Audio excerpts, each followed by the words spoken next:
Hello, everybody, and welcome to the Monday Sound Stream, and happy May the 4th of... It's always a holiday that's made up, but, we celebrate it. Why? Because it's Star It's the Wars. holiday. Yeah, it's the famous franchise where the famous quote is, "Live long and prosper," said by Gogurt from the Exactly. series, or the series Battlestar Galactica. Oh, you reminded me of an old of a version of that with anime where it was JoJo, and it said JoJo, you were already dead. Guts, Dragon Ball Z. My favorite was Hadouken, Terry Bogard, Jin Kazama, Mortal Kombat logo. Exactly.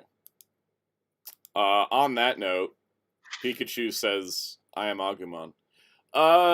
What's up, everybody? How's it going? The icons. There's the icons. I had to reset the icons. I also had to re-download Discord today because it would not open. Anytime Discord has an update on Mac, it never likes to open the first time you tell it. Just keeps going. Just keeps looping, and I'm like, I'm just going to reinstall it, and that worked. So, now let's see if everybody connected back in. Somebody say something. Hello. There we go. Because all the audio was coming through, it just wasn't the little blinky icons. So We're live. We're live. We're here. So, Star Wars Day, which means we're doing Star Wars things today. Where's my outline? Why is my outline hidden? Why is OBS like this? And that's not the... There we go. There's the outline. Sound really is the scuff king of his streams. I really am. It's funny because I try to have all this stuff prepped in advance, and every time I have it prepped in advance is when it doesn't work. But when I do it last minute, it works. So, yeah, we started a couple minutes late because we got on a tangent about Tokon, and then I was like, wait a minute, we should be starting the stream, and then also talk about Tokon on the stream in the section about Tokon. So, love it. Yeah, good times. You and your flesh tuber nation. Yep. Could you imagine my computer trying to run a VTuber avatar? I know, right? It'll crash instantaneously. All right. Exactly. I do love the term flesh tuber. I do like it too because it makes it sound like I'm an eldritch abomination, and I'm totally into that. So yes, I love it. Oh, let's see. Where were we at? Oh, 94kun says, are you going to talk about that upcoming Gumball DVD that's coming tomorrow? No, because... It's pretty bad from right here. Everything I heard about it is episodes are out of order, audio's really terrible, it's not totally complete, and just don't buy it, because it's yet another Cartoon Network DVD set that's not done right. And that it's somehow I thought the Ben 10 set was bad, but this has come out even worse. Yep, Ben 10 set doesn't have audio issues because it used old discs. Yeah. It's the benefit of using old discs. At least what I saw what people talk about on the Discord, is they literally just ripped the files from Hulu for Gumball, which is like, okay, really? Like you couldn't actually get the actual masters from Cartoon Network themselves or something like that? Blade Raider said, Flesh Tuber sounds like the Nexus Maximus of YouTubing. I like all that. Flesh Tuber sounds like a good for our partner who likes yes. The Star Wars, the Clone Trooper helmet, I can't wear it on stream for two reasons. One, does it even fit you anymore? Well, one, I have to wear this headset, and this doesn't fit under the helmet. Two, I don't know if it fits anymore. I haven't tried it. I know, like the 07 Optimus helmet still fits on people because that thing was just that big. I also wear glasses now, and if you guys want me to be reading stuff, you're gonna need the glasses. We need to you just see us do the stream sign language style. I need to take a class or two in that first, so I don't accidentally say the wrong thing or sign the wrong thing. According to RID 15, there's Cybertronian sign language is a thing in the light continuity. It's very interesting. The Bumblebee helmet's smaller than the Clone Trooper helmet, so that definitely doesn't fit anymore. I don't have to try that one to know. What about that fedora? Does that soon fit on you? No, that doesn't fit either. My head got too big. Got some brain powers. and just a slight touch of an ego that makes this head too big for stuff. You gotta say your ego grew then. Actual Lee says, any knowledge why HBO removed the trailer for Lanterns only to re-upload it a few days later? They wanted to wipe the comments. I don't know that for sure. I'm just guessing because they did not put it back with the original comments section. I think they wanted to wipe all the negative comments out, and they thought, well, let's just take it down, then we'll just re-upload it, and then people won't come rushing for it because nobody will know. Perfect disguise. Mm-hmm. Gakitori. Subtitles, all according to plan. Exactly. It's the last Mall Monday. The last episodes of Mall aired today. I haven't watched them yet because I watch them at night, and I'm very excited. Spoilers. No spoilers. You'll get your review next week. Yep. It's funny. I'm gonna put it on the tier list later because there's no way there's no way the last 2 episodes affect my ranking of the show because the first 8 are just Grogu. So when does Mando and Grogu and Knuckles come out again? That's May 22nd. Wait, is that one super show or 3 separate? It's a movie. Yep. Blader just says, can't you just disable comments after upload? Yes, but that would be them acknowledging the problem. Also, that makes them look bad. Yep. Yeah. Master Ben says, would I get a Mall tattoo? People ask me, would I get a tattoo? Probably not, because, I don't like needles. And also I have, a weird, flip-floppy nature sometimes. I'll just be super into something for a while, and then I'll just not look at it anymore. The hyper-fixation. I know that feel. Yeah, but now that I'm 30, I'm like, there are things that are established enough in my life that I'd be like, yeah, that's a thing. But, would it be Mall? I guess if I was getting any Star Wars tattoo, it would be Mall related, just because. So what you're saying, what you're saying is when you eventually get to that midlife crisis years, you could actually buy Robbie's car. Probably. I mean, I don't know if I'll ever have the money for that, but it's funny. I saw a black Charger the other day, driven by a Mexican, and I was like, that's just Robbie Reyes in real life. If he never got that vengeful spirit, he could just be chilling in his car. Nothing's wrong. Look, it's the real Robbie Reyes. Yeah. I'm glad this phenomenon happened to you. I thought I was the only one who'd be seeing people that it's a little too close to just be cosplay, where you're like, did this character just escape into reality?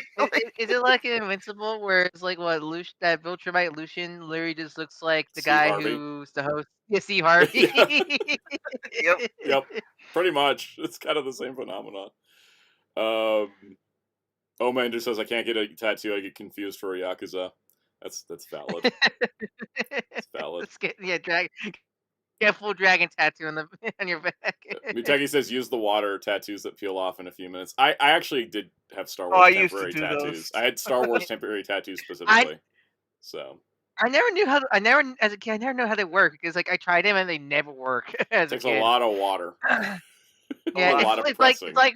It's like me and water decals, water slides, where it's I try to apply them accurately again. Next minute, they crumble to pieces when I wipe my finger across their faces. Temporary tattoos are much better than water slides. I need to get clear coats. I need to get a clear coat can eventually. That's true. Master Ben mentioned that the time that Alan Moore said he met John Constantine at a bar. Isn't that what Matt Ryan was his actor? Matt Ryan. No, it's funny. Did he meet Sting and think he was John Constantine? And it's no. Apparently, Alan Moore says that he met John Constantine, and then Grant Morrison backed it up and said, "Yeah, I went to that same bar and I met John there too." And I'm just the two of them are either crossing reality barriers or Alan Moore just accidentally put a real person into his comic. I don't know. Isn't Alan Moore a wizard? Yeah, he is a wizard. He could have maybe that John Constantine's just a homunculus. Coming out of Alan Moore's tree. I remember my dad had a story of you may be too young to remember him, but I put it in stream chat. My dad said I remember he saw Mr. Weatherby from the Archies. Down to the nose and everything. I swear I've seen 3 people that look just like this in real life. It's always when I visit the East Coast, though. Always the East Coast. Maybe Mr. Weatherby was based on a real people guy. around here. Yeah. Oh. I met Naoto from Persona 4 once. I could have sworn at the laundromat. Yeah. I was like, is that Naoto from Persona 4 just washing her clothes? Like, Oma Ender, you have a very interesting backstory. You should write a biography. Yeah. Like, no joke. Or like a hyper fantasy. Oh, every biography is fantasized, because if you don't fantasize it, just a boring read. Well, the real world. We're getting to the point where like stuff you think is fantasy is turning out to be real. I keep saying RoboCop headlines so much that people are saying stop saying RoboCop headline. I've seen the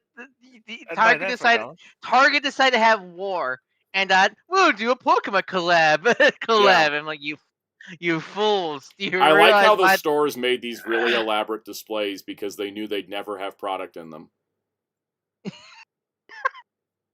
Well, if they can keep them, people have been stealing them. I mean, you gotta have something to fill the space. It really does seem like a RoboCop in the universe of RoboCop or something like that. Why has Master Ben asking if I checked the bus size? The bus size of what? Of the bus. What size of the Greyhound you take? Of the different type of bus, as in bust. The T. Oh, by the way, is this the first Monday? It is. Oh, yes, it is. It is. Gift. We should get membership gifting. I should do that. Can I do that in the little side app here? That'd be really convenient. Can they finally? They finally did it. They finally. Thank you, YouTube. I've been wanting them to make sure I could just do it from the pop-up instead of having to open a separate page. Headbang, Incursiso, Big Dookie Cook, Game Broker, Manuel Bakeoys, Jay Watt, Zen Cook, Kevin Masquerade, Gone Wrong, and the 2K Man. Apologize, I horribly butchered names. Congratulations on your memberships. Thank you, everybody, for your support of the channel. Also, Jamie's World gifted 5 memberships. Thank you, Jamie's World. Oh, hey. I'm gonna try to save this comment here. Hold on. Wait, are they loading? There we go. Motley, Creeper, Normal Dude, Sanji Jinbei, I think that's what it is, and Kaufman got the gifts. Thank you, Jamie's World, for gifting the memberships so much. YouTube, why do you do a pop-up? I just want to read the comment. All right. Stop it, YouTube. Stop it. I'm trying to read a comment. All right, I'll just restart. Which comment you read? All right. Let's see. Man just said, my backstory ain't that interesting, though. A lot of BS happening back to back that makes me sound like a superhero origin. It works. Weird Al's biopic is like 90% made up. I like Ray's comment. Which is worse, basing on a real world person or Player J Ultra Universe? Because both seems to be having a lot of comics. Canonically, Gardner Fox dreamed Earth 2. So, you never know. Thank you, Jamie's World, for the gifted memberships. I really appreciate that, and congratulations, everybody got one. We'll, of course, do another round in a month, and then that also means I got to update the member shout-out this week with whatever week's videos are. But let's talk about last week's videos, because that happened already, and I don't have to think about it. Yeah, what happened last week on the channel, Mr. Soundout? We crossed 34K. Woo! We're almost at 40. Almost at 40. Oh, nice. It's going well. It's the grind. The grind does not stop because this number keep going up. All right. Last week on the channel we had I just did this video on the Blast Buggy because I had like a limited amount of time. I actually really love that video. Yeah, I was looking around. I was like, I need a video that I can film and edit today because I was like cramped for time last week. And I was like, what do I do? What do I do? And I was just looking around, and I just like looked, and I was like, oh yeah, I bought that recently, and just grabbed it, and then just put it on the set, and then like went and dug out the stuff I needed, and just was like, stream of consciousness, let's go, and I liked it. Because I always have a problem currently where it's like not a lot of people review older toys, and especially like they don't really go into detail about older toys. So like I actually really love that video because it's just just a fun like here's this weird thing, let's talk about it scenario like that. Zero research was done. That was all just knowledge in my brain. and that was Yeah. fun. Also, yeah, Omander said, funny how YouTube kept highlighting you to make you a mod. Yeah, that's like the default setting on YouTube. You highlight somebody, they're like, you want to make them a mod? No. If I remember right, the Yeah. last book eventually became canon PR, wasn't? I think it was like one of the extended universe The stuff. RPG game did. Someone mentioned it in the comments. Yeah, it made like that being Cat's vehicle, I think, which actually works. You gotta give a Zord to a range. Make this into a Power Ranger. Might as well give it to the only Ranger that doesn't have a Zord in the universe. I guess besides Nova. Yeah, which works because Nova, which wasn't there that much, so Cat deserves it more. Yeah. It works. I mean, in the Deca Ranger movie, it's kind of implied to be Deca Gold's machine, and she didn't even fully transform. So doesn't Gold and Swan share the same changer? Yeah. So that's funny. That's convenient. It kind of works out, yeah, because like they just use the same prop because like Gold doesn't even fully transform in the movie. So did they even make a suit for Gold? They did, I think. Maybe. I don't know. Is she like... I don't know if it's a full suit or if they CG'd it, but it was a little early to be CGing suits. I mean, like, it only lasted a few seconds, so like I won't be surprised with CG, honestly. Deca Ranger movie is so weird, because it feels like that's the movie that would get a sequel episode where like she'd come back and she's better and now she can turn into Deca Gold and then she summons the Blast Buggy, you know? Like, it just never happened. I think it's even weird that the fact that no expanded material used Gold. Yeah. You think like... She's the reason the show's called Deca Ranger. Because it's like, it's 10. A pun on detectives, but she's number 10. Yeah. It's so weird. Okay, Omander said it was CG. Yeah, it's such a weird, bizarre thing that they didn't just, like, commit. Kamen 64, I'm making a Star Wars tier list today because we're light on news. And Kamex. Yes, and Kenneth says, "Are you planning on doing any reviews to tie into the MAW movie?" I'm gonna do a video. I guess probably just the MAW viewing guide. That makes sense. Speaking of, I got the Chronicles Seaman because they're showing the story. Man, the figure's so nice. Oh, that's good. Like, it's so nice. Like, it's such like the joints feel like. Honestly, like feeling with the figure, messing with the figure, posing it. I kind of want to really stop using those clicky joints finally, because I feel like, because the way how Mattel did the Chronicles figure, they feel very import feeling with how buttery smooth the joints are. And again, like essentially, like if they use this base body for Chronicles for DC, I think we're in for some good stuff if they use the same base body for DC. Yeah, one thing we know from Mattel. They like to save a buck by using the same buck over and over again. Yeah, that's how we got the term buck, because it was Mattel saving a buck by just using the same old. I hope they do, because it would be so good. Oh yeah, also Comic Hall was last week, which was lengthy only because I spend like 20 minutes talking about Batman Beyond. But everybody enjoyed it, so it's worth it. Because it's Batman Beyond. Batman Beyond. Yeah, Jay Delaby, yeah, I think MAW guide is a good idea for new fans coming from the movie.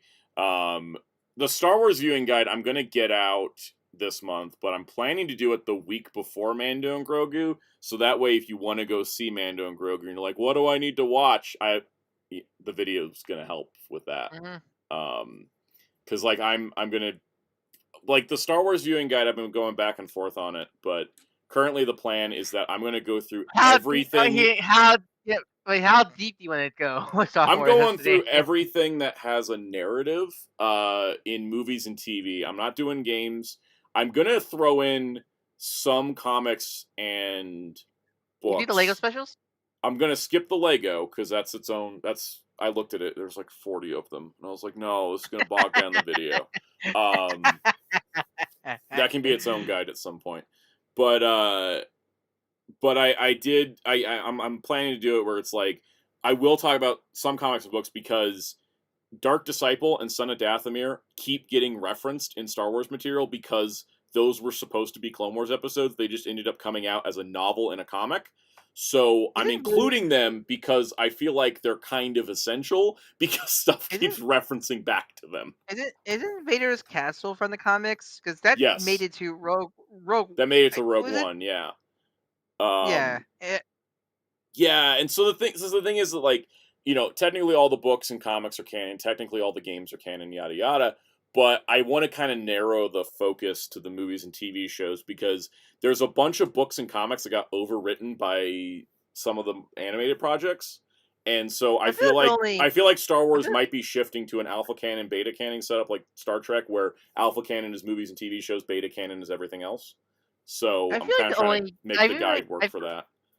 I feel like the only game you could safely assume is canon is the Jedi games, the Fallen Order. I was thinking of putting them in because I don't want to put. I'm not putting Battlefront in. That's not canon. Yeah, no, but because I think Fallen Order has a actual story that can fit into the universe, and it makes the Obi-Wan show funny if you've played them. Yeah, and also I forget. Don't they introduce some Inquisitors in that game or no? I forget. I can't remember if Ninth Sister debuted there or in the comic. She was in one of the Vader comics. I think she might have been in the comic first, then in the game. But Second Sister's only in the game. Yeah, so I feel like you might want to, because I feel like the Inquisitors I'm gonna go add those to my notes right now. When I get the Jedi games in there. Yeah, because I feel like those games are out of all the current Star Wars games, those are the only ones that probably is the most canon ones out. Yeah, because I played Star Wars Squadrons and I didn't feel like anything was there. I'm also not going to make rulings on what is canon or not because I do think that canon's what you make it in some ways. Yeah, I mean, how else you can talk about the holiday special? I'm going to talk about it. It's a TV special that came out. It's the first appearance of Boba Fett. Yeah, because the way I'm going to kind of structure it. What was the other guide I did this with? I did a guide where I was... Oh, yeah, the MCU guide where it was here's the release order, and then here's the canon timeline order. Because a bunch of stuff in Star Wars makes sense if you watch it chronologically, but you should watch it in release order. That's my plan when I do my Star Wars watch series. Go in canon order, because that'll be funny. It is, because the thing is that I always say if you've never seen Star Wars before and you start with the prequels, it will wreck the narrative structure of the original trilogy. Because a bunch of surprise twists aren't surprises if you've watched the prequels. Yeah. Yeah. So I'm going to be advocating for watch it in release order, but if you want to do a rewatch in canon order, here's the canon order. It's going to be a 2-section type thing. And then the canon order, of course, is going to drop the stuff that's not canon. So that way it can be, that way it kind of works itself out that way. I think it's going to work nicely, but there will be at least one comic and one book in there because they were scripts of Clone Wars episodes. They got turned into a comic and a book. They keep referencing them. We need to put them in the guide. Including an unfinished story that you can't actually experience the entire story of. But they keep referencing it, not that they keep referencing it, but they referenced it in the Book of Boba Fett. So it technically is still canon. Where does Connect Star Wars fit into all of this? It doesn't. It doesn't. It lives in my heart. Those musical the musical dance numbers that carried the lineage of Star Wars Weekend's dance parties. What about what's that fight? Callus, what's that fighting game for Star Wars? Fighting. Terrorist Casino? Yeah, yes. Where does that fit in? Oh, God. Where's that fit? That fits in the trash bin where I throw Luke's clone from the EU. Man, I had that game. Isn't Terror isn't that still canon? That's the martial arts in the universe. It is. It's the actual... Yeah, there was some books about it. They said the words Terrace Kasi out loud in one of the animated shows. I forget which one it was. It's basically Salat. But yep. Yeah. But yeah, also last week on the channel, shorts returned with Usopp and Sanji, who were supposed to come out later, but I was really happy with how those shorts turned out, so I moved them up. You know what's my favorite moment of all your shorts is from the Sanji video? Yes. Sanji's yelling. Who's he yelling at? Oh, that makes sense. Yeah. Just the way he slid Zoro in. God, big chuck clown. That's why I pushed these up, because I thought both of these turned out to be really funny. And I was like, if I've been off shorts for a month, I need to come back strong. And I thought these would be the they did well. To do it. They did very well. So, oh God! I mean, your second Galaxy Naruto Flocky's video. It got the Satan number on it. Yes. Yes, it did. Tomorrow's short will be sponsored. Is that the sponsor? Yeah, but isn't that the sponsor one? It's sponsored, but I was given no guidelines, so it's a little bit more freeform. So I wasn't told to do anything in particular with it, so I just did what I would do. So I hope you guys enjoy it. Hint, it's related to animated movie. Yeah. That's your only hint. Speaking of animated movies, Hopper's 4K Sue available to pre-order, I think. Yes. At least. So if you really want Hopper to 4K, get that now, because who knows? Get your orders in wherever you get your orders in. I think I have mine ordered at 2 places right now. Terrified. I don't want to go through Zootopia situation. I lucked out. Yeah. Speaking of Blu-ray, shout out to G Kids. They announced they're doing a complete Blu-ray. It's on the notes. It's on the notes for this week. Oh, really? Okay. Yep. It's part of the shout releases. So. Oh yeah, because I keep forgetting G Kids is like a subsidiary of Shout, right? Well, because G Kids is a distributor, but Shout is like their go-to physical media company. Is it like Viz? It's like Viz and WV, where like WV produced the Viz releases or something like that, right? It's pretty much like that. So, I just I think it should be in. Let me double check it's in this, because I did want to talk about how the Blu-ray. Yeah, it's there. Okay. Yep. Nice. Cool. I was just checking my Hopper's order to make sure it still exists. My oh wow! It's still there. Oh wow, good. Because like, can you imagine getting an email saying we conveniently canceled it for you? That always happened to me when Nexus Prime. Because I saw Nexus Prime and I was saying G-Axis. Liege Maximo. Loki. Liege Maximo were like cheaper on Amazon at BBTS, and I like to get stuff cheaper for transport now. I did that. So I ordered them on Amazon, and then it was meant to come. My Nexus was come today. Then it said nope, delayed. Like, great, thanks. Yeah. Veloquence has a question for the group, which is, so do I need the complete CinemaScope collection for Tom and Jerry if I have the Golden Era anthology? I don't believe you do. Someone check my work in the comments. I believe you don't need the CinemaScope collection if you have the Golden Era anthology. So, that's my answer. Finn Dash in Discord now. He's an expert in this stuff. Alright, guys. Let's Vogue with Devil Wears Prada 2. I didn't have a transition phrase, so I was like, I'm just going to talk about. So this movie was like actually excellent. So have you seen the first film? I watched the first film in theaters, and then I watched it again Friday night because I figured it's been 20 years and I should watch it again. Because I remember parts of it, but I never remember like all of it. And so what are these films about? Because these are like it's about a fashion magazine that's legally not Vogue. It's based on the woman who ran Vogue, but it's a fashion magazine called Runway, and Meryl Streep plays the queen bitch in charge, who is like a total hard ass, and everybody tries to like figure out how to work with her. You got Stanley Tucci, who's the employee that never gets enough credit for the job he does, and then you had Emily Blunt playing Emily, who was her assistant, and then Anne Hathaway plays a character named Andy. In the first movie, she comes in, she has like no fashion sense, she doesn't fit in with the place at all, but she needs a job, so she takes the job, and she starts to figure out like the impact and importance of fashion on the world and the way that Runway's impact on the fashion industry, but also learns all the downsides to it. It's a very good movie, honestly. Like watching the first one, I was like, this is really great. It also has some like insane editing tricks.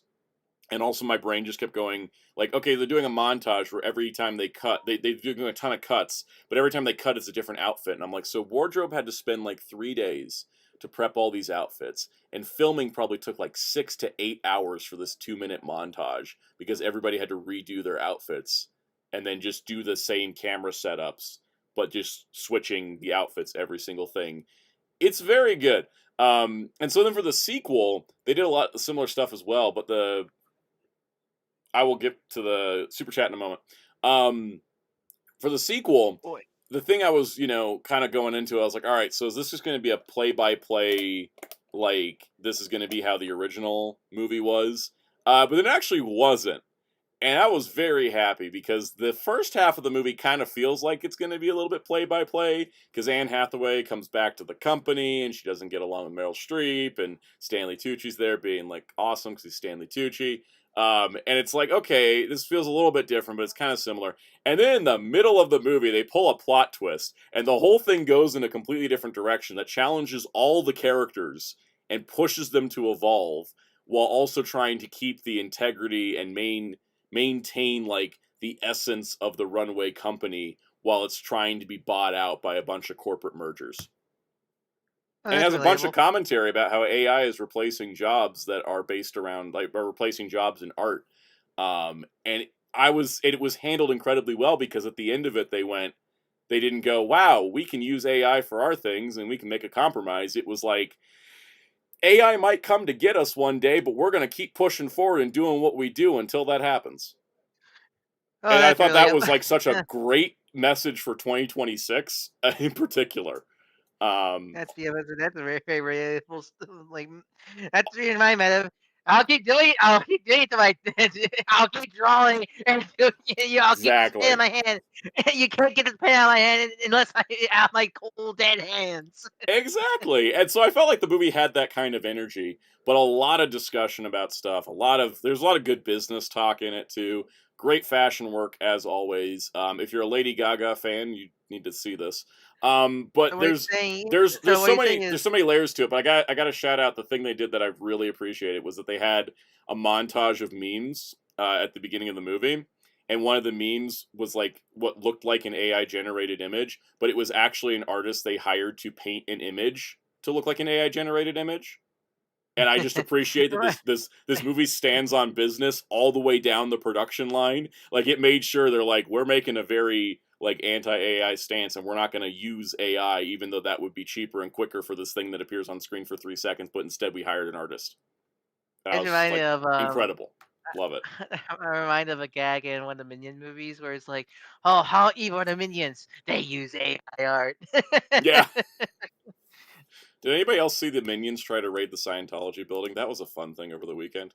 They did? Oh my god. Yeah, that's a whole deep dive I don't think I can legally go into here. Jamie's World left a super chat. We'll deviate for a moment. Want to know among the fandom like Star Wars, Tokusatsu, anime, and manga, and otaku nerds, and other fandom like Marvel, DC, etc. Basically, what fandom, in your opinion, is most toxic or too over passionate, if that makes sense? Star Wars. So I think that for a time the Star Wars fandom was the most toxic, but I started to realize that, and this is because I pay attention, like Star Trek's been getting toxic discourse lately. I'm like, where is this all coming from? I started to notice that I think they started in Star Wars, but there's like a group of really toxic people who figured out how to grift off of fake engagement and rage bait. And they just started floating from fandom circle to fandom circle like a virus. Because when you meet people in person who are Star Wars fans, they're lovely. When you meet Star Trek fans in person, they're great. You meet comic fans in person, they're awesome. And then you go online, and it's like you see some of the most vile things you've ever seen. And I'm just like, I'm wondering. I started looking at it, though, because I had blocked a lot of people in the Star Wars fandom, and then I started seeing people retweet people who I already had blocked that were causing stuff in the Star Trek fandom, and then I checked, and I was like, oh, those are the people that I blocked from the Star Wars fandom. And so I think they started in Star Wars, but they've been kind of branching out. And I think the more that we reject them and not give them any attention, because quote tweeting them to dunk on them is exactly what they're looking for. So the more we ignore them, the more they'll just have to move on to a different pasture. My only thing when it comes to fandom stuff is my least favorite ones, because to be honest, my least favorite ones are not, because the grifters are easy to avoid because they're just racist, so you just ignore them easily because but it's my least favorite ones are ones that are like, oh, I am an expert on insert media thing here. I know how this should be, and then but in reality they don't. And once one thing does something that's so makes sense if you know the franchise in and out, and they act like this is that why the kids are using the phrase LARPers? Yeah, those are the worst ones for me because it's so annoying. There's an entire podcast of comic book LARPers. Yeah, like it's so annoying for me, where especially like comics. I think comics are sadly a big one because I guess like example of like people bitching complaining about Zoe being or Tech Jacket being a girl, but like I'm pretty sure Nobody almost gave a damn about Tech 80%. Jacket. Yeah, 80% of people complaining about that never read Tech Jacket specific They just wanted to series. latch onto something to complain about. Yeah, it's the day of like, oh, what were you guys when the comic got like canceled 3 times practically for Yeah, Tech comic got Jacket? canceled 3 times. Yes. Yeah, Yeah. and stuff like that, or like the Bellaquist large brings up a good majority. point that Star Wars is far and away the most toxic community I've ever seen. I have noticed Star Trek fans tend to be older and more mellow, maybe just more mature. That is definitely a case. Star Trek is the first fandom to really exist in an organized way, and they are the Yep. most mellow and chill, which is why when I saw so much Starfleet Academy discourse, I was like, where is this coming from? This isn't the Star Trek fandom. Something's up. And that's when I started to like go, okay, something's up. But I do think that we have to always remember that the Star Trek the Star Wars fandom has been toxic since the prequels. Yeah. They literally like used to chase The amount of actors people down the street. They do it online that now, but they used to do it in person.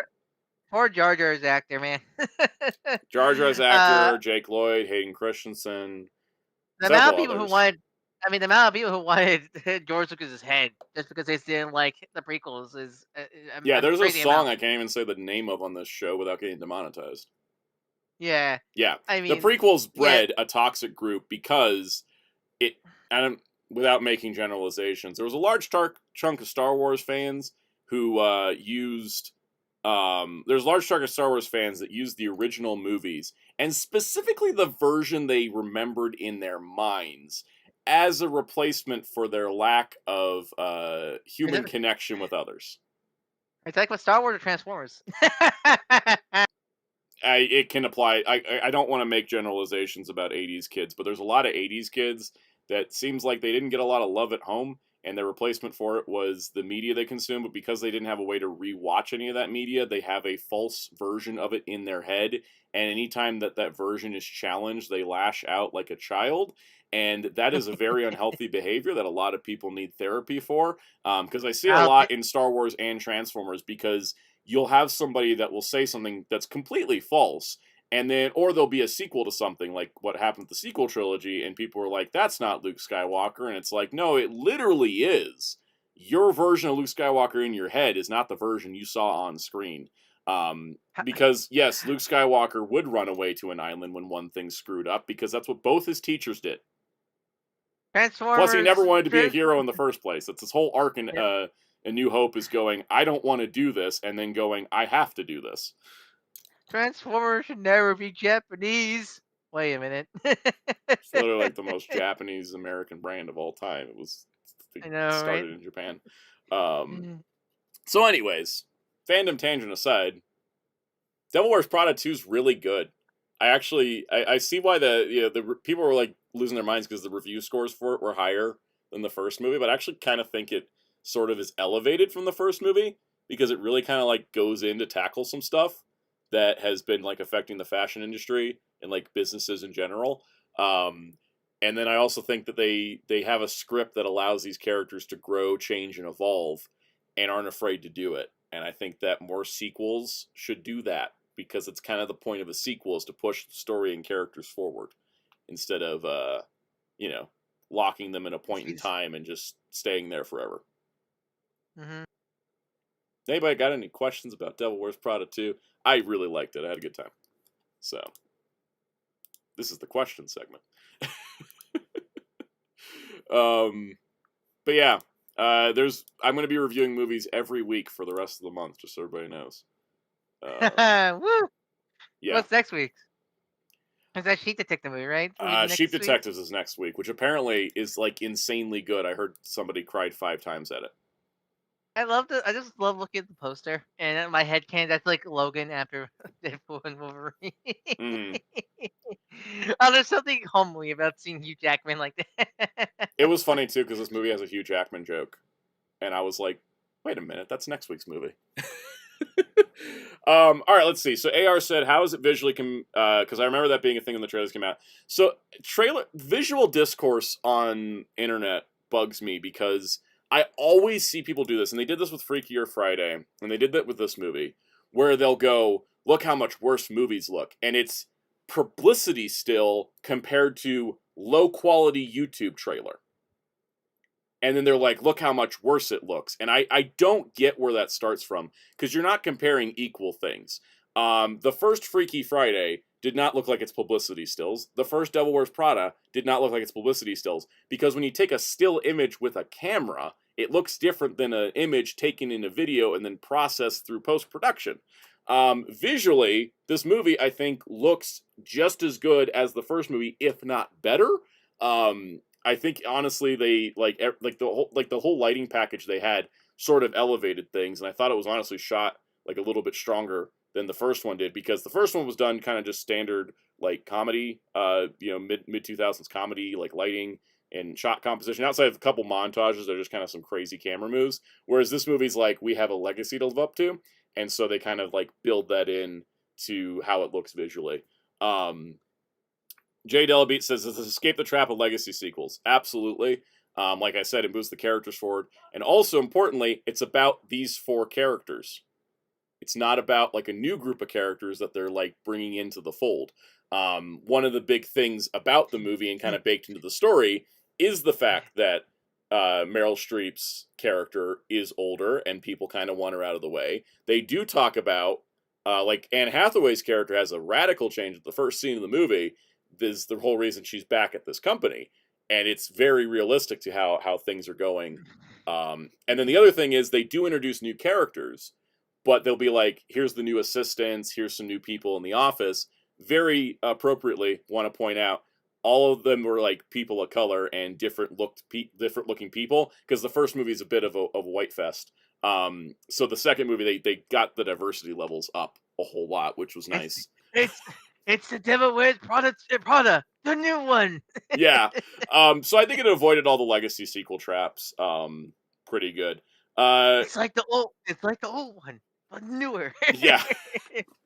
I think it's kind of, it's like you go into it and it's like, is it going to be like, is it going to be like just more of the same? But it's not. I think it's a sequel that does work. That being said, if you haven't seen the first movie, don't even bother watching the second one, because like it would not make any sense to see this one without the first one. It's entirely built on knowledge of the first movie.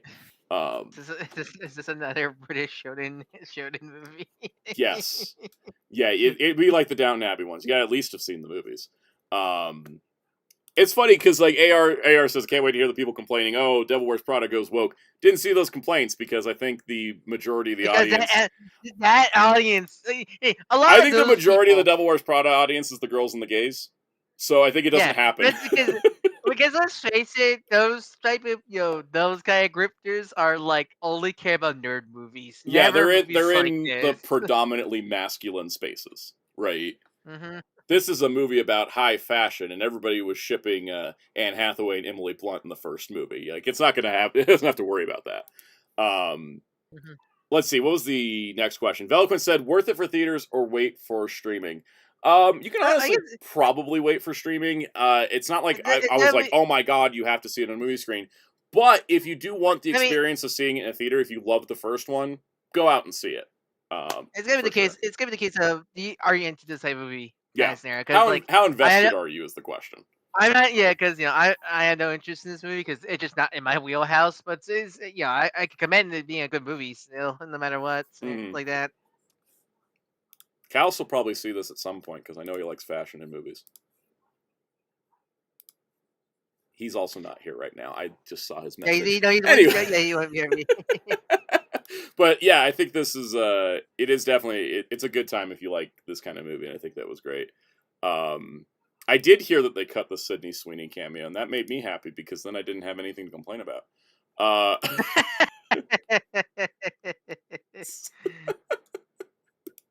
Sorry. I'm going to be on that train for a while. Let's see. I think that's pretty much it. Lady Gaga did 3 songs for this movie. Like 3 new songs, which is just like bonkers.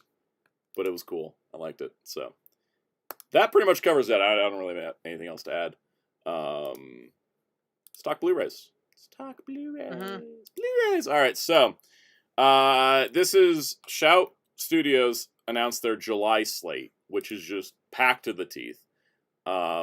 We've got End of Watch starring Mysterio and Ant-Man's weird friend. Lewis. Lewis. I forgot his name for a moment. You can't see. He has like multiple. I know. They didn't narrow it down whatsoever. Yeah. What's the point? Yeah. Anyways, Mysterio and Luis become cops. The movie. We've also got Lupin the Third, The Immortal Bloodline, which is the most recent movie that was in theaters in January, and getting a Blu-ray in July is like that's bravo. fast. Yeah. I didn't go out to see it, so it's like, oh, good, I can watch it. The Sword, the Sorcerer is coming out on a 4K Steelbook. We've got Unlawful Entry. Wait, is this the live action movie? I think I just looked at the covers like, what He-Man looking thing is this? Oh yeah. It's a live action movie, unfortunately. Is that the Immortal? Might as well be. I mean, he's been around. Yeah, medieval fantasy. We got Unlawful Entry starring Colonel Lee Shaw III from Monarch. Kurt Russell. Oh, did that end? Oh yeah, I was gonna but... circle back around. Yeah, Monarch season 2 ended. It was great. I absolutely loved it. I love that there's a teaser for season 3 that's gonna solve a plot hole I had with King of the Monsters. That's I mean, hard to say spoilers because I think many people go watch it and it's like available and elsewhere. Guys, if you want to watch Monarch, and you've been like me, and you've been like, "Where's Monsterverse Rodan? I've missed my fiery bird boy." They brought him back to me, guys. They brought him back. It's the only spoiler I'll post because that's the only one I saw on social media. Everybody was like, "Oh my god, Rodan!" And I was like, "Yes." I mean, I guess what's nice about Monarch spoilers is most people are going to talk about the kaiju and actual story stuff, so you're not going to get spoiled with actual story stuff. I guess. Exactly. I really just need to bite the bullet, and just. Get 1 month of Apple TV, watch Monarch, check out some of the other stuff on there. They make really good stuff. And just watch Monarch. It's so good. They did like a whole 3-episode arc to make Kong Skull Island a better movie. And I already love that movie. I love Monarch. It's so good. Very, very happy about it. What were we talking about? Yeah, go ahead. Where would that put? Where would we place that in the whole I guess Toho kaiju film tier list? Monarch's getting a solid. I'll probably give it a solid A. I don't think it's quite up to S tier, but at least a solid A. I mean, it's great. It's nice comic book writers write it, so it's got all the soap opera drama, and it's got the lore connections and the universe stuff, and it makes Apex Cybernetics a thing that's actually built up in the universe. It's not just they suddenly appear and have a Mechagodzilla. They're an actual ongoing force. It's so good. I love it. All right, People Under the Stairs, Pleasantville, and then the most surprising one here, which is Witch Watch season 1 is only $40. List. This is to give you context. First, of all, Witch Watch is a comedy, is a Shonen Jump comedy comic series, which is great. I really recommend the series. It's really funny. But this is a 25 episode season for only $40. Compared to Demon Slayer, where it'll cost you $60 for 12. 12. It's like this and that because actually you got the Dan coming. But the fact that seeing reasonable prices for anime Blu-rays is is insane to see. It shows you that Crunchyroll's on some bullshit. Oh, you know what's even better? I just realized, you know what's even better about Witch Watch, this release? It has bonus features. Actual godforsaken bonus features. Advanced screen documentary, director and cast interviews, a textless opening, and teasers and trailers. Actually good. Wow. I can't think of the last anime home media release that has that much bonus features that isn't Discotek because they're the boutique label. Because this isn't... Because this isn't. I'm not. I know it's kind of debatable where Shout's in boutique or not, but I kind of feel like they're in that Shout's too big to be boutique to me.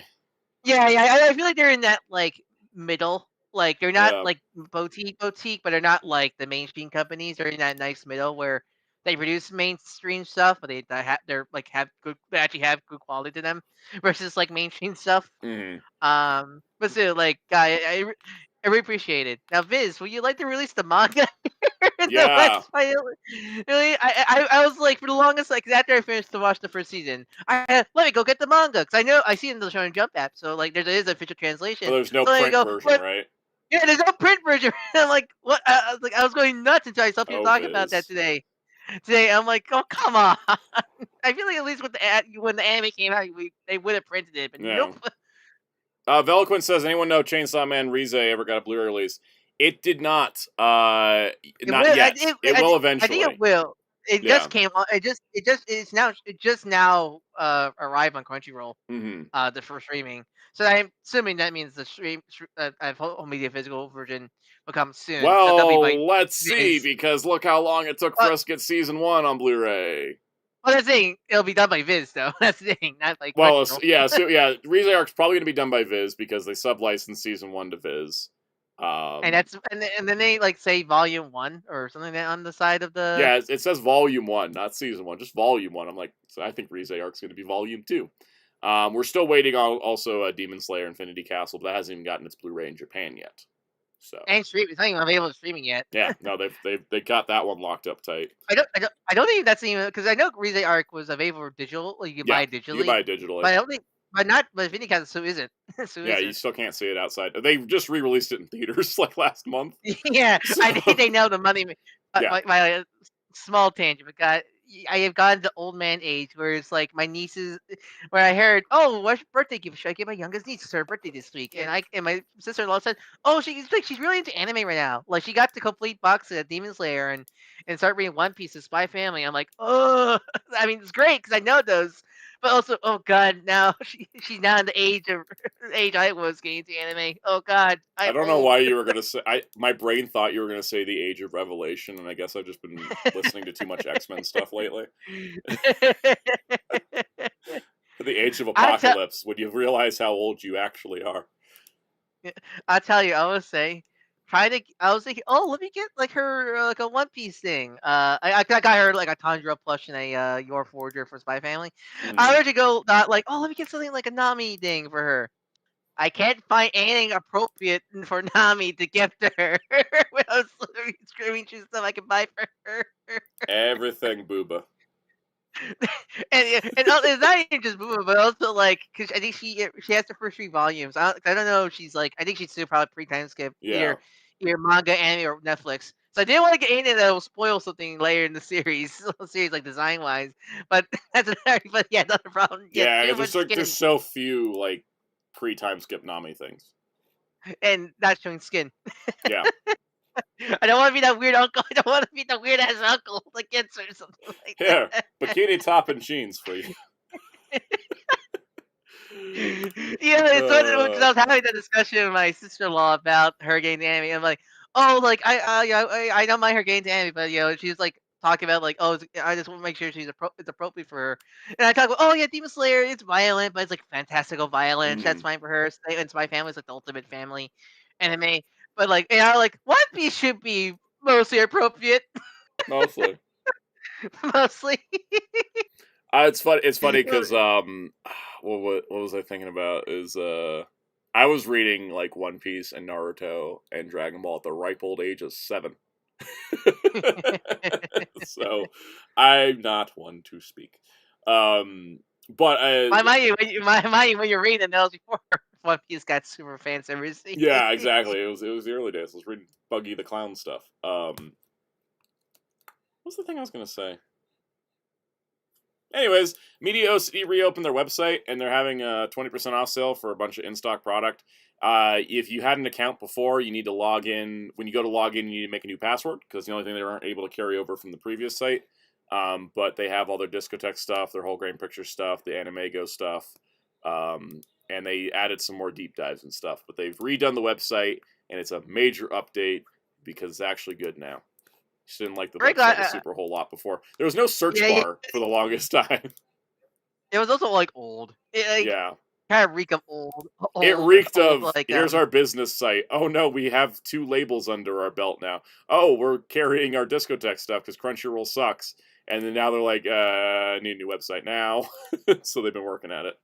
And it's much better, so. Alright. Let's get to the rest of the news. let me see if the news will load, because Twitter sucks, but that's where I get news sometimes, because the internet's not fun anymore. That was also discussion in Devil Wears Prada. Is they're like, oh, we're gonna make stuff for the magazine. They're like, what magazine? Everything's online now. And I just got a little sad. I was like, but I was also like, good for you, movie, tackling the reality of today, not trying to pretend like a magazine still exists in 2026. I mean, it is surprising how many are going. They must have very strong reader bases. Star Wars Magazine ends this month. Oh, really? Yep. Star Trek Magazine died like a year ago. Doctor Who Magazine's still going strong, though. I know the UK magazines are much more like bigger there, and still the fact even the Star Trek UK magazine even died, though.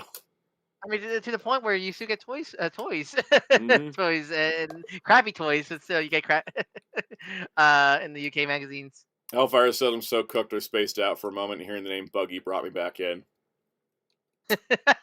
His true calling. The jokes write themselves. All right, we have one piece of comic news this week. It was kind of light because Free Comic Book Day was happening, so there wasn't really comic news. But there is going to be Disability Pride variant covers for Disability Pride Month, which is a thing I wasn't aware of. This is coming in July, and so there's going to be several covers. So Wheels can finally feel vindicated for once now. Yes.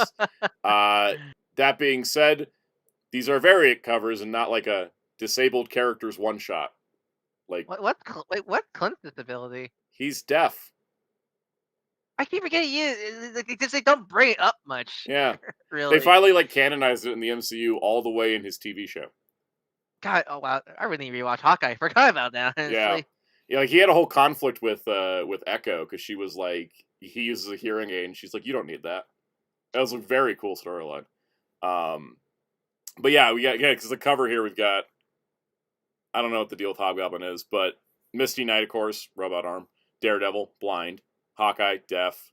Echo, deaf. And, well, no, comics-wise, she doesn't have a prosthetic. And she has a prosthetic in the MCU, which I think is cool. I don't know who this is. And Marvel needs to fix that. Hakarashi characters. Yeah. But yeah, there's going to be covers for Amazing Spider-Man 32, Uncanny X-Men 31, Fantastic Four 14, and Wolverine 24. So, I am glad they're taking a step forward, and I wanted to compliment them on that, but as always, you can do more, but maybe next year we'll get like a one-shot. I think it'd be fun. Alright. Hey, you can save this article. No thank you, Entertainment Weekly. Alright, entertainment news. Entertainment news. My Adventures of Superman's not dead. Oh God, it's so vindicating. The season's return. I think it's so funny that that it's like that people thought it was dead, but it's actually not dead. And surprisingly, because that's the thing. They come back with Reign of the Superman, the storyline that happened after everybody thought Superman was dead. You're right. But like, because the reason why it took so longer to get this one out is because season 1 and 2 were made back to back because it was a dual ordering, and so they ordered season 3, so they actually had to take time and make season 3 and such. But like, Siggy's so happy to see it alive, and we have a date, June 13th. Yep, June 13th, and we also got some other stuff added to this. Also love the Cyborg Superman design. The headshot looks great. I think it's great. They're basically talking about like, oh, we don't have a dead. Superman's not dead, so we're not going to be doing like we're not doing these we're not doing replacement Superman. We're going to be going into the essence of what makes Superman. And I was like, thank you. Somebody understands what Reign of the Superman was about.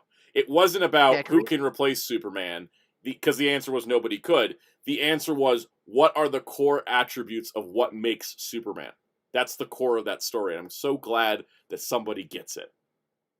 Yeah, because they confirmed Connor at the panel, Comic-Con panel. We have Henshaw. Steele's in the show already. You think we're gonna get Eradicator? Yeah, we're gonna get Eradicator. I mean, it makes total sense with all the Kryptonian stuff going on. Yeah. They would have a killer death program that builds itself a body. That makes that lines up, right? I guess when it was like, I'm trying to think how you make Eradicate different Brainiac, this universe's Brainiac, but you could probably still do him. Brainiac had a personality. Eradicator could just be cold, completely cold. Cold. Yeah. They could also work with like he maybe is like oh no. I just remembered the show doesn't have Superman robots. I've always wanted the Superman robots to be connected to the Eradicator. Like I've always wanted the Eradicator to just be like, you know what? I'm just gonna take over a Superman robot. And that has never happened. Well, I mean, technically there is the Superman robots, but they're death machines in this universe. You want to get technical. Hey, you know what? Maybe that's our Eradicator. One of them just gets independence. Honestly, that probably would work. I mean, they practically look like Kara's like armor form in season 2, right? But still, they can do it. I think it'd be great. But I'm excited, and they also confirmed in this article somewhere. I was trying to find the exact quote. Are you talking about Jessica? Because I think no. Wasn't this quote? Was it was in this article. Yeah, here it is. Season 3 will also include a light cameo from Jessica Cruz. Character will headline her own My Adventures of the Green Lantern offshoot that's in development. Wyatt is actively working on that animated series with Kolner, but says they're still in pre-production or waiting for an official pickup. So, I gotta tell you guys, I do think that this is something people have been discussing and James Gunn has gotten good at. Gotta stop announcing things before they're greenlit.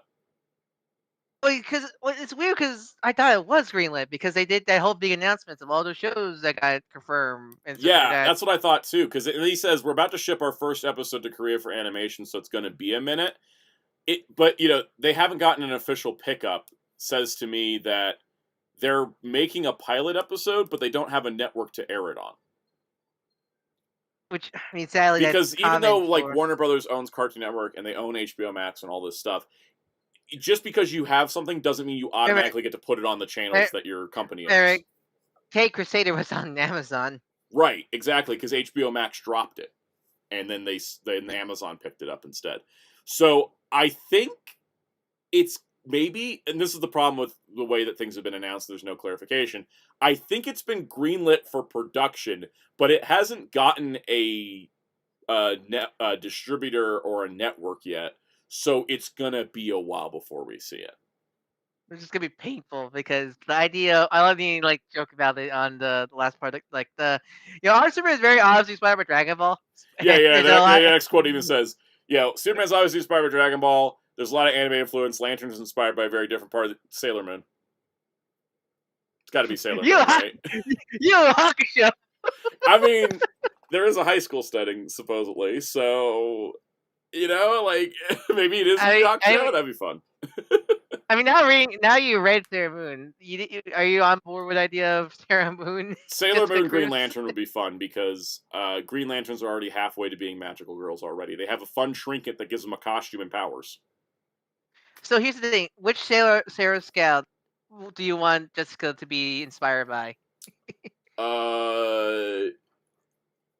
Personally, I'd love her to be inspired by Sailor Venus because I think that'd be really, really cool.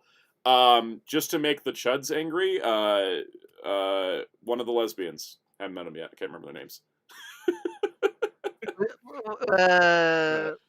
Neptune. Uranus and was it Neptune? Uranus and Neptune. No, right? Yeah, you're right. Yeah. Yeah, Uranus. I'm saying it that way. I like Uranus. Yes. I can see Jessica being either Mars or Jupiter, honestly. Yeah. What'd be fun is maybe because those are my favorite. could Hal be Sailor Pluto? Just because I got to the ending of Sailor Pluto's story and I'm like, yeah, let's keep Hal out of the show. He has to be Tuxedo Man. But no, Tuxedo Mask is too important. I don't want Hal to be important. But he needs Kyle to go. Should be Tuxedo Mask. No, actually, no. Kyle is Tuxedo Mask. Right? Because the thing is, I have debates with people in comic shops about Green Lantern, and I'm like a Hal hater, right? And I love Kyle, and then they're like, yeah, but what did Kyle actually do? And then they kind of trap me there, and I don't have anywhere to go. You could do it. Jessica Cruz leaves. Exactly. So I think It's Chippy Luna. Can't be Dexter. Can't be Dexter. Oh my god! You know what? Nort should be Luna. Yes. All right. Well, still, it's so cool. Cool. They're doing it really is the DCAU all over again. With having other characters show up that might get their own show, or getting their own show. It's so cool to see that. Man, I sure wish we had a Batman cartoon like that, but no. Yeah. So weird thing happening with. First of all, season 4 is not technically renewed for My Adventures of Superman. Though when James Gunn and Peter Safran took over DC, the two showrunners pitched their take for a season 3 and 4 simultaneously, but they've only been picked up officially for a season 3, and they said please tune in and watch the show, and maybe we'll get a season 4. I really hope they don't end season 3 on a cliffhanger if that's the case.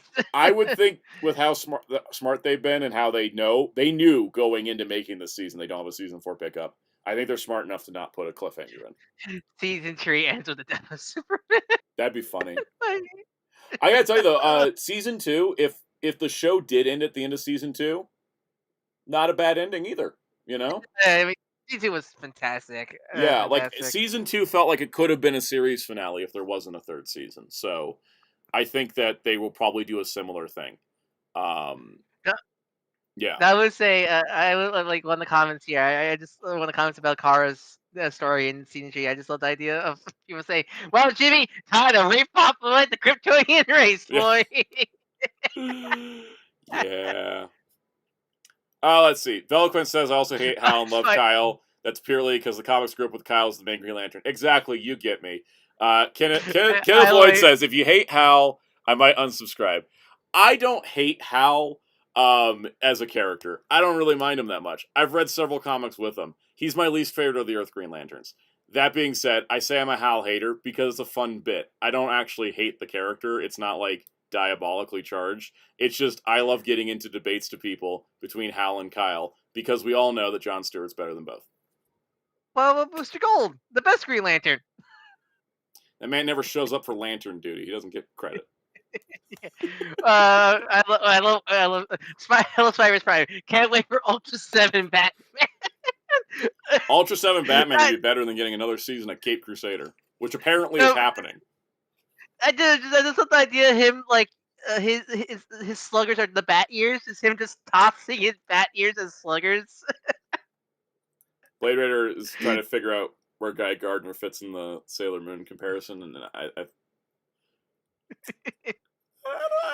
don't know. Like, where does he fit? Sailor Chibi. I have a different perspective on Chibi Moon because of the manga. In the manga, I'm like, oh, she's fun. I don't have a problem with her. But I know in the anime, she is obnoxious. I love Corey Robinson. All hell like his bell. Oh, what was it? Oh, all Hal hates his Valis. I think it's like, you know, and I've like I say, it's not that I hate Hal. It's not like I'm sitting here going, Hal Jordan, I wish the character never existed. Like, no, it's fine. It's just I don't like him that much. Hal wears a stupid thing on his face because he thinks one of his Earth people was some end of the shit millions of light years away from Earth. And go, the Green Lantern of my sector is Hal Jordan. Yeah, that's actually the thing I have a problem with Hal Jordan. Is like, why does he wear him? He's the only one that does it. Because like Simon doesn't even wear his mask anymore when he's in space. Like when he's on Earth, he does, but Kyle does because he looks cool. That's why he does. Because he's a nerd. Kyle and Hal have the same problem. Like both of them that do not need to be wearing masks. They're just dramatic. Kyle, we know Kyle does because he's a nerd. Yeah. Does this mean Richard is Leo and does fears Batman with a G? Yes. I like how I had to write Richard because the YouTube chat would not let you write Dick. Jay Delavie says, make a Hal Jordan agenda post and now you'll be a hater. Blade Raider says, which queen is Sinestro? Obviously Beryl. Right? Like, Sinestro's big bad, but not big bad. You know what I mean? He's not high up on the totem pole. So, it's always going to be crazier things. Any more Green Lantern discourse in our Superman discussion? Great, you made me think of another 3 years of Three Houses discourse. Yeah. Three Houses discourse. Would that be the case of which was the best Green Lantern and some Lantern discourse? Oh God. I will say about Jon Stewart, I hate when Jon Stewart's written as a military man. Because I think he's much more interesting when you write him as an architect, because he is an architect, and that makes so much more sense for a Green Lantern. And Green Lantern War Journal was all about him being an architect, and it was like. Was that Jeff Johns again with the whole military background? Jeff Johns again. I mean, he gives us Jeff Johns giveth and taketh away. That's why I have like a contentious relationship with his work. Is like some of it I do think is brilliant and I think is great, and then others of it just bugs me. He's not my instant don't read like King or Bendis, but I do get annoyed a lot with the decisions. I don't read any Jeff Johns at DC after Doomsday Clock though, because my God. Yeah. No, I read some they're bad. But like as I'm reading his like Green Lantern run again in the compendiums, I'm like, oh yeah, Hal Jordan is kind of cool. And then I remember my hater agenda and I get back on, no, he's still not as cool as this and but you know, I gotta tell you, like Jeff Johns knew how to write Hal Jordan better than a lot of people. Oh, I dislike you, Hal Jordan, baka. Yep. Okay, we'll do this last bit before we move on. Hellfire says, how you guys, well, probably Ryan has seen it, feel about Jessica's design in Ruby? I like it. It's cute. It's like fine. I think it's cute. I like it's the best looking one of the Ruby crossover of the movie design. The movie specifically, because the comic has different ones. In terms of design, Play Raider. I've never watched those movies. I've just seen a couple scenes that made me go, what? They're not good. They're not good. I'm saying this as a big Ruby fan. They're not good, but not good at all they're not even written by the writers of Ruby. It's written by the writer who wrote the Tim Drake comic. At least the recent Tim Drake comic. Yeah, I still have never finished that comic. Yeah. Later. I'm excited for Superman. I just don't have much to say. Cyber Superman with a giant owl just sounds fun. I think the owls is for like Luther probably, but it's like what's the Smash Mouth like giant owl on his chest? Owl on his forehead. Like, yeah. No, it is. It kind of makes him like it's already telling you he's not going to be loser successful. Man. Loser man. Yep. Moving along, Netflix is being smart. They have their first ever wide-release theatrical movie coming out next year. It was going to be Greta Gerwig's Narnia. Is going to be shown globally in theaters, including IMAX, exclusively for 45 days, starting February 12th. I remember watching it. I remember watching the Narnia movies as a kid because they're based on. Because I never read the books because I never read the books, but like I just remember really liking the movies, especially. Also, the cast is crazy. They've got Daniel Craig, Meryl Streep, Denise Go. Denise Go was an Andor, so I'm like happy to see her. Wow. Yeah, Netflix is getting a bigger theatrical run for movies than a bunch of the big studios. Look! As long as you're not a JoJo fan, Netflix has some smart ideas. I think you're a JoJo I think fan. all the money they made off K-pop Demon Hunters, Frankenstein, and Knives Out last year made them go, what if we actually released a movie and it was available in all areas? Wild concept, but here we are, and I think it's awesome. So, pretty cool. I mean, it's exciting. Also, it's very funny because this was supposed to come out in November, and they had a 2 weeks exclusive IMAX contract. And then they moved, which means Disney could move up Avengers Doomsday and get IMAX screens. But because they did this whole Infinity Vision bullshit that doesn't mean anything, they now can't do that because then it would look like they were backing out and that Infinity Vision was just a marketing stunt, which it is. Even the IMAX head even said that. I think that's one of my favorite stream moments is the when we wanted IMAX. Do you ever watch the original Narnia films by Disney? I saw the Disney ones, yeah. I saw another one as well. They were like my Lord of the Rings because like I did because they were like they're made for kids. They're kind of like kid-friendly Lord of the Rings, yeah. Yeah, and I really did enjoy them. I really P.S. like Lewis and Tolkien were actually very good friends. Yeah. Mhm.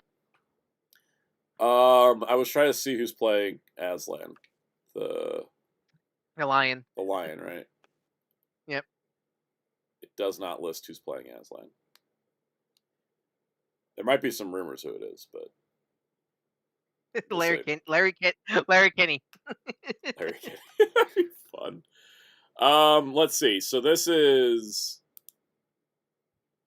Yeah, it's gonna be okay. So the movie's gonna be The Magician's Nephew, which is the 6th published but first chronological novel in the Chronicles of Narnia. Welcome back, Kingdom Hearts. All right, let's go. All right. J-Pog had mentioned the IMAX almost called Disney out in their BS. They can make more theaters. I think they do need to make more IMAX theaters, but I also know that like to build an IMAX, you have to have a certain amount of space to build it because they're kind of big. And I think a lot of areas need to be redeveloped to add IMAXs. Yeah. Or they lose I screens, don't know right? if mine has an IMAX or not. I've got a 'Cause smaller it's kinda IMAX. small. Yeah. But I think I'm actually gonna look up Devil Wears Prada, see if that one. Some of them do. Well, Jay Delabeat said Ben Barnes' Prince Caspian was their Bioawakening. I can see it. Also, that movie like rizzes up Prince Caspian as a character is way cooler in that movie than he was in the books, from what I've heard. Was there Kabutak news? I think people talk about it. Is that like I see people talking about like... Kabutak news, and I do not know what any of that is. Anyone knows I know what Kabutak is. I Feel just free... don't know there's news. Yeah, let's see. If anyone knows what the news is, feel free to say in the chat. Because I saw that post, but I didn't know what it was. Yeah, I didn't have any context on. I know that they've been doing toy stuff, but if it's just a lot of it's China only, and so it kind of just Yeah, was like. because Kabutak's big in China, surprisingly. Yeah. All right. Speaking of franchises, collab in Girls Frontline 2. There's a Kabutak collab in Girls Frontline 2. That concludes my thoughts. That's an insane collab. That game has tits everywhere.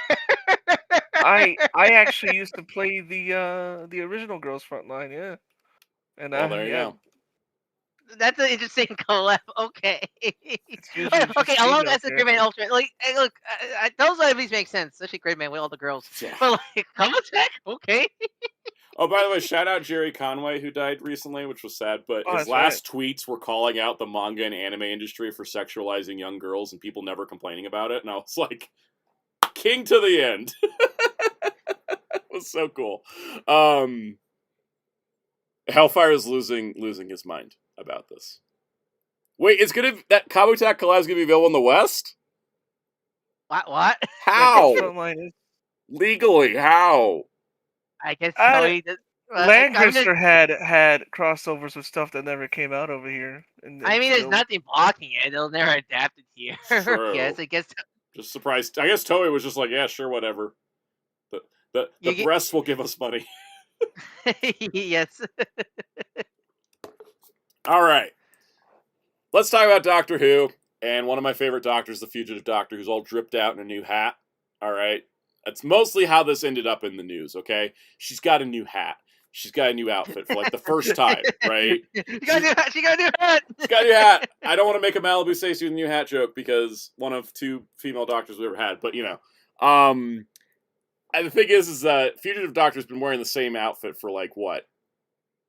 8 years now, roughly. Cartoon character.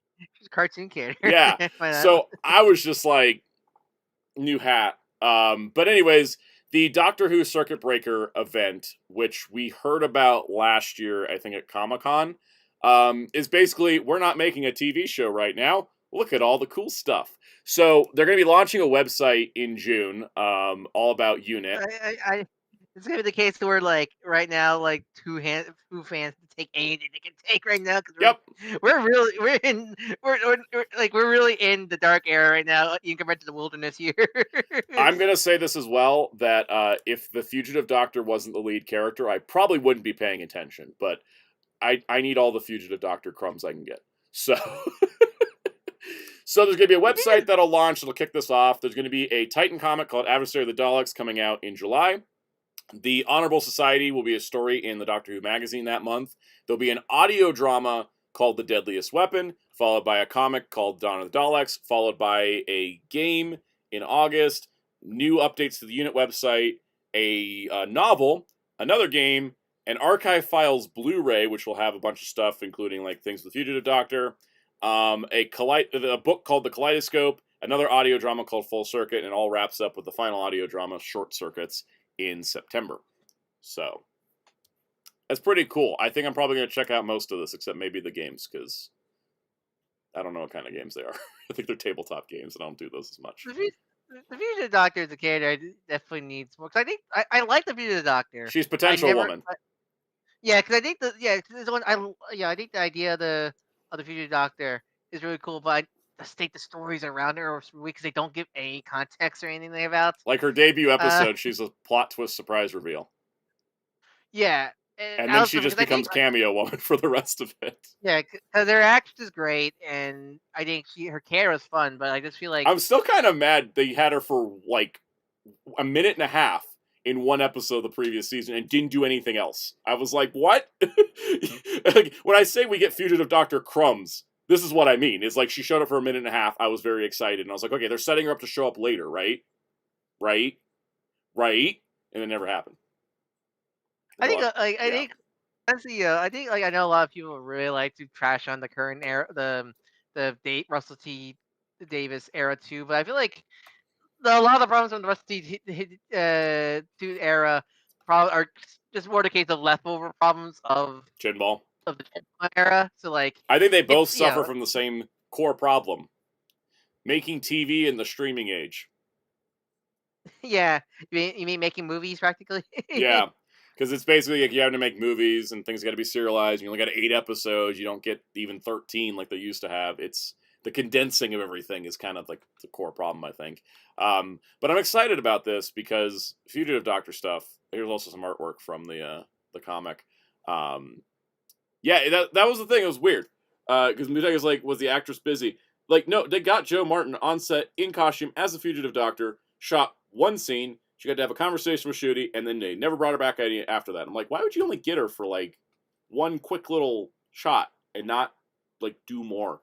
Yeah, that's because I think the idea of having... I think the Fugitive Doctor is a really cool idea of having a non-main main doctor be, like, a side... Like, probably what Riversong was during, like, the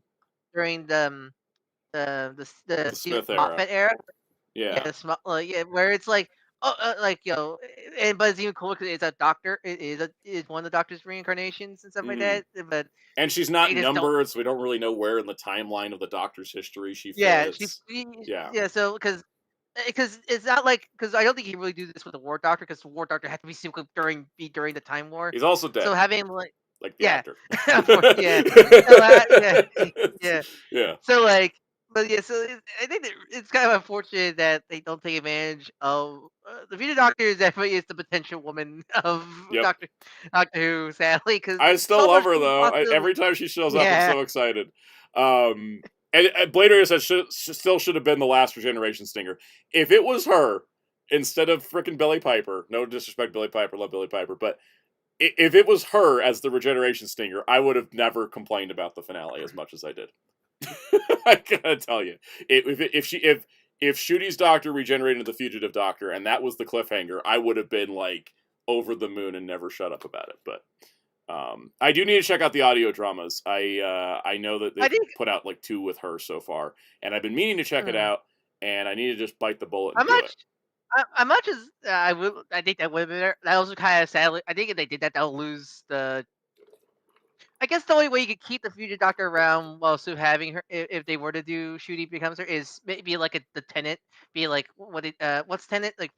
When he was 14, and that was technically a different generation. Yeah, that's the thing. Is it could be a fun thing, and then you could like spin off into the story how like the Doctor's glitching and repeating faces. Mm-hmm. Yeah, I think it'd be fun. I like Fugitive Doctor. That's kind of the whole reason I made this a news story. Because this is not a huge deal for a lot of people because it's just spin-off material, but like, I just like her. I just think she's neat. I just think she's neat, and I like her hat. I really like her hat. You guys know I love hats. All right, let's talk about something slightly more substantial that has infinitely more discourse. All right. Three Houses style? I think so. It's Marvel Tokon. Marvel Tokon Fighting Souls. The Fighting Avengers got revealed. So obviously the team has Captain America and Iron Man, who have been in the game.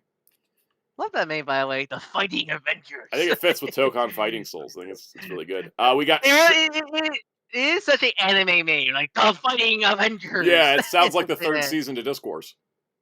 Yeah. But because first is Hulk, which I actually really I was gonna say we got Shuri as Black Panther, which is a nice surprise, and then we got Hulk, who is the biggest surprise because he's a Planet Hulk adaptation.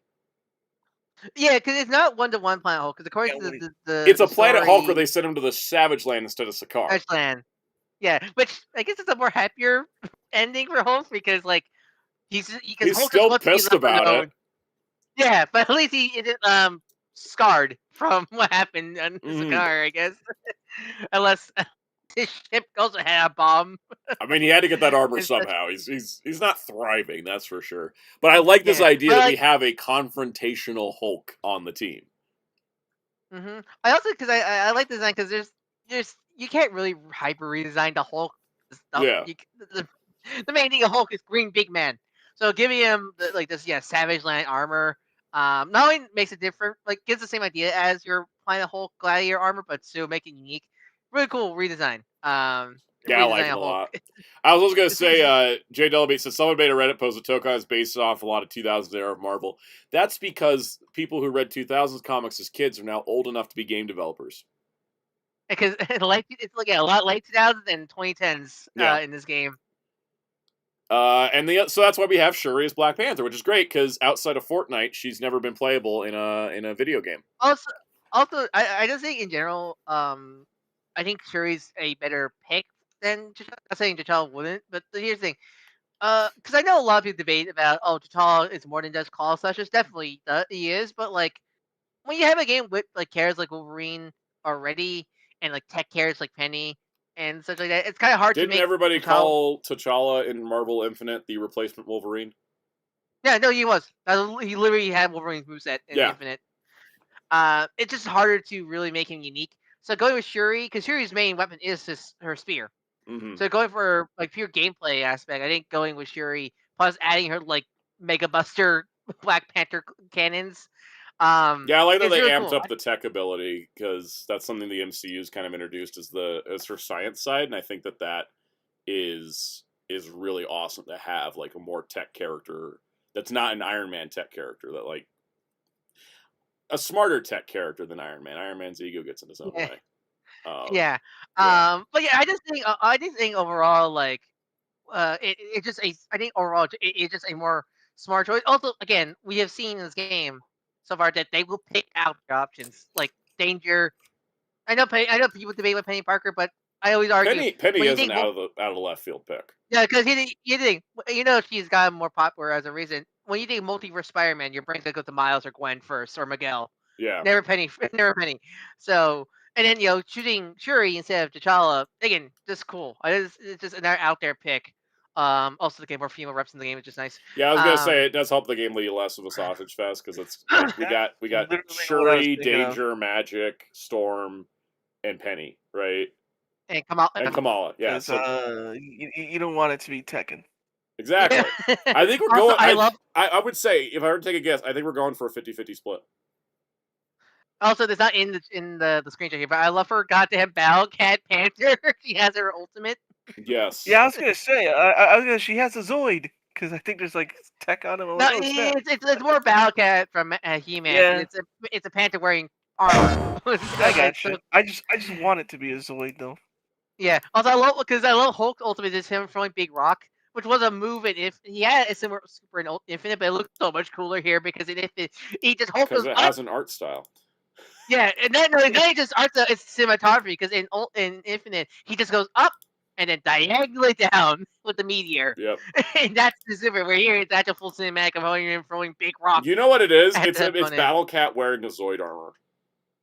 Yeah. That's what it is. It's Battle Cat wearing a Zoid armor. That's what we're looking at.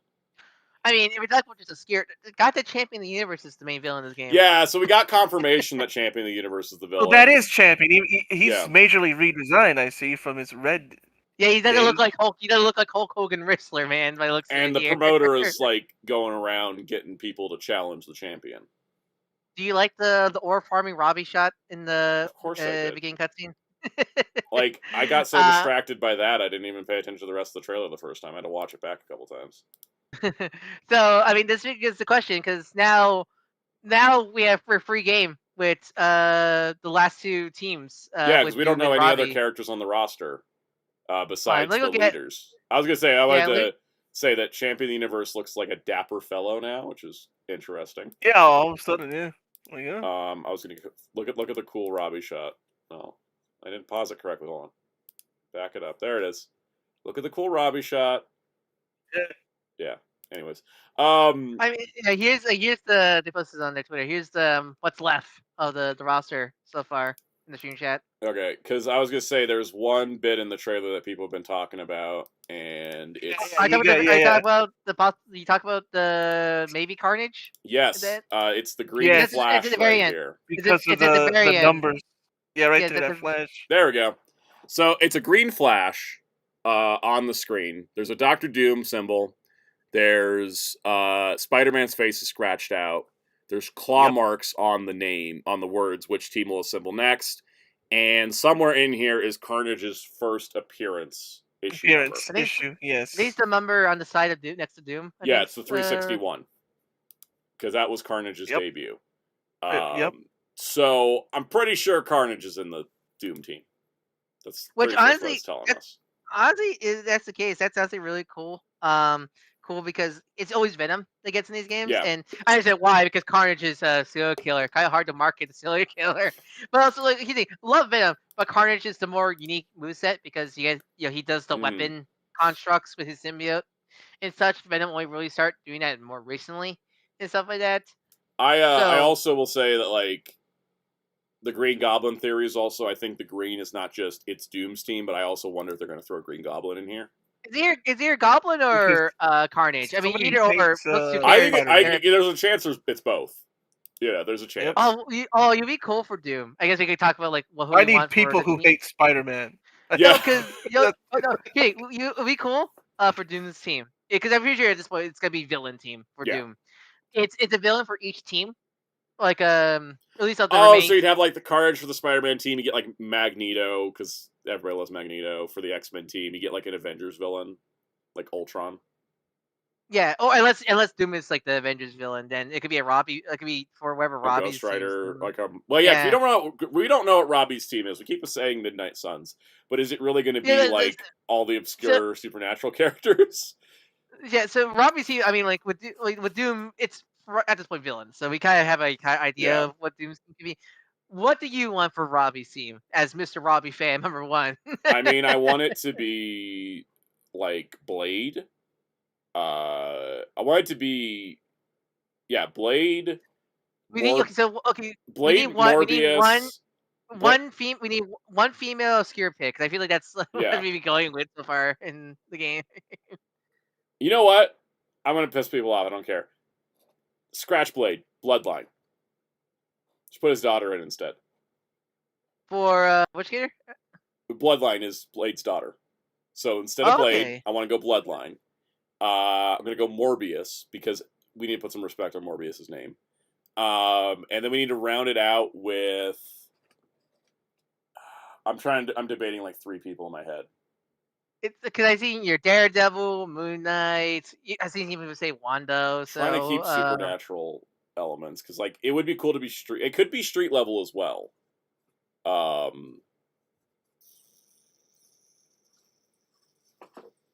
Because I think Bloodline would be fun. Because you can basically do Blade stuff. And there'll be more black people than in Rivals currently right now. Exactly. I'm trying to figure out like. I don't want to do Phantasma because it's too many Ghost Riders. Like I think Robbie should be the one Ghost Rider on the roster because they're not going to put 2 Ghost Riders on the roster.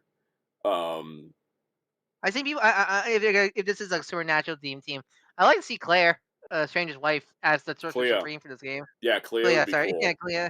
I'm also kind of wondering. I'm seeing Scarlet Witch thrown out. Maybe Scarlet Witch is on the Doom team as a villain. Yeah. Wanda. I'm trying to think. Like we got Clea would be a good option.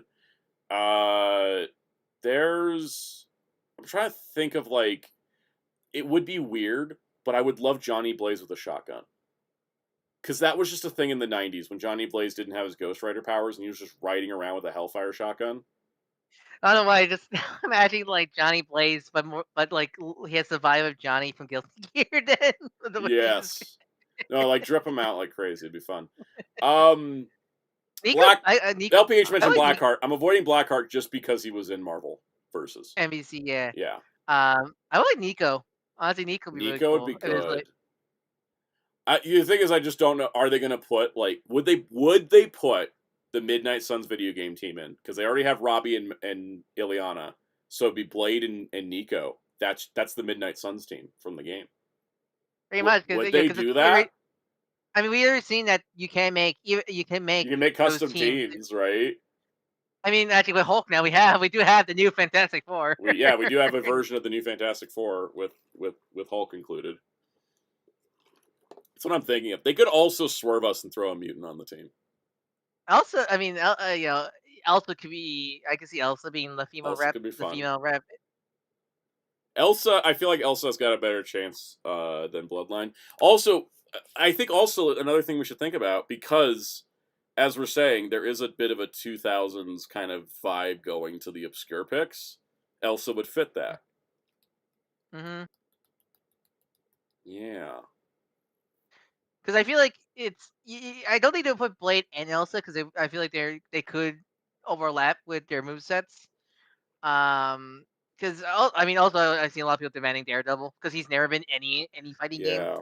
So that'd be really cool. Also, who's that vampire hiding around the X-Men after Blood Hunt? He could fit for the supernatural team. I think he's maybe too new for this game. It's too new. This game's been in development longer than he's existed. Elsa would be a great fit. I do think Daredevil would be a good fit. I don't think Moon Knight would. Daredevil would be awesome. I think Moon Knight should be DLC. What about Taskmaster? Taskmaster would be incredible in the Tokon style. He'll be definitely a DLC character. Yeah. They should make Moon Knight a dance character if he's in the game. Blade Raider might be cooking. Vampire Jubilee. Oh wow, yeah, there you go. Now you pick. Obscure woman 2000 storyline. And that's such a niche thing that arcs is like. Imagine they went full like gothic. Imagine they go like full. Imagine they go like full gothic Lolita, gothic Lolita with Jubilee. God, that would be so good. Now I'm gonna be disappointed if that doesn't happen. Like that's so perfect. Yeah, Blade Raider wins the pick of the day. That is an incredible idea. I guess we'll have to wait and see. Because, like... Also, it's nice we got the Wakanda stage confirmed, because we do need more stages. Mm-hmm. Like, desperately. Ooh, I closed my notes tab by accident. Yeah, we'll just skip the plays. I figured you were getting, like, a lap variant stage with Jim. What stage would you choose for Robbie? What stage would you choose for Robbie? East Los Angeles. It's got environmental hazards. It's called People Don't Stop at Stoplights and Run You Over. Yes. Yep. I love LA, by the way. I don't say this as shade. I just say this as someone that spent enough time there to know.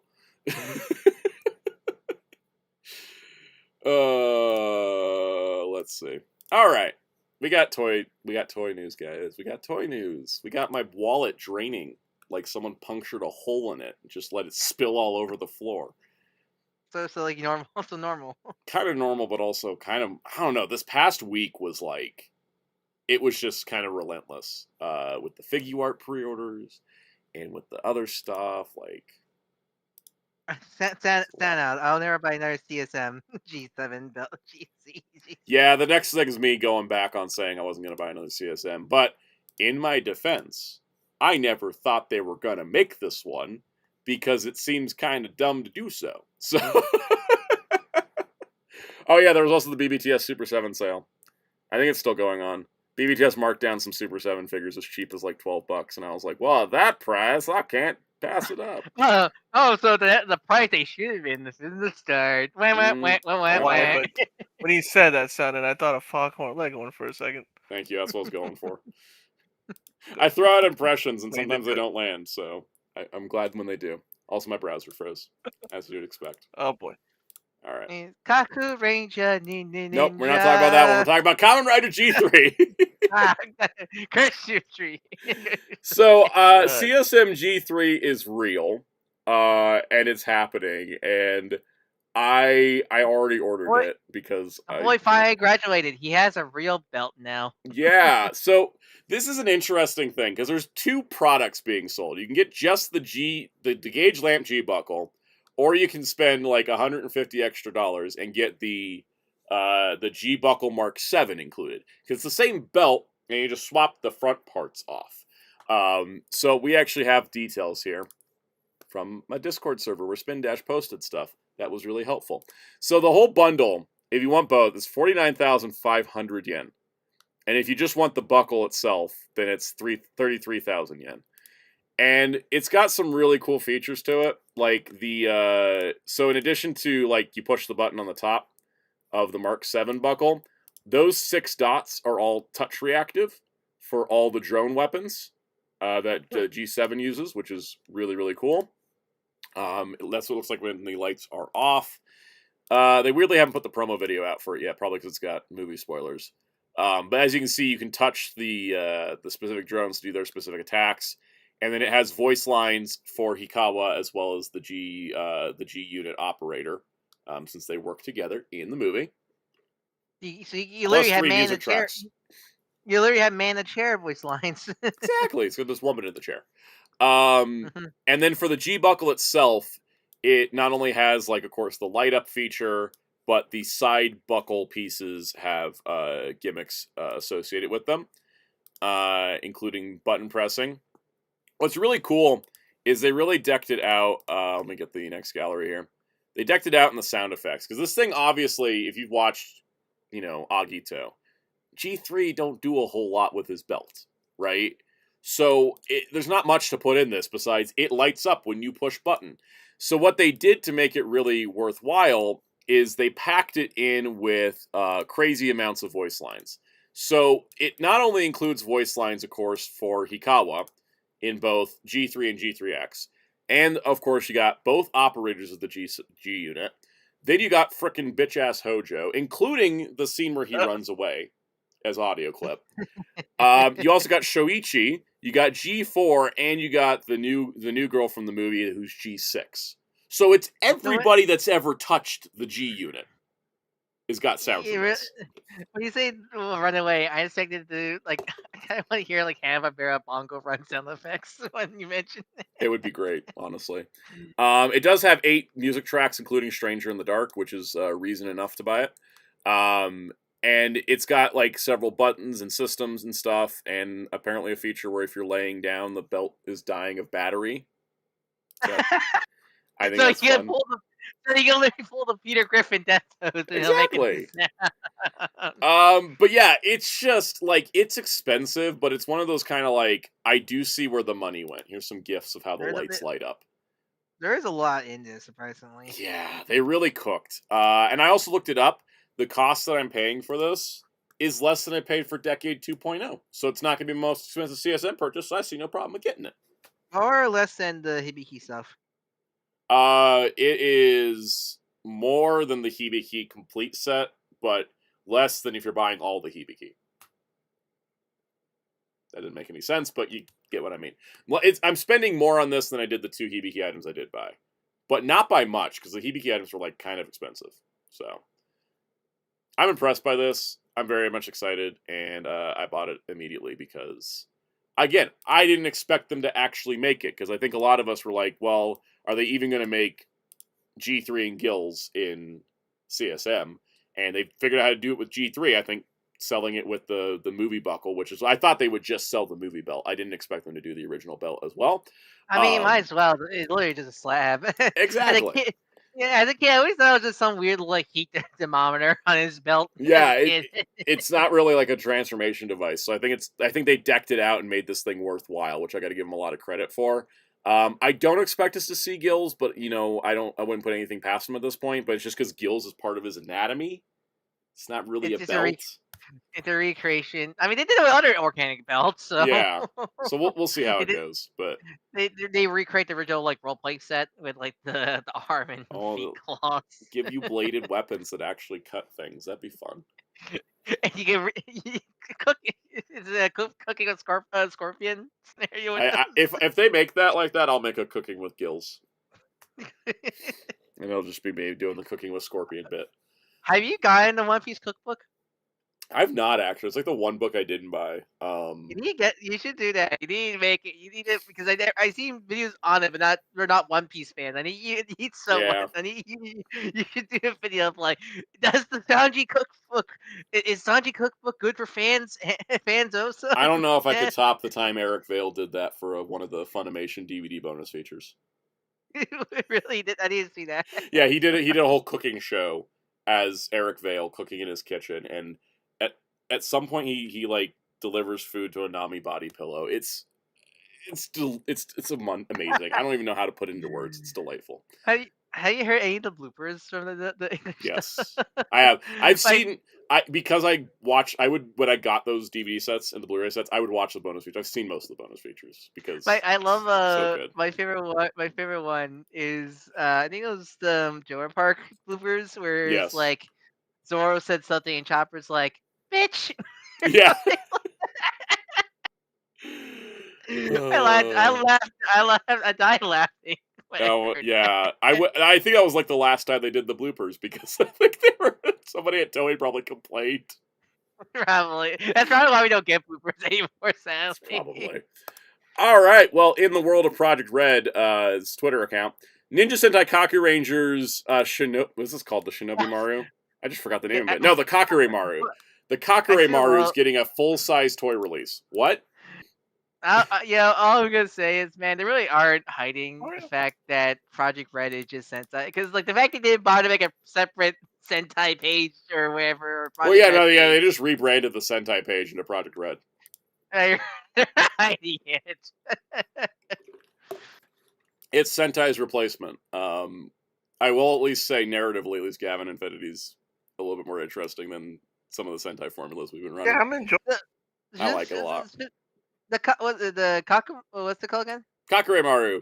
It's 700 millimeters now, and it's got all the symbols, and you can store the symbols in the hilt, which I think is awesome. Because it's not like a big blade. It's it's one of those like short blades, right? Yeah. And that's like intentional. It's like how it is in the show. It also vibrates, so do with that with what you will.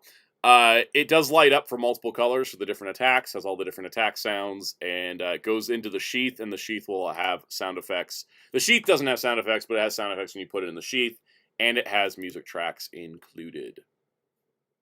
It's really cool, and I might have bought it if I didn't just buy G3.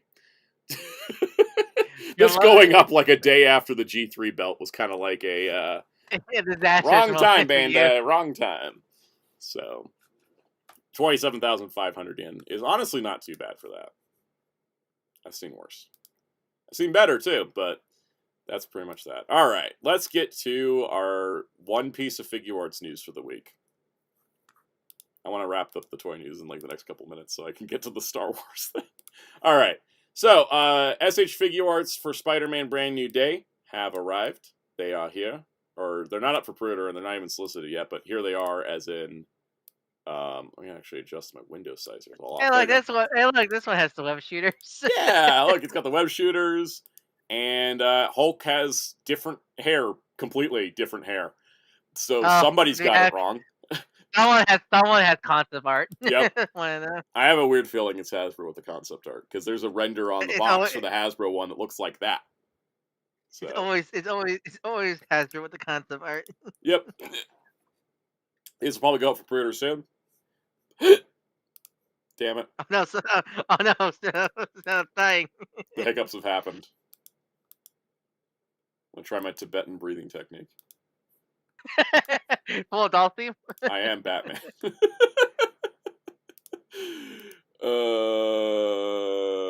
Yeah.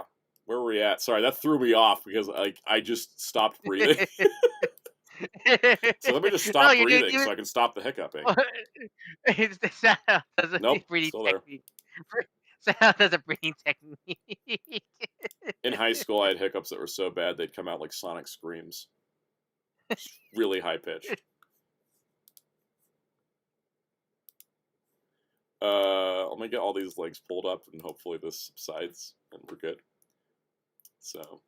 Quick, someone scared him. I already got scared by the G3 price. We don't have to worry about scaring me again.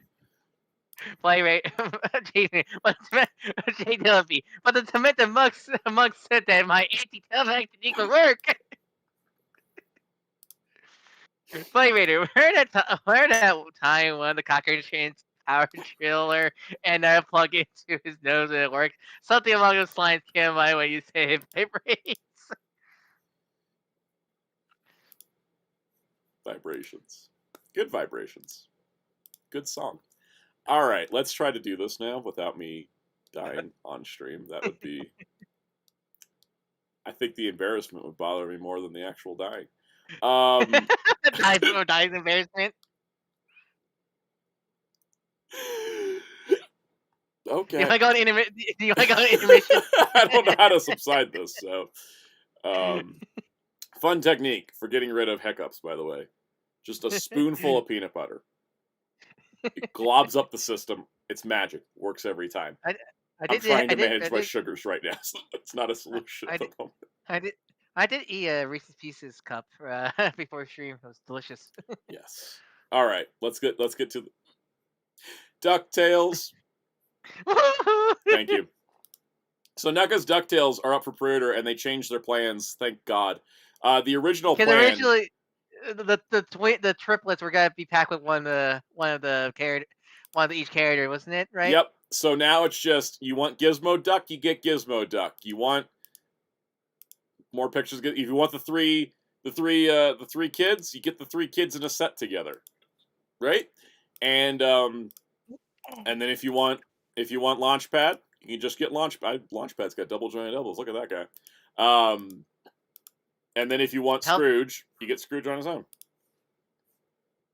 So I think this is smart because you can kind of pick and choose what you want. Wheels. Oh, hey, perfect. Wheels, cool. Save sound. He has the hiccups. I have the hiccups. You have to take over now, Wheels. All right, so I don't think Wheels watched Disney Afternoon stuff, but I don't know. Like, if this was the reboot, I would have bought these immediately. I didn't watch Disney Afternoon. Jerry, take over. Yeah. Talk about DuckTales. I mean, yeah, I love DuckTales. I never had these figures. I had Chip and Dale figures. I kind of want these, especially you know, Uncle Scrooge as they call him. David Tennant. I'm glad they're not textured like the gargoyles. Imagine. That'll be funny. That'll be funny. We did. Because I'd be like a week or so. Yep. I kept saying to Jerry, I said, Jerry, where did Disney Afternoon play? I was like, I Disney. never saw it on my TV. It's on the Disney Channel. Was it only exclusive to the Disney? Yes. Yeah. Because did any of those shows get aired on syndication on non-Disney channels? I know. Was it Gargoyles syndicated? Yes. Gargoyles was on Cartoon Network. Yeah. Or somewhere. I remember seeing Gargoyles like on UPN 9. They kept DuckTales for themselves, though. They did. I think and Darkwing Duck as well. That's weird. Because the few episodes of because the few episodes of DuckTales I saw was on CBS area.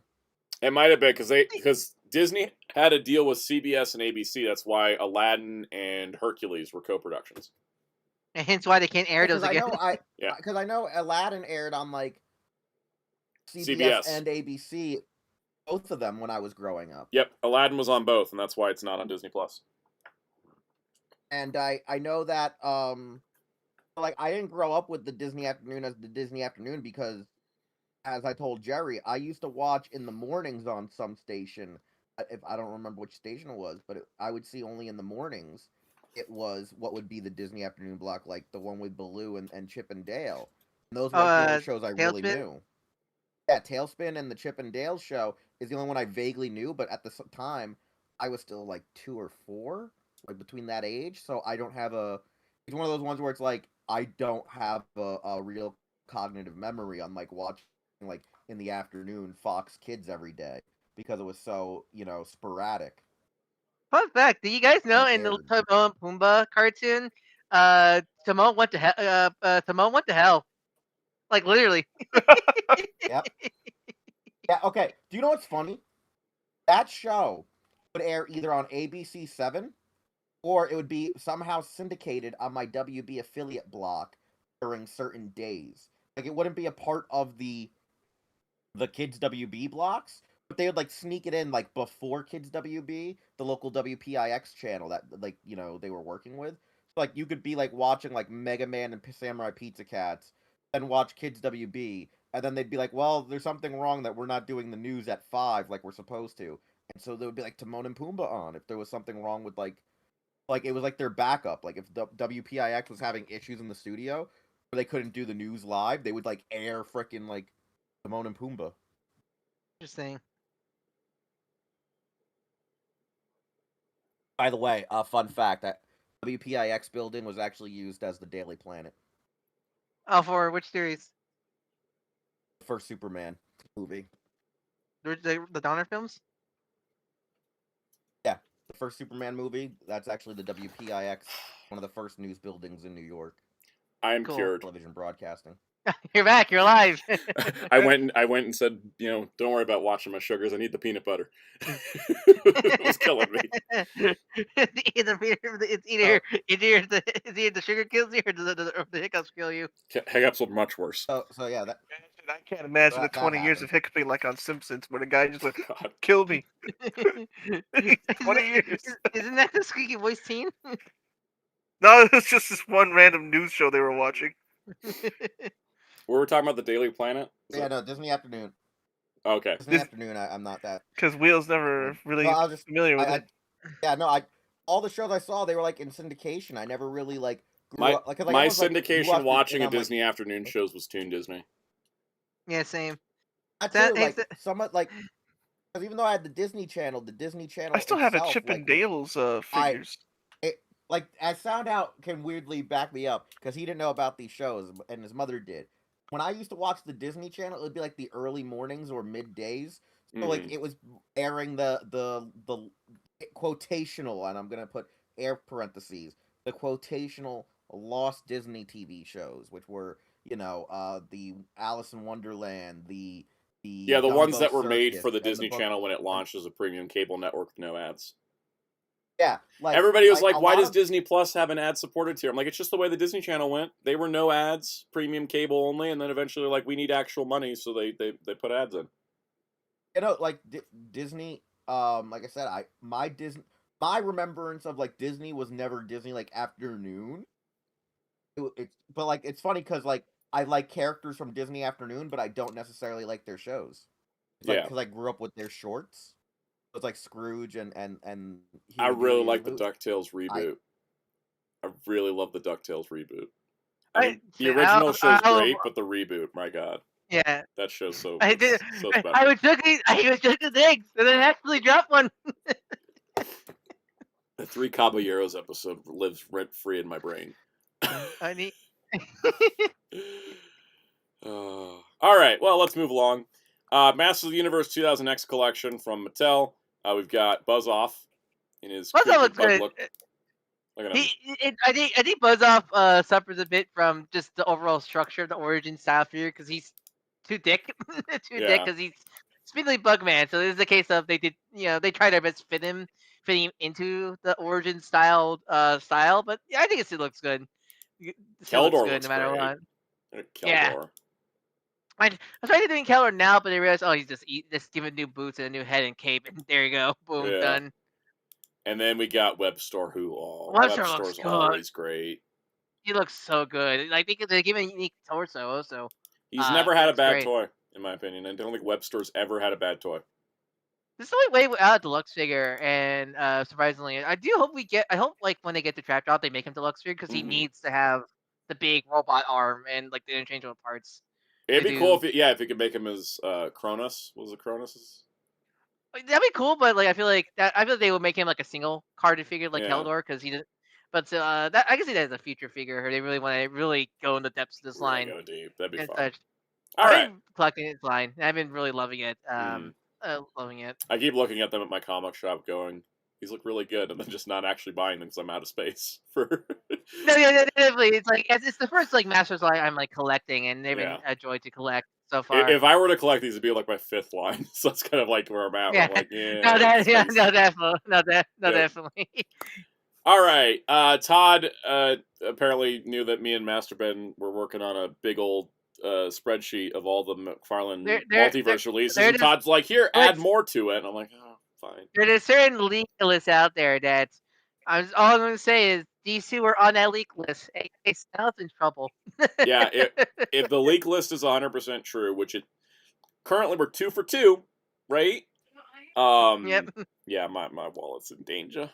It's in danger. So another to the fleet. Another to the fleet. It's the Bat Missile from Batman Returns. Which I'm surprised to make because I kind of forgot his vehicle assistant because this was in one scene during the final. Yeah, because wasn't there it's when Penguin takes over the Batmobile and he's like crashing into cars and stuff, and like he's gonna crash him into an alleyway, and Batman's like, haha, and he like splits the sides of the car off, and so like he goes through the down the alleyway, and then the police get stuck, and then we never see it again. Yeah, so really, I so weird. Do you know how many Kenner toys they made back in the day just of this goddamn gimmick? Like I have a Kenner Batmobile where you push a. I have a Kenner Batmobile where you push a button and it shoots the sides off. It's the coolest thing. Yeah. No. Like Kenner either made 1 and just kept reissuing it, or they at least made 3. I think they made 1 and kept reissuing it because that was kind of what they would do. Like the Batman Returns Batcave playset was used all the way through until they lost the license. Didn't Hasbro? And Hasbro even took it and used it for when they because it was Kenner and to Hasbro same ownership, but Mattel Did Mattel use Did Mattel use it for the 2000? No, because it was for. No, it was that Batman line right before the last one that Hasbro had before they lost the DC license. Because it was like it's the DCAU, but it wasn't based on the DC. It was just using the molds of DC. It was like that Batman Returns Batcave mold basically lasted 10 years.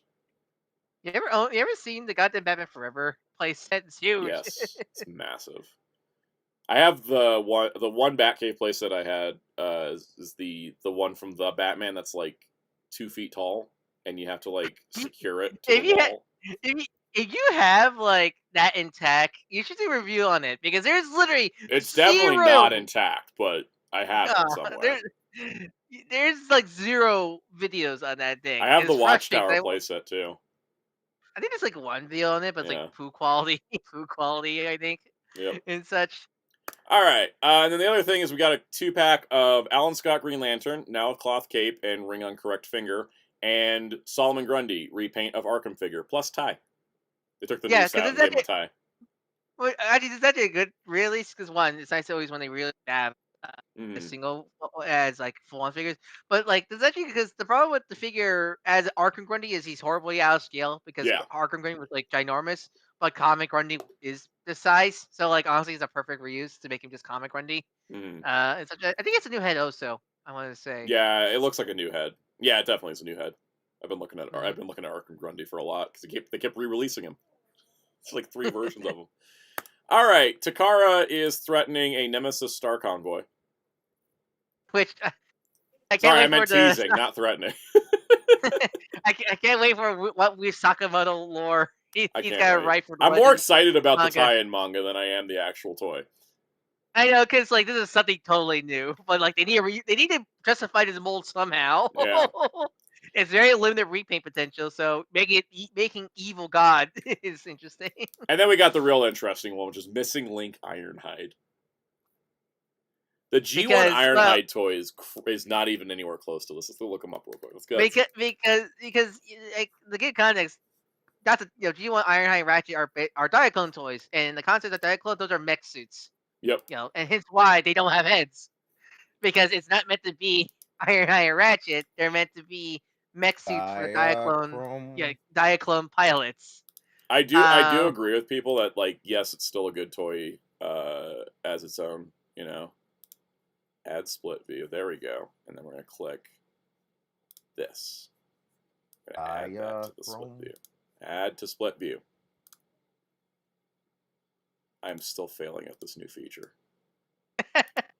It's funny because when I saw that Ironhide, I didn't realize that was Ironhide. I thought it was like some unmade toy because it looked. Yeah, like I had to look at it a second time too, and I was like, "Wait, what is this?" And it's like, okay, choose a tab to open. All right, there we go.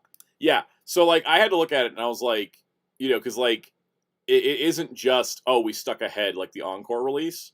It's like completely redesigned.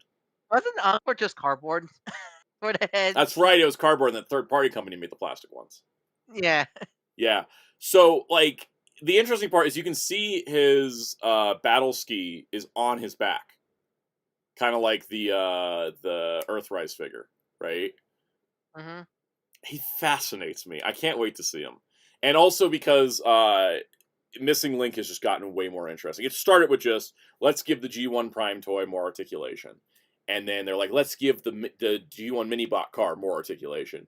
And then they've just started going crazier from there. They're like, here's RC, here's Sunstreaker, here's Grimlock. But they kind of seem to be doing like a kind of, I don't know, I don't want to say they have a pattern, but it was kind of like, you know, you had RC, who was a toy never made before.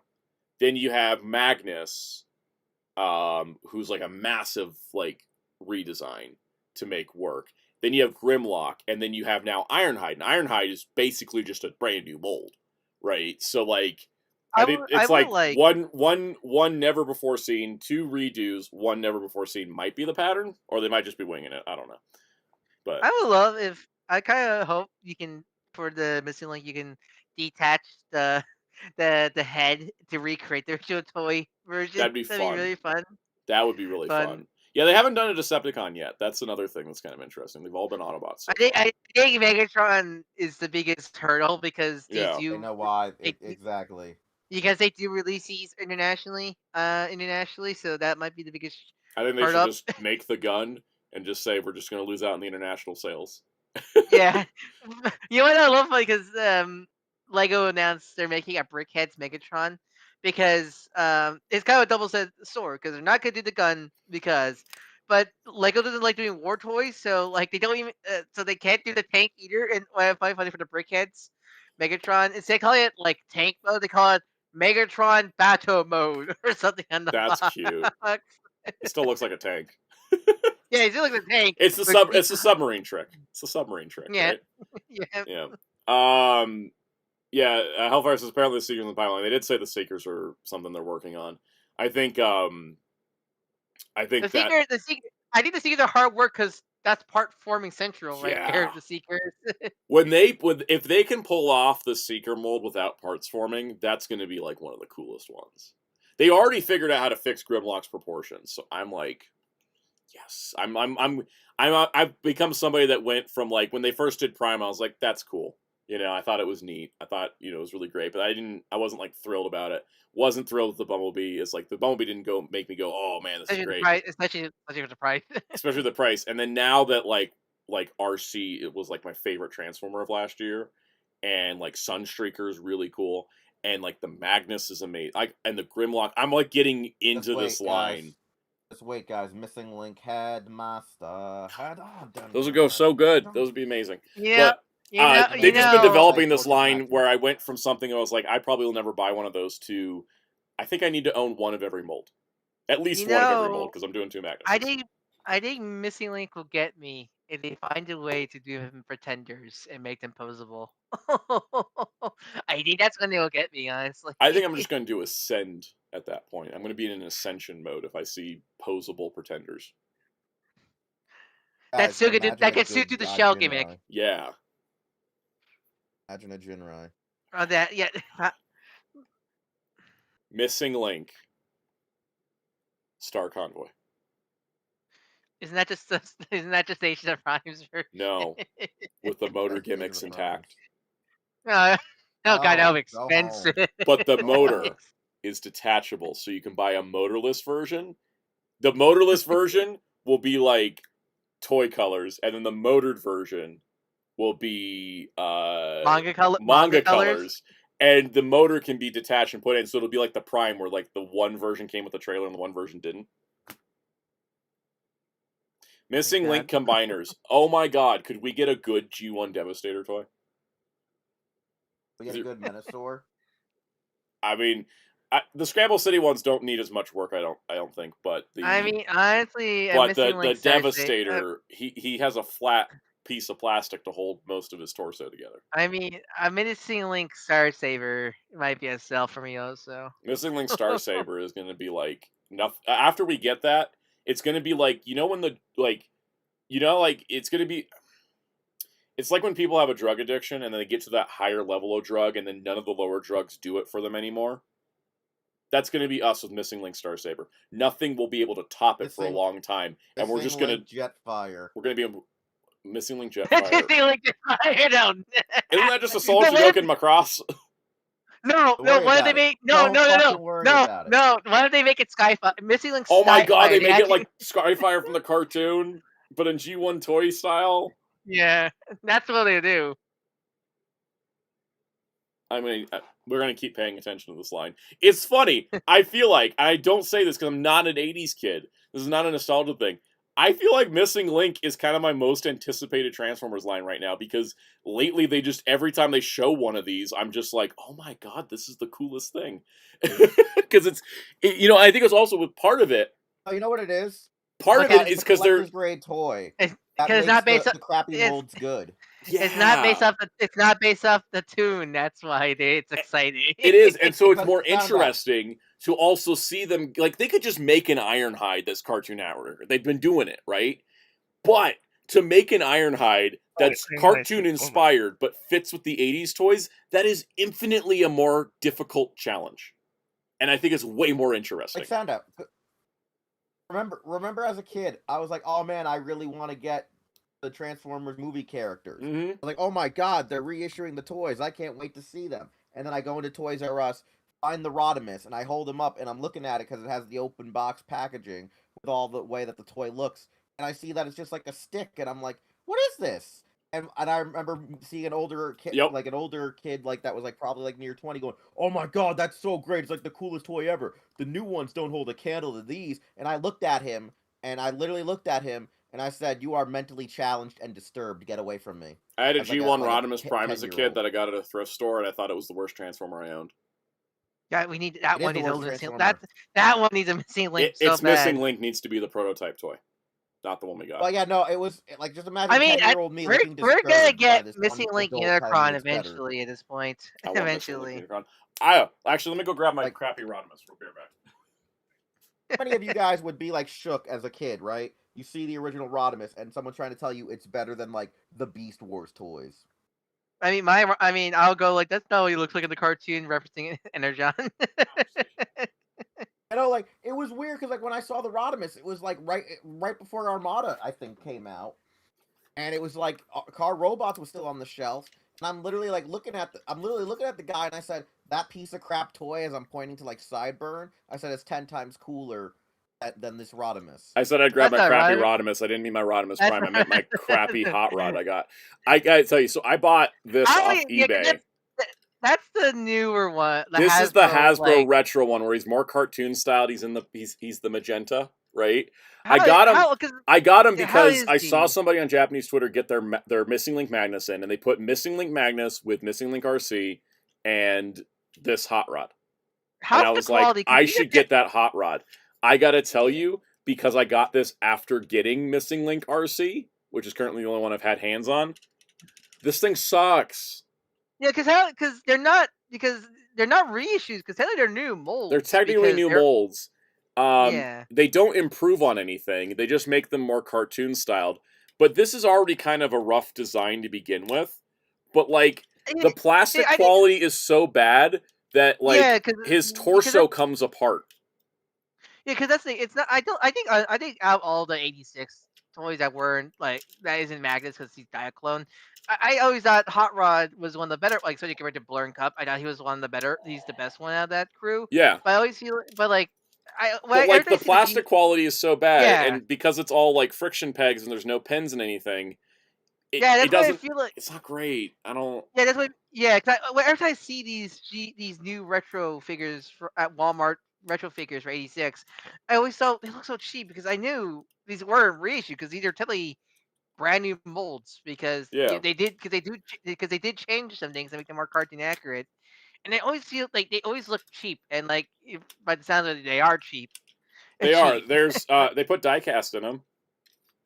His feets. But okay, that's at least in a That's good it. place. But like There's nothing else. even then, like something with the plastic quality. Like I just from photos, This is the same plastic quality as like the Warrior class figures. Yeah, because it looks so shiny. Because it has like very shiny plastic. I mean, I could. Does it? Can you put it up against the light? Is it see-throughs? If you put it up against the light. Let me. The light's all the way up there. That's not gonna. He's not quite see-through. No, he is. Never mind. Do you have your phone on you? Yeah. The plastic in his legs is more transparent than the clear plastic.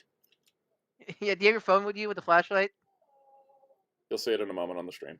Oops. Oh yeah. Oof. Yeah. That red is. Like Missing Link RC may have been $100 for like kind of a small figure, but like she was 100% better quality plastic tolerances, joint quality, and diecast. So it does this when I put it on the shelf where I stand him next to RC. Looks pretty good. And that's what I got him for, and I only paid like $25. So I'm like, all right, but I'm not buying another one of those. I don't want to know because they really Seekers for that line, didn't they? Yeah, I don't want to know how they. I don't know. I want to know. I'm never touching those again. Missing Link are kind of expensive, but they deliver in quality. So let's move on. We got some Star Wars toy news, like the $600 Furby. I mean Grogu. Why? Hasbro, why? The life-size Grogu statue from Hot Toys was $550. This has electronics in it, and that's what they're justifying the price with. Like, who would realistically buy this? Like, realistically, because they make life-size Grogu's like available at retail for like what, $50 at most, if I have to guess. I don't know who this is for because my mom is like the biggest Grogu fan I know, and she was like, "What?" she was confused by this thing's existence. Because again, how did they do electronic animatronic Grogu's during Mando start? They've done so many Grogu toys at this point. This doesn't do. My mom has an electronic Grogu that's not full size, but it was like $35. It was made by Mattel, not Hasbro, and it was like smaller size. And you can touch his head, and his arm moves up, and he makes sounds, and his eyes close, and his ears adjust. What is really that different with this besides the fact it's like a little bit taller?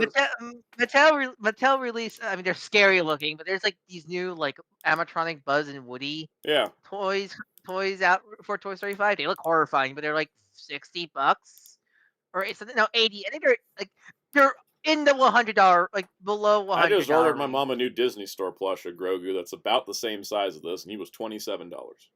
Yeah, like who again? Who is this for? No, you know who this is for? Whales. The RoboSen market.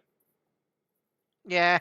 The people who buy RoboSen Transformers, not the people that get them sent to them for free, but the people that actually buy them. That is who this is for. All right, let's move on. I have nothing else to add to this. It's just greed incarnate. It's like it's just another case of Hasbro. What are you thinking? Disney Toy Box exists again.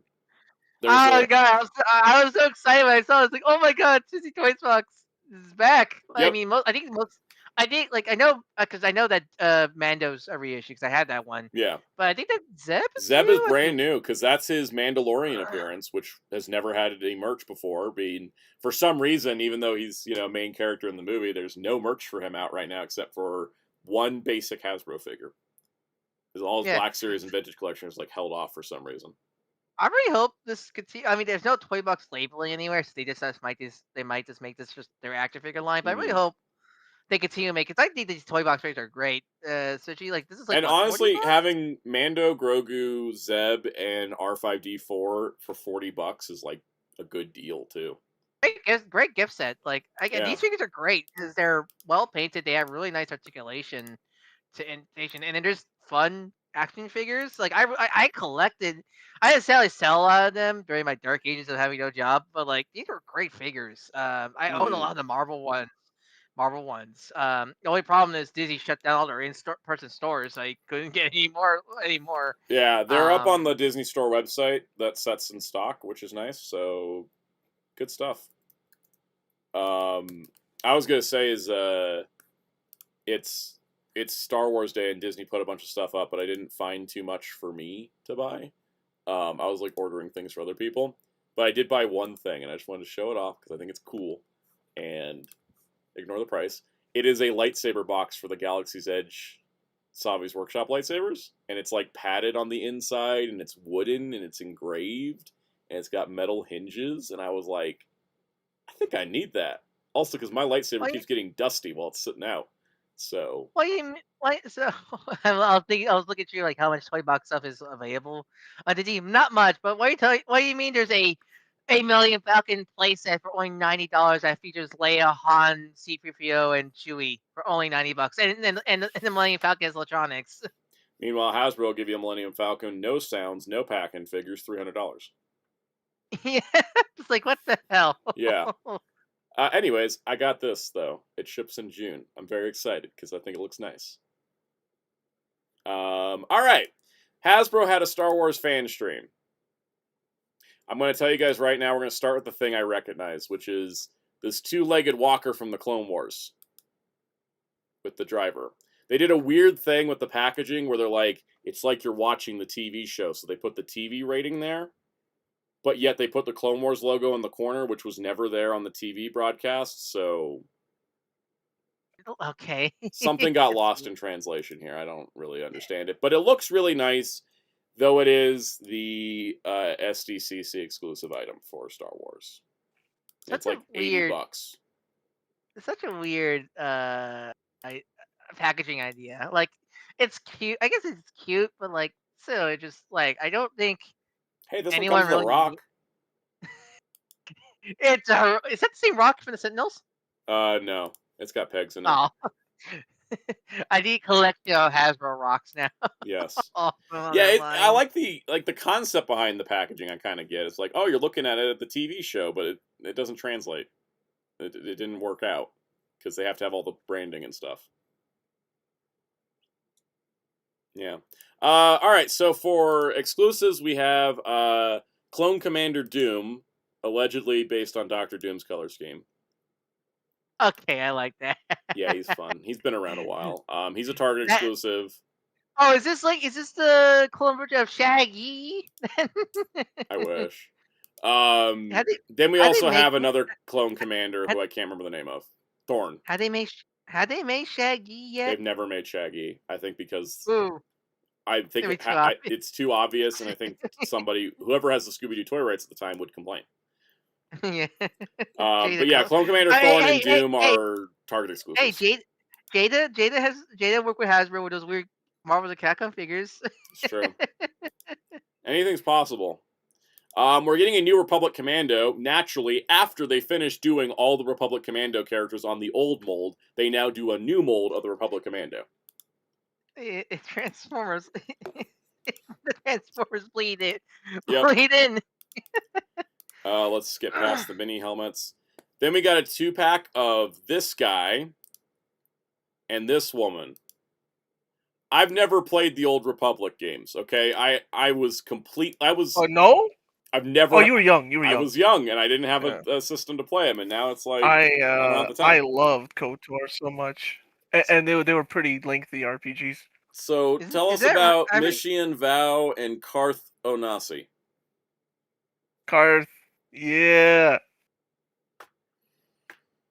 You don't know about the Ebon Hawk either, huh? No. Bruh. Blind spot for me. Well, get it on Switch. I'd love to see you do a playthrough on Switch. That would be fun. Because I remember that game. I loved it so much. I literally when I was playing that game for back then when it was new, and I found the twist, which everybody knows now. You know, Revan. Yeah. I was so hype. I actually called my friends on the phone on a landline and called them. Yo, you gotta play it. It's so cool. That's the classic stuff there. You sadly don't get much. Can't. I know, don't right? get These much. days. Yeah, I need to look into that at some point because yeah, it's a Is that blank spot for is that me. Republic is that Trooper. remakes? I mean, is that remakes happening or is that canceled? No, it's never happening. It never was happening. Was Nothing. that canceled? No game is Was that- happening to me until we get a release date. Was that canceled? I forget. It wasn't canceled, but every once in a while they say it's not canceled, even though the studio keeps bleeding employees. Okay. Yeah, it's. Peacemaker said Karth is your first party member, and Val is a thief paired with the Wookiee they did from KOTOR a while back. So, oh, good, they're expanding the collection. Also, there's a Republic Trooper, which we're just kind of flipping through because it looks neat. We got Satil Shan, their double-bladed lightsaber. Kaos, got any insight? Let me see. Her arms are Oh long. yeah, Her I arms don't are remember all the characters, long. but She's using the Ahsoka but arms. Yep. She looks cool though. She looks cool. All right, for vintage collection. Sorry, go ahead. Oh no, so there's a part in the game where you like make your own lightsaber, and like what you choose depends on what kind of Jedi you become and all that. Oh, that's awesome. And you pick the crystal for your lightsaber and stuff. I love when the lightsaber is part of the story of a character. So Peacemaker mentioned, yeah, it's the descendant of Bastila, which I remember Bastila is a major character in KOTOR. Okay. You played the Force Unleashed games. Did you, Sound? Yeah, I have. I mean, those games are great too. Those are great. Yeah, Love I love. I was that's one of my favorite lightsaber customization games. Is those. Yes. Yeah, the Force Unleashed games were so good that I was like, I need to know everyone involved making these. And that's how I knew the name Sam Witwer, and so that way when he became MAW, I was like, no way. I know him for other work reasons that he likes to Smallville clown on. Yeah, exactly. All right. So here's an interesting one. We got Anakin Skywalker.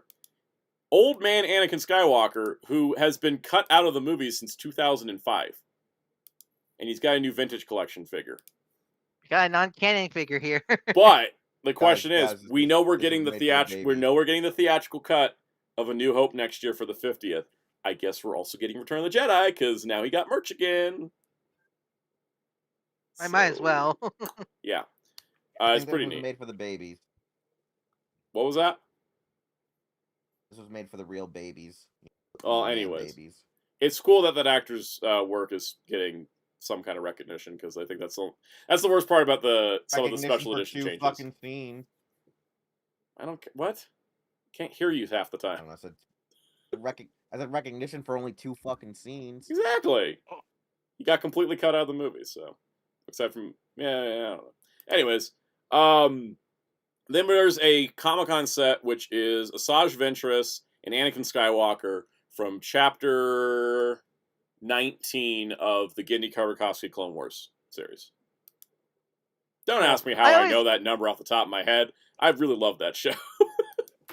They're really cool, but like I probably also really wish they were in the style of Gendy's art style of art. Like, especially the green was the biggest disappointment for me because I adore how he looks in Gendy's art style. So to see the figure be just a repaint of movie Grievous, which I understand, but also like, damn, I really like that style a lot. So it's like, this is the thing. Why can't we have like the animation model versions for Star Wars? It's because they want everything. They want the whole they want like them to look nice next to each other. You know, like I feel like. Well, why can't they make 2 versions? One that's animation. Yeah, I feel like I think it's a Lucasfilm thing because the only people making animated versions of stuff is like those Figuarts Clone Wars prototypes we saw that never materialized. For now, because Hot Toys, you know, they announced Darth Maul, they announced Shadow Lord Maul for the Hot Toys release, and he's still got Ray Park's face. Weird licensing thing. It's got to be a Lucasfilm role. Blade Raider said they could have marketed it as the original trilogy apology tour. You know what? It'd actually be less pathetic than the Transformers apology tour.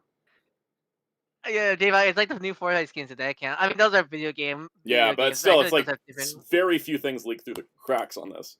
Bodhi Rook's finally getting made in 3.75, 10 years after Rogue One, because they always kept forgetting to make this guy. Black Series took like 8 years to make him, and so now like Vintage Collection's finally getting him. But now everybody's like, it's been so long, you need to reissue the Rogue One Vintage Collection figures because it's been too long now. I mean, what was his? What was his thing? I forgot. I remember. I remember Jin. I remember. He's the pilot that kicks off the plot of the movie because Saw Gerrera has him, and that's the mission that Cassian's on, is to retrieve this pilot so that they can get this information about the Death Star. He's the one that has like the information that like Galen Erso developed the Death Star, and this is how we find out where the Death Star plans are. Like he's a plot device. He's not really a character. It's much like how Riz Ahmed gets wasted in almost everything. So, there's some consistency. It's nice though that he actually has the cord for the hookup to the communications. That's how he died. Was hooking up communications, and it's actually got a cord this time. As soon as you mentioned his death, like, oh, that guy. Yeah, it's kind of the most significant thing. He got molested by a squid and then died. So this is two biggest contributions to the movie. He does say the title of the movie. He does name drops. So he's got 3 things to his name. He just has the worst look for an action figure, and that's why they skipped him when the movie came out. Yeah, because I think they're still like having scars of the shelf warming stuff from Force Awakens. Yep. More clone troopers that we wish were also in Black Series. There's the Geonosian Warrior pack for vintage. That's cool. And then we got Luke's evil clone from the old expanded universe. Wait, is his name really Luke? I'm not even joking. It's just Luke with an extra U. Luke. It's the dumbest thing. Everybody that says that the old EU had only good ideas never read all of it. It should have been one of the worst ones. It should be one of the worst ones because I forgot that they spelt it like stupidly. Yep. I was like, what? It should have been Luke's name backward. Equal. Exactly. Also, we got Plo Koon, who for some reason is in a Snuggie. First off, where's his evil goatee, Luke? Yeah, he doesn't get that because Mark Hamill growing facial hair is scary when he's under the age of 60. Yeah, why is Plo Koon in a Snuggie? Plo Koon in the Snuggie. Like, this is the problem sometimes when they do soft goods on the smaller figures. They just can't do certain robes. Well, I think because they make it too big. Yeah, it's like way too big. I don't know why he's drowning in it. And then also they did show him without the robe, and it is the Attack of the Clones version, not the Clone Wars version with the armor. That would have been better because then you could take off the robe, and he would be still like a look you would normally see. So. That's showing his pecs. Yeah. And then these are pictures of the images. For me, for the Star Wars stream, I thought, great reveals. Oh wait, there's a retro set. There's a new retro set. Wait, Jay Fox, there's a third clone, Luke. Just separate from Luke. Like, how many clones are there? Blade Raider said next kid has no U. There's so many clones that I think Palpatine just became Mr. Sinister in the EU. That would be more fun if he was like that. Oh, also speaking of fun, this is for the kids line for the movie, but like, look at ripped Rhoda. Oh yeah, because all the action versions are just so ripped. Yeah. Hey guys, why was the stream Friday so trash? So the thing is that I think for Vintage Collection it was great. That was this was a really good Vintage Collection lineup. Oh my god, man, it was ripped as hell also. And then for Black Series, if you don't love KOTOR, you got nothing. Like, it was just KOTOR and clones. Like, nobody alpha stunt. I can't wait to hear Rhoda's voice in that movie. That's the thing I'm most excited about. I can't wait to hear what Jeremy Allen White pulled out of his vocal cords for that thing. Like, just very excited about it. But yeah, if you don't like KOTOR, or you're tired of clones, there was nothing for you on the Black Series set. Like, no, it was weird, because, like, even though they were KOTOR, I was just, like, I just felt so uninterested, like, the entire stream. Yeah, like, I was checked out the whole time, and the thing is that, like, I think, it's just, like, there was not a single, like, heavy hitter for Black Series. Like, we're still missing several, like, major characters, and it's not like they rolled up and they're like, here's the Crow Inquisitor. Or even, like, here's the Merrick reissue we need to do. Oh, no, they did show the Crow Inquisitor, sorry. They didn't show, like, the Merrick reissue that needs to happen. Or they didn't, they didn't do, like, any of the obvious picks. Like, where's Zeb? Where's our Black Series Zeb, The The 2121 buff Hut. I want Buff Hut. I want them to make all the Huts in Black Series. I will buy them all. The conjoined twins, Jabba's gay uncle. Like I want all of them. They're amazing. Also, apparently Guillermo del Toro consulted on Mando and Grogu specifically for Hut knowledge. So Of course you have Hut. Of course you have Hut knowledge, that freak. Yeah, of course he does. Like, it was the most obvious thing I'd ever read. I was like, I say that lovingly, people. Oh, because of course I say it lovingly. I'm a Hut freak. Yeah. My mom and I were looking over the Mando trailers, and she's like, "What's up with these two Huts? Why are they sitting so close together?" I'm like, "No, look, they're conjoined." And she's like, "What?" And then we started having a discussion on how Huts reproduce, and we haven't come up to a good conclusion yet. I like to think this is mitosis. Like, yes. Like, I speculated Demon King Piccolo level eggs. Yeah. Out the mouth, just there's an egg. And then one just birthed up 2 eggs at once, and they were just fused. Like, and one's a Yoshi. And one's a Yoshi. Yes. Yoshi's just a Hut. He's just the nice one. Yeah, exactly. no, but you commit tax fraud. What are you you can't be nice. Hey, you can commit tax fraud and be nice. Yeah, true. Everybody likes Wesley Snipes. That's why people keep saying that about Austin St. John. Because I'm Tish. All right. You guys ready to do the Star Wars tier list? This is gonna be fun. Here's everything we're ranking. Boy. Look at all. I condensed it. I think the last time I did a Star Wars tier list, I think I split up seasons of shows or something. But anyways, it's been 4 years, so I'm just starting fresh this time. So let's go more fun. Let's go in chronological order. Oh, but I sorted them in release order. We'll be more fun. Chronological. All right, let's do a poll in chat. How should we rank these? Okay, chronological or release order? Please don't vote chronological. I already sorted them to be release order. All right, guys, go chronological then. Gundam style release order. Woo. All right, release order, chronological order.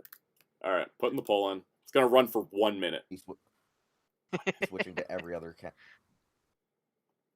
Later, it says one Namekian is Lord Slug. This is adding up. See? Demon King Piccolo eggs. That's how they reproduce. All right, chat will decide this.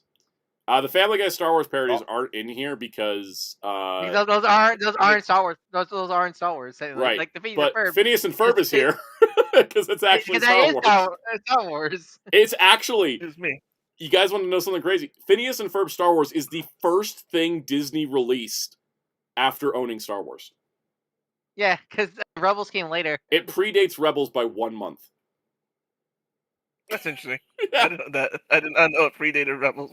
Yeah, I just found that out this morning, actually, because while I was pulling the images to make this tier list, I started the outline for the viewing guide, and I was like, double duty, get these images saved for the video, get my outline done so I can start working on the notes. Yeah. It's fun. A minute? Has it been a minute? I think it's been a minute. 1 minute ago. Okay, 73% said release order. All right, well, I'll rank them. You know what? It's funny. If I rank them in chronological order, my opinions change. Should I do it twice? No.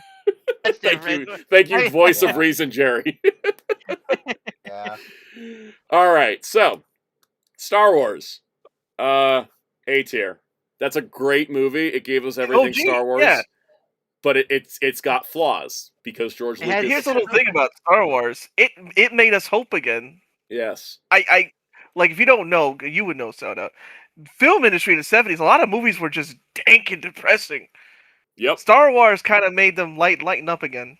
Yeah, it ushered in a wave of like hopeful futuristic settings and hopeful sci-fi instead of everybody being like, we're all gonna die. It's literally Star Wars is the hopium needle.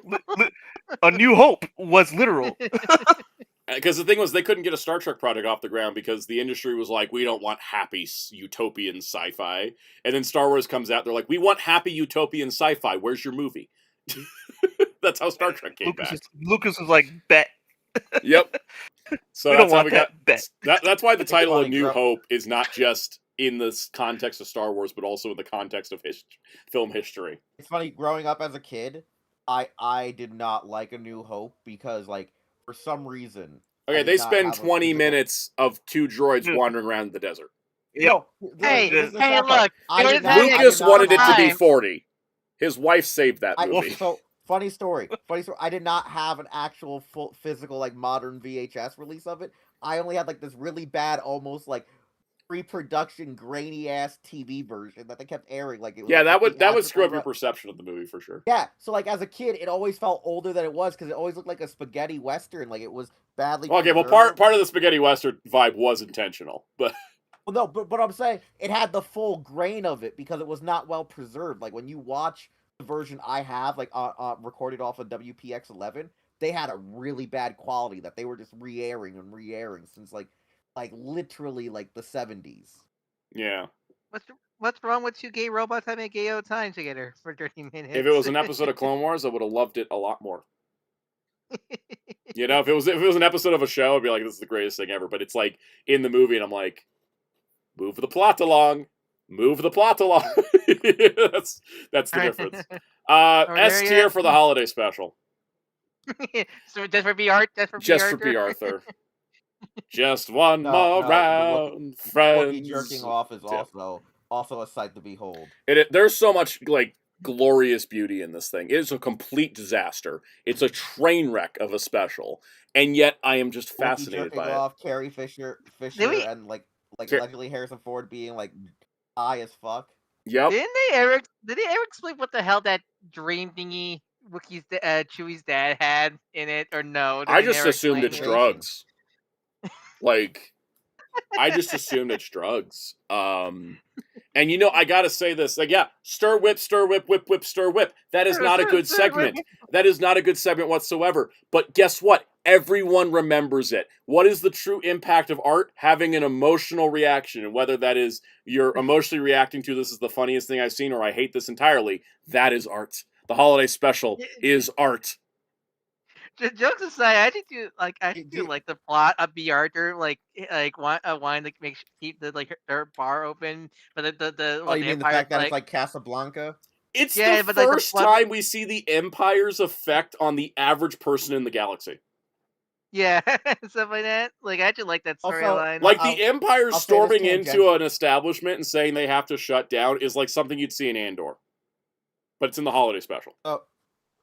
I'll say something tangentially. Yes. This is also probably when Nostalgia Critic was technically good. One of his best reviews was him trying to run out of the house and get out of there before he had to review it. It's still one of the greatest gags ever. It was anyone in the chat has seen what animated Han Solo looks like in this goddamn... And if you haven't seen it, go on Disney Plus, because it's the one part of this special that survived because of the first appearance of Boba Fett.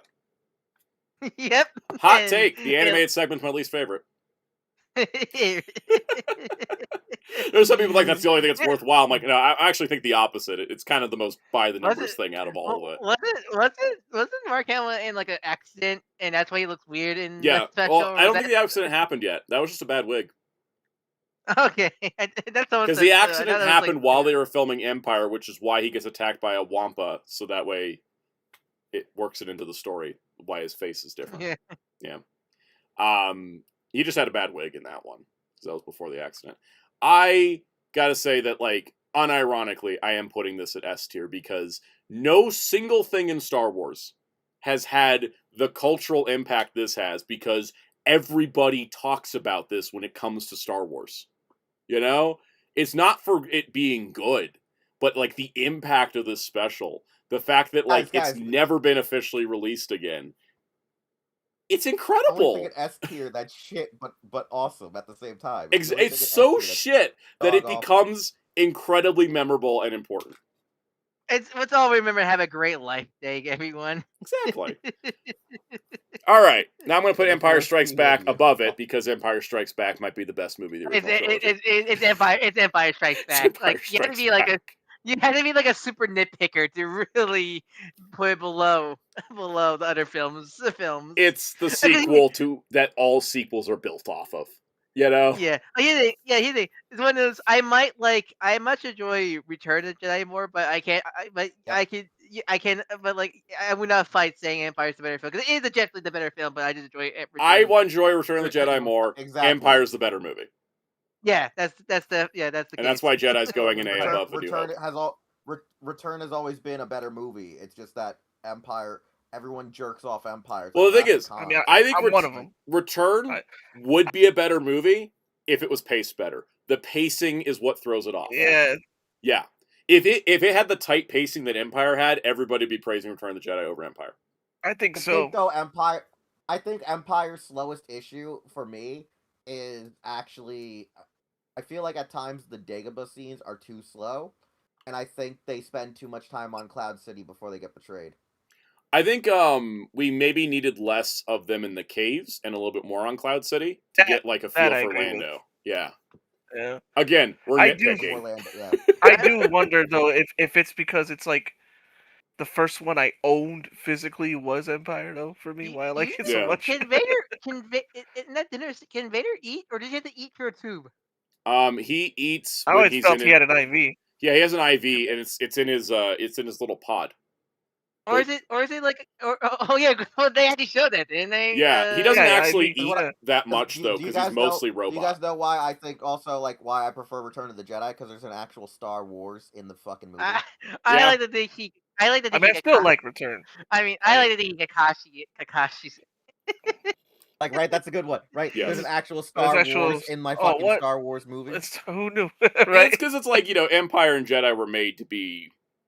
Like, once Star Wars was such a hit, they were like, we're making 2 more. Let's just plan it out. I mean, I like the Ewoks. I thought they're fun. It's also because people. You know who else loved the Ewoks? George Lucas and the marketing team, because we got a lot of Ewok to talk about. Here's the Ewoks. People think like, oh, they're just meant to sell toys, little teddy bears. Yeah. They're also like war criminals. They eat people. They follow no laws. They're menaces. There was a Star Wars comic that was a horror. It was done like a horror movie from the perspective of the stormtroopers at the Battle of Endor. Oh my god, that's amazing. That's amazing. Incredible. All right. Ewok Caravan of Courage goes in D. That movie is so freaking annoying. Okay, which one was that one again? Was that the one where they fought the witch? The witch is the second one, I think. The first one is when there's this family and there's a little girl. She's sweet, innocent, fun. She's stuck with her brother. Her brother is such a pest. At one point when watching this, I cried out, "Please drown. You would give us better service being dead than actually being in this movie." Yeah, that one sucked. That one. Caravan of Courage sucks. Even though it's a good movie. It's a good movie, but it sucks. Solid production value annoys the ever-loving crap out of me. Because let's get to the one that's actually good. Yeah, I'm gonna jump release order just so we can get frickin' they murder the family in the first 5 minutes. Endor the battle, or the Ewoks the battle for Endor. It's getting a B. It can't go that much higher. But this movie's ballsy as hell. Kill the entire family, and Wilford Brimley says, "Let's go fucking kill some people." It's Heidi, but Star Wars. Exactly. And there's a witch. And everybody that's complaining about the witches showing up in Ahsoka that haven't watched the animated stuff didn't realize that the witches have been in Star Wars since 1985. Yeah. It's not new.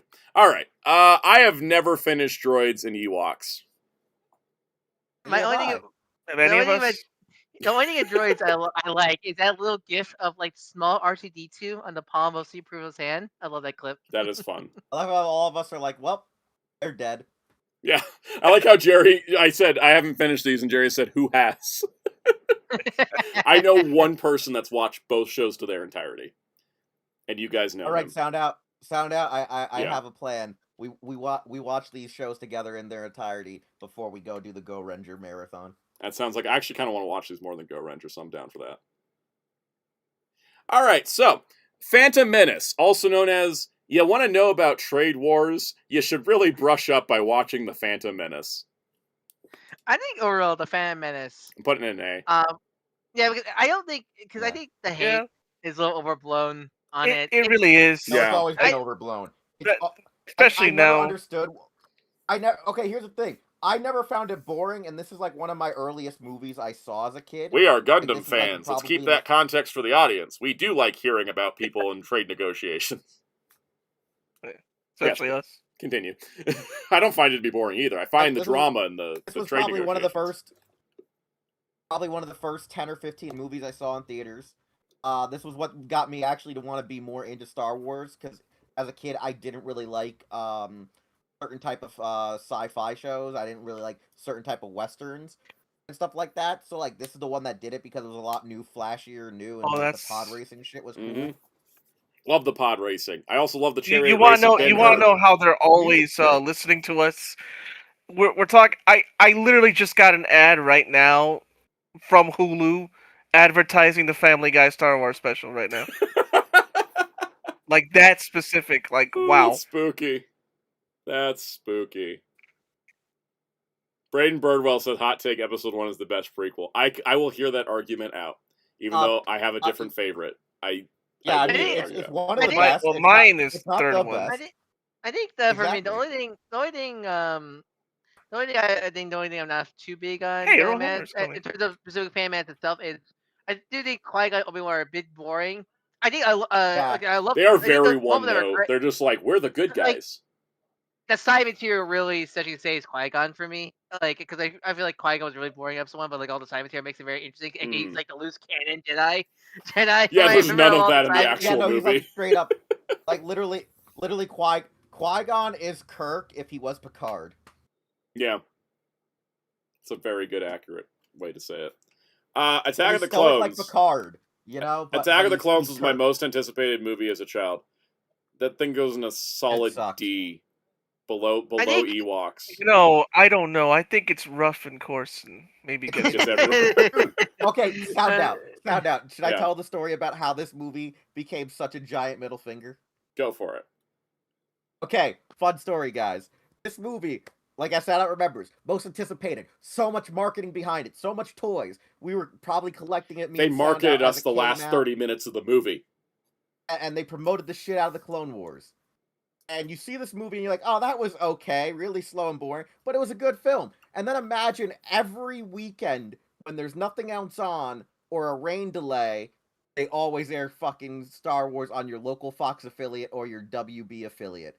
This movie was so heavily syndicated after it came out, it literally ruined this movie for a bunch of people. Like, I'm not the only one. It's one of those movies where the more you watch it, the less you'll like it.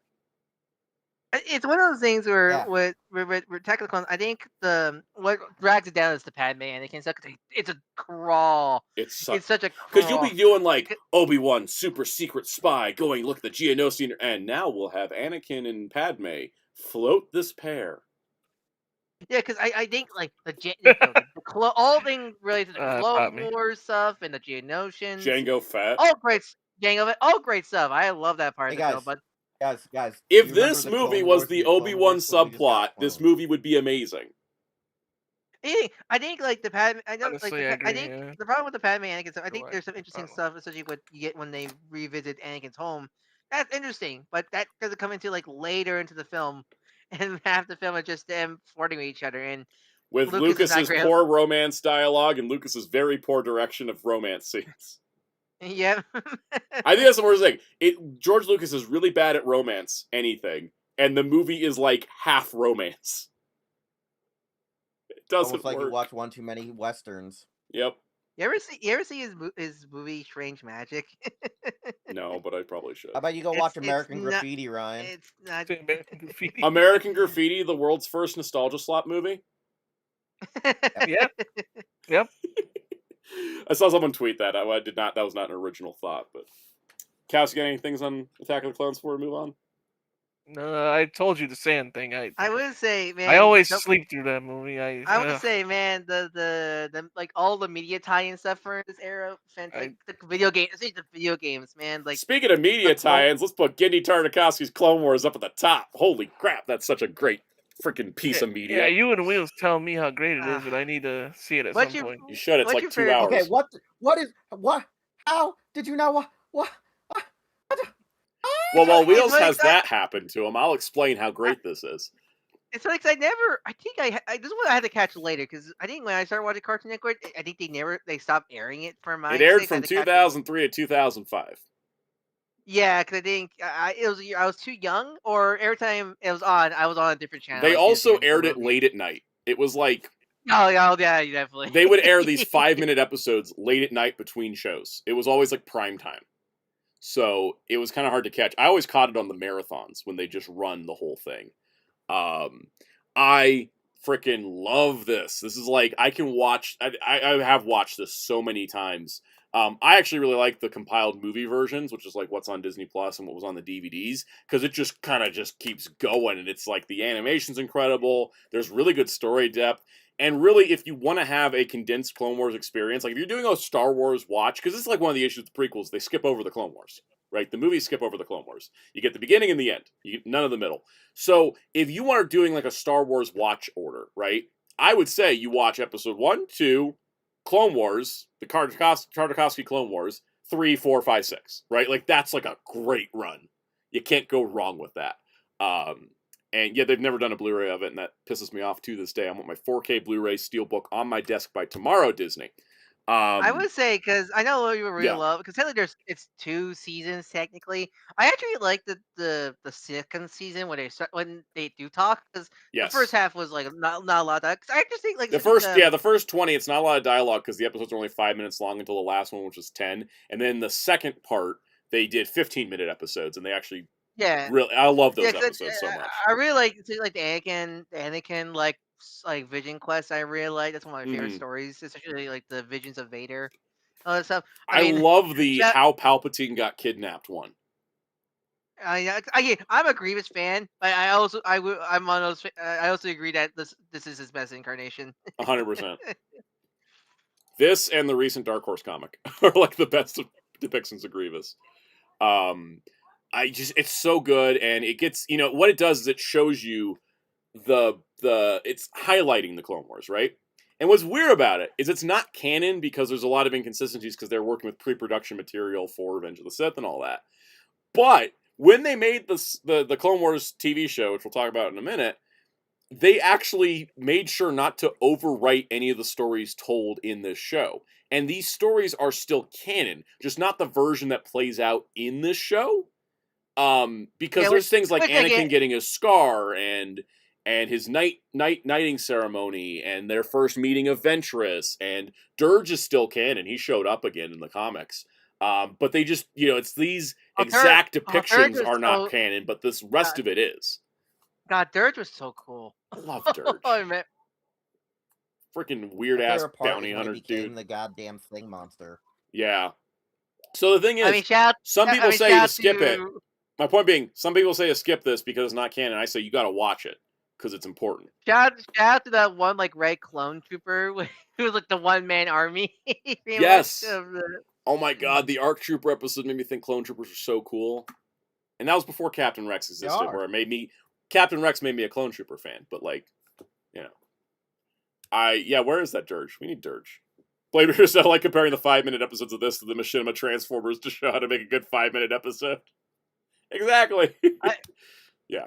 Have they not done Dirge? I thought they did do Dirge. They haven't done them in Black Series, and they haven't done it in Vintage Collection, but they did do toys of them in 3.75. Okay, it's one of those like Mandela effects where like I thought they did do Dirge, just didn't really that. All right, Revenge of the Sith, the story about how fascism comes out of a democracy. That's S tier for me. I find that movie to be incredible. You can nitpick this all you want. There's a lot to nitpick, and the Clone Wars fixes like half of it. But yeah, that's it. You can nitpick this film for a lot, but like that will never stop me from saying this is my favorite Star Wars film. I love so many things for me in this film. We get so many great tracks from this movie of sadness, pain, war, all the music, and come on now, how many people can probably quote the entire final thing? Exactly. You used her against me. I mean, what's your favorite quote? My favorite quote, because it applies every single day of 2026, is, "So this is how liberty dies, with thunderous applause." That's a good one. It's incredible. Like it's the most incredible line that has been said in a Star Wars project ever. And my other favorite line is, "Your new empire." Oh, yeah. I mean, some of my favorites too, like, hello there, or another one to add stuff in my fighting collection. Me and a friend have this whole thing where he'll say hello there, and I just reply with General Kenobi. Like, my Grievous voice is better than the real one. Sorry, not sorry.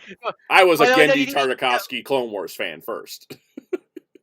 Yeah, but before you started going, ha, ha, all the time. Oh, you know what's funny? Me and Jerry watched Order 66 happen on Botchamania, and it was we need to show you Botchamania talking about the recent wrestling cuts because they made Ayla Secura Kairi Sane, and it was so apt. Oh, It was so apt. See, that's so Ayla sad. Secura gets shot, and it's just Kairi. Yeah, you It's gotta just see it. Kairi getting murdered.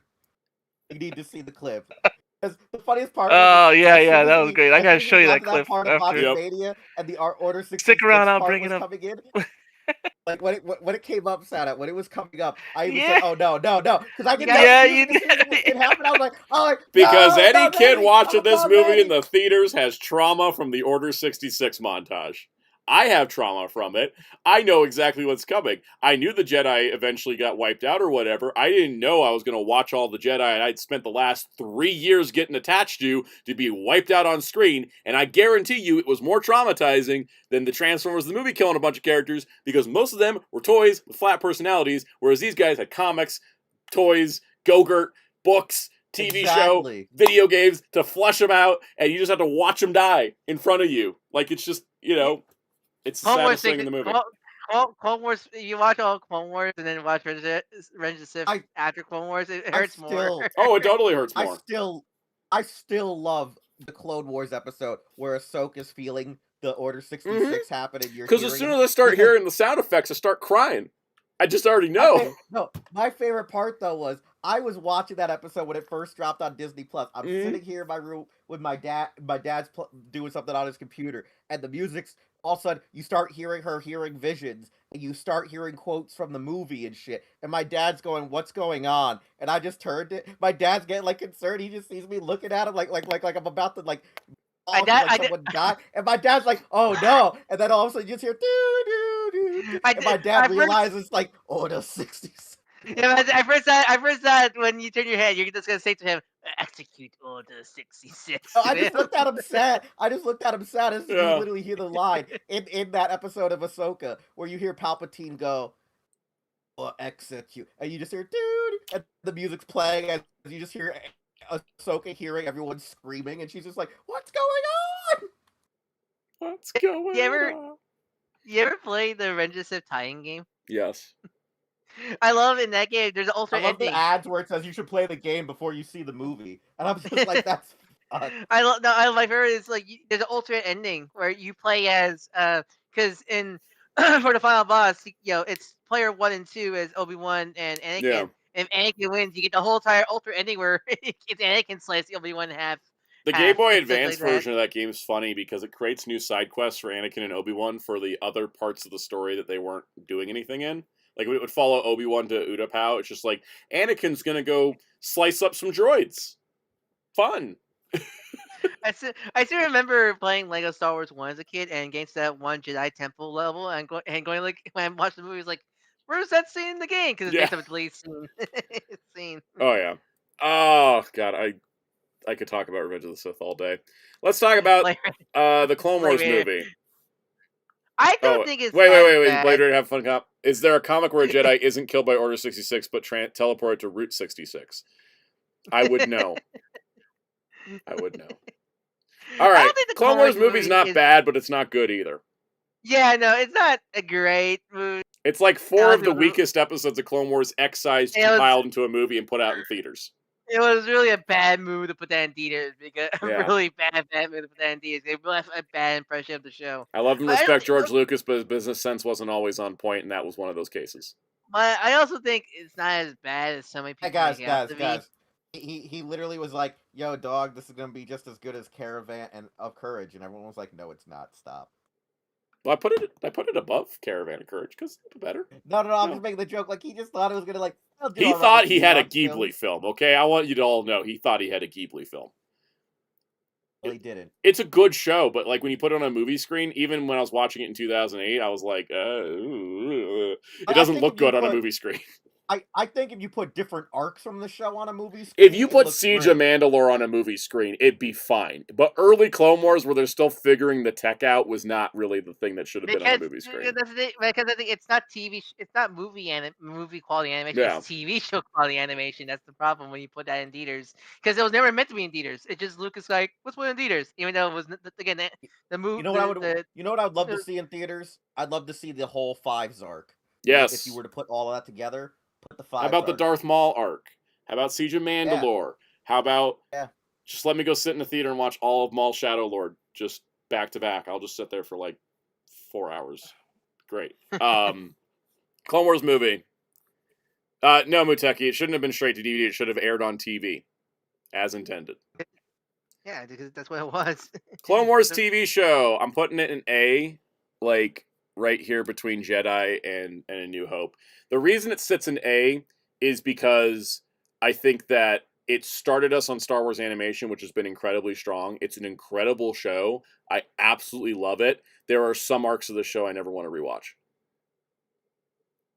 And I think that's why it's an A. Because there's some arcs where it's just like, why is this a 3-parter? Some episodes that are just shit.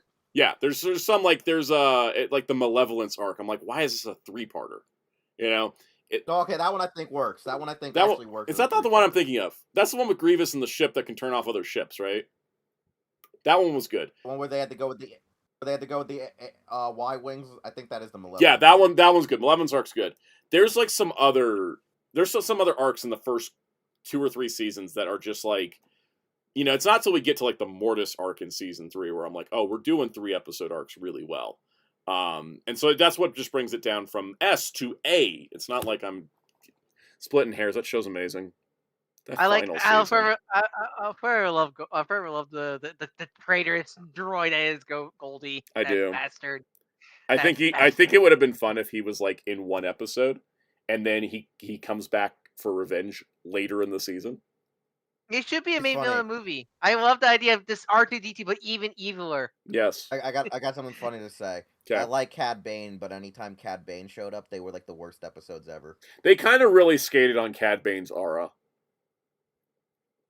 Like, I think I like Cad Bane, but I think the show was usually whenever he showed up, it derailed the show. Yeah, they were kind of using him, like, also because season 2 was supposed to be bounty hunter themed. They were trying to do themes per season.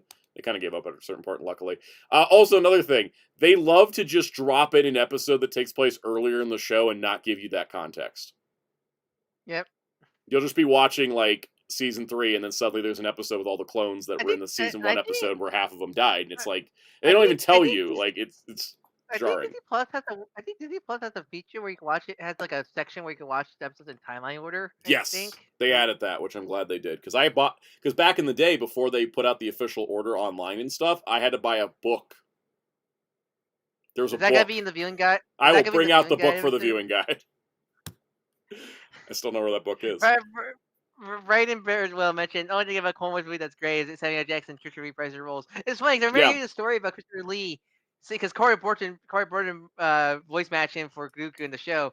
And I think Christopher Lee said, like, why do you guys need me? Like, this guy just sounds like me, or something like that. Yeah, because I think they had already recorded the episodes Corey with Burton and TK Booker. TC Carson. TJ Carson. TC Carson. They already recorded with them. TC Carson. But when it became a movie, they had movie budget, and they were like, well, let's go get Samuel L. Jackson and Christopher Lee so we have some star power for the movie release. Reminds me of Buzz Lightyear Star Command. That they had that record that film with Patrick Warburton. Probably knowing Christopher Lee, if he didn't have like his agents and stuff, he probably would have done the cartoon knowing him. It's just they couldn't afford him for a weekly budget, based on what his agents would ask for him. But yeah, no, I think it's like, it is like this Buzz Lightyear Star Command thing where it's like, oh, we're gonna bring him in. Yeah. Yeah, because it was a lot of people don't know, but the film was recorded with Patrick Warburton first, but then later when it became the direct-to-DVD film, they got Tim Allen back with the film. Because when it becomes a film that has money coming in directly and not just money from advertisers, they get a little bit more of a budget. So, all right. So as a kid, I didn't really notice that because I only saw the pilot movie when it was like first to DVD before it aired on TV. Yeah. And like years later, I decided to watch it when it was like re-airing. And I was like, wait, why is Putty? You know, why? Because at the time I probably wasn't watching Family Guy, but I was like, why is Putty from Seinfeld the voice of frickin' Buzz? Yeah, because there's two cut. Yeah, because the version of the film that's cut to multiple episodes is the Patrick Warburton version, and the movie version is Tim Allen for that one. Yep. All right. All right, what's the next So this next thing is the Clone Wars Legacy Project, which was when Clone Wars got canceled due to the Disney purchase of Star Wars. There was episodes that were in partial production and scripts had been written, and so they got turned into things. So the first one of these is Darth Maul's Son of Dathomir, which is a solid B. Besides showing there's no Maul bias. That comic, adapting those episodes, it's got important details to the show. That stuff that's referenced later. Rook Kast, who's like a main character in Maul Shadowlord, debuts in this comic. Before showing up later in the Siege of Mandalore. It kind of explains what happens between when, like, Maul fought Palpatine and Palpatine captured him, and then how did he get out to take over Mandalore. That's kind of what this arc is, and goes into his lineage. So it's still canon. It's still important. It's weirdly paced and kind of a little bit messy, but so I'll put it in B. But I have to include it. Same thing in the guide, because I feel like it's really important to have, because it was supposed to be 4 episodes of the show. It didn't become 4 episodes of the show, but they made a comic of it. I would have really loved if Season 7 of Clone Wars had gotten a full budget and could have just done, like, Son of Dathomir, the next couple, Crystal Crisis of Utapau, Dark Disciple, plus all the stuff they did do. You know, just kind of get all the unfinished stuff, but, you know, that was unrealistic, because Disney was not going to pay for, like, 26 more episodes. It was a miracle we got more in the first place. Crystal Crisis of Utapau is also pretty awesome. Like, that storyline's great. Watching it in animatic story reels is funny. Because they're animatics. They're not animated episodes. But you can watch it. I forget, for Clone Wars, is it like storyboard, drawn storyboard, or is it like the 3D models, like 3D models everywhere? 3D models, like no lip flaps, but they're puppets. But they did, and they're not fully textured, and the backgrounds aren't rendered. But they did put in all the voice acting, and they have sound effects and music to them. So, question: did they actually move, or is it like static statues? They move in limited motion, but the lips don't move, which is the most unsettling part. So it's a stop motion. Yeah. And then this is the only novel that's going to end up on this, because Dark Disciple was supposed to be 8 episodes of Clone Wars, 4 for Season 6 and 4 for Season 7. It's one of my favorite stories, though, in all of Star Wars. It involves Asajj Ventress and Quinlan Vos, and it was just referenced in Tales of the Underworld, so it's still canon and still referenced like it was episodes of Clone Wars. We just didn't get it as episodes, it's as a novel. It's great, though. I really like it. And my biggest problem with the book got rectified, so thank you, living canon of Star Wars. All right, Phineas and Ferb Star Wars. I actually have not watched this. Really? You haven't seen it? It's really fun. I kind of forgot it existed until I was doing the research for this, and I was like, I should watch that later. You should watch it before the viewing guide. It's really fun. Yeah, I want to watch it before the viewing guide, because it's just a one special. It's really funny, because there's this great scene where, like, Candace is, like, drinking, like, milk with Han Solo at the canteen. I need to see this, yeah. I'm going to watch it before the viewing guide, for sure. Yeah. It's really funny. I still never will forget, like, the Phineas and Ferb Marvel special where everybody teams up with a Nazi. Yeah. Now my favorite. There's another joke where it's like, I think it was like Doofenshmirtz made the idea of the Death Star, and then Sidious just took the idea and made it like, no, it's me, I made it, like that. Yep. It's so funny. All right, Star Wars Rebels, one of the greatest TV shows ever made. I'm putting it right below Empire Nest, because it's just, that show is fantastic. I've seen it in full like 3-4 times at this point. I still need to see it in full. I've seen season 1 and some of season 2. And I really love it, but I just because I lost cable at that point, so I don't watch it all of it. I know what happens in it. I know a lot of what happens in it. It's just I need to actually. You can know what happens, and it still makes the same like impact, and I think that's what's incredible about it. I love Rebels. So how many war crimes has Chopper done? Last I counted, 72 that we saw on screen. I don't know about all the other intervening years and stuff that we didn't see, but Star Wars parody ranking does sound like fun. We should do that sometime. All right, The Force Awakens, solid C. To enjoy the film, I think it's one of those like it's fun. I mean, it's just it's a beat for beat remake of A New Hope, but it's fun. I think I don't think to be honest, because I know like a lot of it is, but I think it does add a lot of stuff that I think makes it its own still. Because I think like Finn, I think just the trio of Finn, Rey, and Poe are just great. I'm really glad they didn't kill off Poe. I'm super glad. Thank God Oscar Isaac was charming.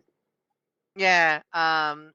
like their stories are really good. I think like I know a lot of people are sour on it because how the sequel trilogy went, but I think overall, yeah, I think overall, as a movie on its own, it's great, and it's a great launch pad for a trilogy. I think it's also, and then you get the trilogy, and you're just like, yeah. I think that escalated wrong. I think Force Awakens, I think, has a lot of fun. I think there's just a lot of innocent charm to it because it was the first new Star Wars movie in forever. There's a lot of American bright Graffiti, a nostalgia grab. Yeah, but it's fun. Definitely it is. It's no matter what it is, but I think it doesn't feel as cynical as a lot of these other, like some other legacy sequels. There is this kind of hopeful, ironic, a hopeful optimism, which I guess is the whole point of being a remake of New Hope. But I think overall, you like that hope? Let's the next one. Hopium, more hopium. But I think overall, like I think I can easily come back to Force Awakens easily. It's sort of like a comfort film, I guess, because I guess it's just the time. You remember when they made an entire Lego Star Wars game for this one movie? Yep. That was funny. What a funny little blip in Lego game history. All right, Rogue One is a solid. So with Rogue One, how do you view it? Are you viewing it with the context of Andor? In the context of Rogue One on its own, I'm going to give it a solid B. And in the context of Andor, I'll give it an A. So I'm going to leave it in B because it is still a project on its own. Because I still need to see Andor, but like I remember not caring for Rogue One because I think the problem with Rogue One was I think it was I feel like there was something missing. I'm not sure it was length. It's called character development. Yeah, they were shoving all these new characters in. We didn't really get much time to explore them. Rogue One really should have been a TV show. I guess we did with Andor, but like I feel like because the thing is that Andor makes everything in that movie more significant. Yeah. Yeah. Because I like that. Yeah, the overall like story and stuff is great, but I think I don't really care for much of the cast pretty much because I think it was also like they had a lot of growing pains. That's why they had 2 directors and had to do reshoots. Was growing pains of doing a Star Wars movie that wasn't. The next chapter of the trilogy, right? Like a standalone spin-off Star Wars movie had never been done before, and so they think there was a lot of growing pains in Rogue One. And then also when you go to rewatch it, you're like, well, everybody dies at the end, so this is all we ever see of them. And then Andor exists and fixes a lot of that. Yeah. But that being said, I think Rogue One is not as good as the Andor season 2 finale is a better Star Wars movie than Rogue One. So, hey, how do you feel about Rogue One as the series finale for Andor? If you just lump it as a I think as the season finale of Andor, it is a fitting send off of everything because after seeing Andor, it makes me like insanely emotional to watch that movie.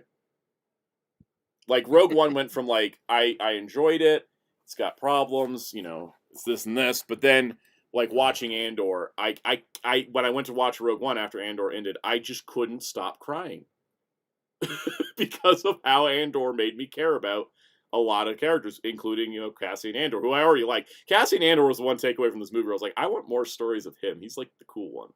Yeah, because I didn't really care about Jyn Erso. I did like the. I still don't really care about Jyn Erso. She's just kind of there. I actually do like the weird like blind monk and his like flamethrower buddy. Yeah. And like Alan Tudyk the robot. Alan Tudyk the robot. We got more of that in Andor. The fun part is that like Chirrut has this phrase of like I am one with the Force and the Force is with me. It hasn't come up in the Maul show yet because I haven't seen the last 2, but in the trailer, Maul has a line that's like, I am one with the Force and the Force is mine to use, which is like the dark side version of that phrase, and I kind of love that there's like mantras to Force users like that.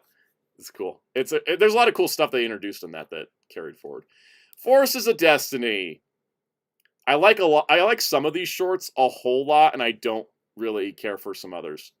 I'll get credit for being the girl show. I do commend that it wasn't like they tried to make it the girl power. It wasn't like the Barbie TV show.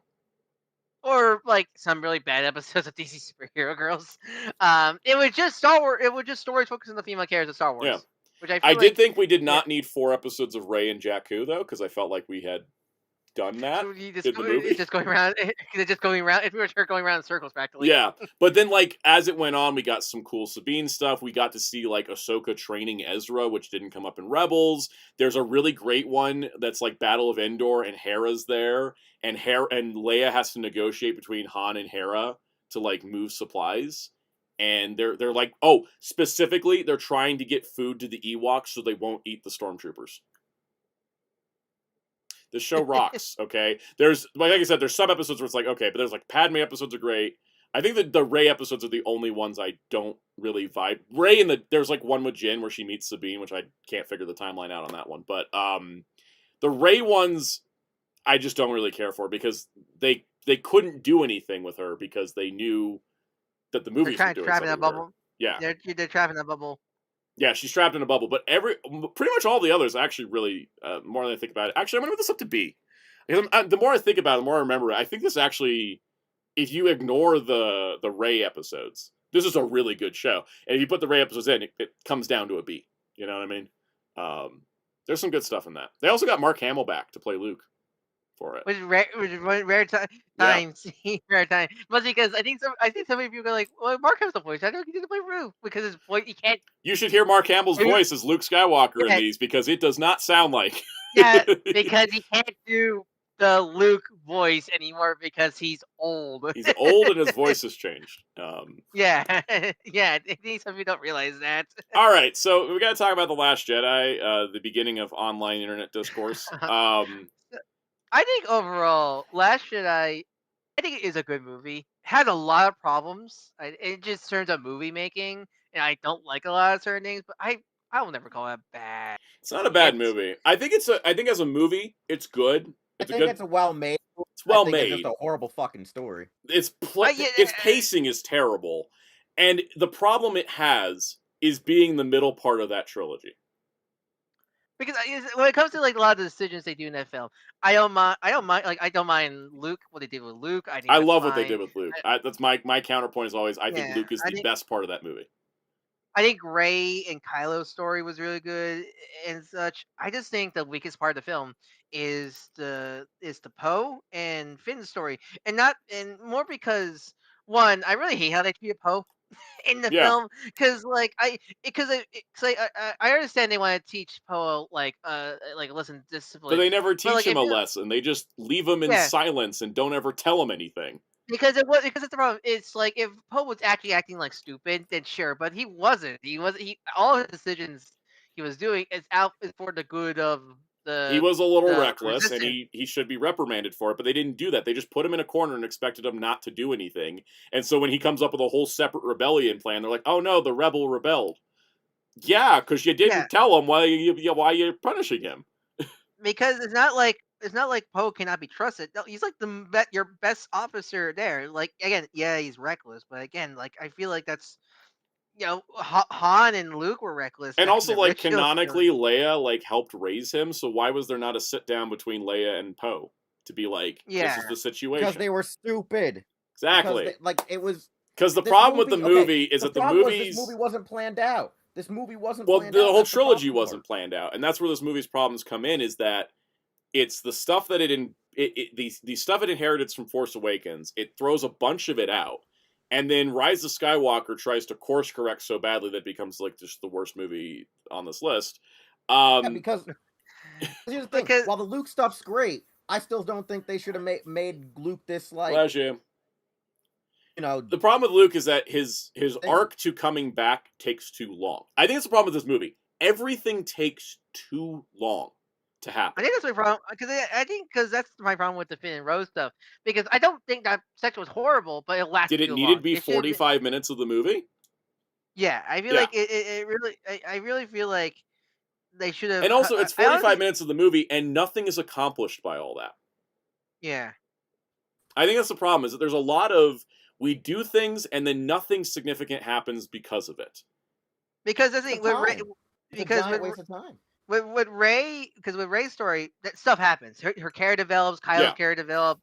Those things happen. Is there anything else that things doesn't happen?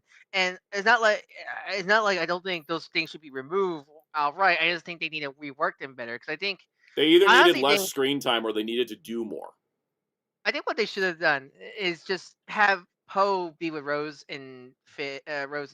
I feel like just making them a trio, Yeah, and like maybe because Poe's denied leadership of the team, the Resistance. He teams up with Finn and Rose to do their plan.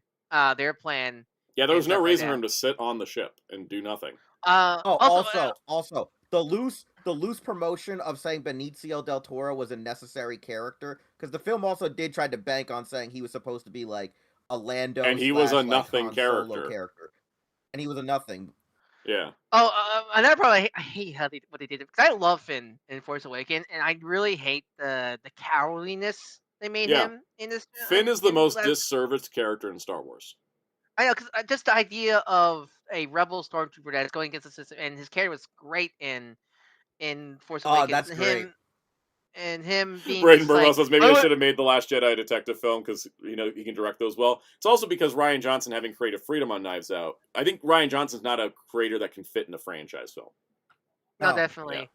Yeah. I think it's but I feel like having me like I want to get out of here or like from the in Last Jedi. I really him being constantly running away and being the only black character in these movies is a travesty. Because that's just leaning into a stereotype for no benefit. So, because of this, I'm putting Last Jedi in D. Because I think as a movie, it's like a well-made movie with a lot of pacing problems. But when you look at it as in the context of like how it disservices Finn, how it disservices Poe, how it disservices Rose, how it disservices Leia, too. Let's talk about how it makes Leia look like an incompetent leader. Because her house is in complete disorder. Because I think like that weird flying scene, I don't mind because I don't mind. Yeah, I don't mind her force power stuff. I do mind the fact that her entire hierarchy of leadership was undercutting each other the entire time. Like Leia's smarter than that, and she would have put together a better team. Yeah, I think I think what sucks about this film is that because like Rey also has to go train with Luke, this movie also comes off immediately. It comes off the heels of Episode 7, so it's like literally like 2 hours later. Yeah, there should have been a bigger gap. On the run, but they're on the run for allegedly 3 to 4 whole days while she's been training with Luke, and it's only been the timeline makes no sense. Like, how did the Empire not catch them? How did their fuel survive for like a week? That's why a lot of people try to say, "Oh, this movie was." I'm like, no, it makes you have to suspend your disbelief so hard because they're like, "We only have 40 minutes," and it's been like because it feels like it's like the A plot and the B plot don't feel like they're happening at the same time, right? Like the Resistance is supposed to be on this very like, oh god, we're gonna die. The First Order's right there on our ass, and then Rey's like, look at the penguins. I think it's where a lot of the disconnect comes in. I think what do you think of the final battle? Because I actually think the final battle with like Snoke and Kylo. Because I also if you're pissed about Snoke getting killed, I actually don't mind that. I thought Snoke was nothing. The fight scene's great. It's a great. I think the fight was a great choreography. I think that scene where Kylo kills Snoke and then he's like, "Hey Rey, come join me." That's all great. I think that's awesome. I think maybe bump up the C because again there is good. I think there is a lot of good still because I think anything to do with Rey, Kylo, and stuff is fantastic. I think also the scene where Luke faces down Kylo is one of my favorite Star Wars scenes. Yeah, no, that final last. It's like, Luke battle being a teacher, right? On that salt planet, like anything. Besides Rose's weird, I think besides Rose's weird sacrifice, I think everything in the salt planet pointless sacrifice. Yeah, but besides that, I think everything on the salt planet was great. Like, I think that's another thing about this movie that does bug me. Everybody's suicidal. Yes. Yeah. Everybody's like, I'm just gonna die and get it done, and everyone's like, you're not gonna get anything done by dying. Like, but yeah, I think C's actually C's a better spot for it. Guys, I'm gonna glaze Solo. I want to get on with this because about this before Soundout. One of the other biggest problems is that all the legacy main characters died, which is kind of weird. I think the problem is that they killed everybody that was The problem is the unfortunate timing of Carrie Fisher died, and that meant that the one of the original trilogy was still alive was dead in real life, so it kind of screwed them up on their plans. Yeah, because Rise of Skywalker apparently was going to have the big Leia focus. I don't mind, because I don't mind Han dying. I don't mind Luke dying. It's Leia that's they kind of had to. There's no way to work around it. Yeah. Solo, I'm giving an A because damn it, I love that movie. There are problems, right? Like I think Ron Howard did an amazing job pulling that thing together.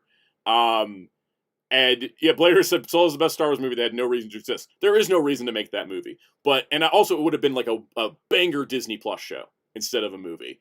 Movie, like if that was a show, yeah, it would have been better because that's the only reason it's an A is because there's a bunch of characters that just show up and die and don't have like any depth to them. I just love that we got a Star Wars movie that was about smugglers and nothing else. It was just smugglers. Because I think the problem we have with Star Wars sometimes, because it even happens like with Rogue One, is that like Rogue One still has a big old space battle. Like Star Wars movies can get kind of locked into we got to do this big battle, and this one's just like these criminals are going to fight each other and see who comes out on top. And I like the change of pace. Blade Raider, that's exactly the reason why Soundout likes it. The Darth Maul cameo is actually one of my least favorite parts of it because ever since just roll with the joke. I know it's the joke, but still, I've been racking my brain for years how that cameo makes sense, and they're finally starting to build towards it. Ryan, what do you think of Solo? I don't mind Solo. I just think it's forgettable for me because I haven't seen it since the first time I saw it, and such. It was okay. I think it probably would have worked better as a TV show because I think for me I just don't remember what happens. I remember it's kind of a boring. I remember. Well, it's not a boring movie. A ton happens in it, but a lot happens very fleeting. That's why I say it would have been a great TV show. Yeah, because you have like a whole scene like setting up like Beckett's crew, and then it's like they're all dead in the next 5 minutes, and it's like, it's all fleeting.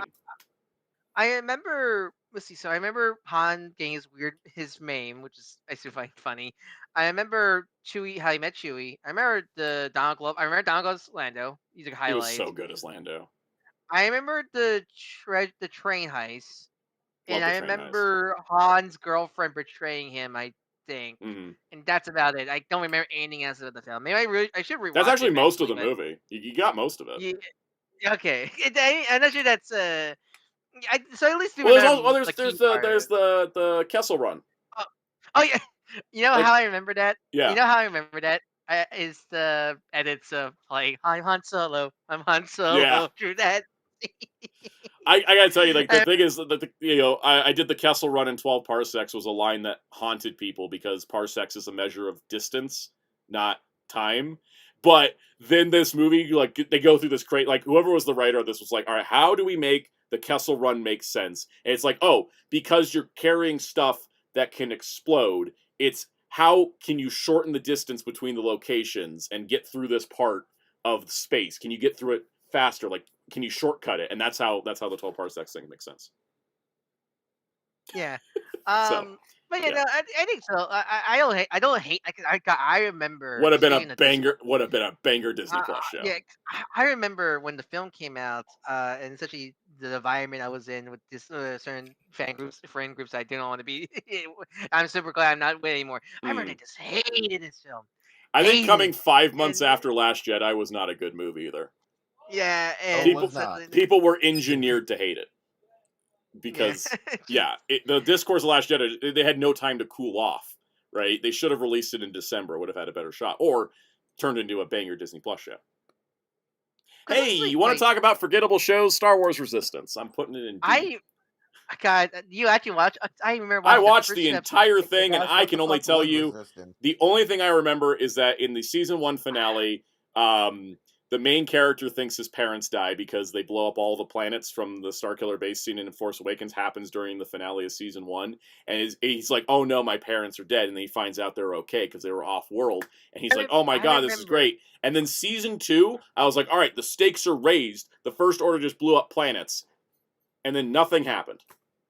I remember watching the first episode and hating it because I remember, what's the green alien? Tak? Is that his name? Sure, I don't remember. I remember he was such an annoying dick. He never gets better. Yeah, I just remember hating him and such like that. I don't know if I also think there was Star Wars Resistance Phasma episodes. There wasn't Phasma. I'm looking this up now. Sorry. Was there a gold one voiced by Alan? Was it Alan Tudyk that voiced the gold guy? There was a gold guy. He was cool. Was he voiced by Alan? Hold on, let me look up. I love how this show's forgettable because I don't even remember seeing it. It lasted 2 seasons. The second season was thrown out in 4-episode batches because they wanted it out of their hair. Poe Dameron showed up in 3 episodes. I don't remember if he did anything. I just remember he was there. I also don't think the show looks good. Oh god, it was Polygon doing their standard cheap art style. Because I remember Neku, that was the name of the green alien hated. I just remember because I remember when they were first. Holy shit, Phasma did show up in this show. I totally forgot. It's Liam. It's the actor playing Wolverine. Liam McIntyre. Yeah. Yeah, and the gold part, Commander Pryor. Commander Pryor is so cool. Yeah. I remember, because I remember when they're advertising this show. First on-screen canonical gay couple in Star Wars. I remember when they were just gay. That's the show's claim to fame. I remember when the show was announced, and they said it was like anime inspired. It was like a racing focused show. Anime inspired. There's no racing, except there's a couple episodes of racing, and it's only anime inspired because Polygon. Which is it's so because we're not counting because it's just we're not talking about them because there's nothing really to rank because they're retellings, but those Galaxy Adventures short, those which were done by Titmouse. If the show looked like those shorts, I feel like I have a much different opinion on the show. Oh, everyone would. But let's move on because there's no reason to split hairs over a show we can't even remember. It's also just forgettable. All right, The Mandalorian, ranking all 3 seasons in one go. That's an A-tier show. I would actually put it in S tier if it wasn't for the fact that 2 of its episodes exist in a show called Book of Boba Fett. I don't have the problems with the show that other people do. I think you said before, but episode 1 is that's so good at telling everything after episode 1. I'm in the middle of a rewatch, and it's people are like, oh, after season 1 it fell off, and I was like, after episode 1 it kind of falls off. Episode 1 is too good. It's legitimately too good of a premiere that I don't think a single other episode of the show ever gets as good as episode 1. There's really good episodes throughout the show, but that first episode's perfection. I think the only thing I would say, because I have not seen anything past season 1, I do miss the spaghetti western. It was originally. But I'm also susceptible to Bo-Katan because I'm a Clone Wars fan. So you throw in Clone Wars characters, and I'm like, yay! But then I'm also like, this was a disastrous thing for the show to do because it alienated a huge chunk of the audience. I can be of 2 minds of things. But I will say that it took so long for Star Wars to get a live-action TV show. George Lucas tried for years, but nobody wanted to fund it. And when we finally got it, we got a really solid show. People don't like season 3, but I still don't really understand the problems with it.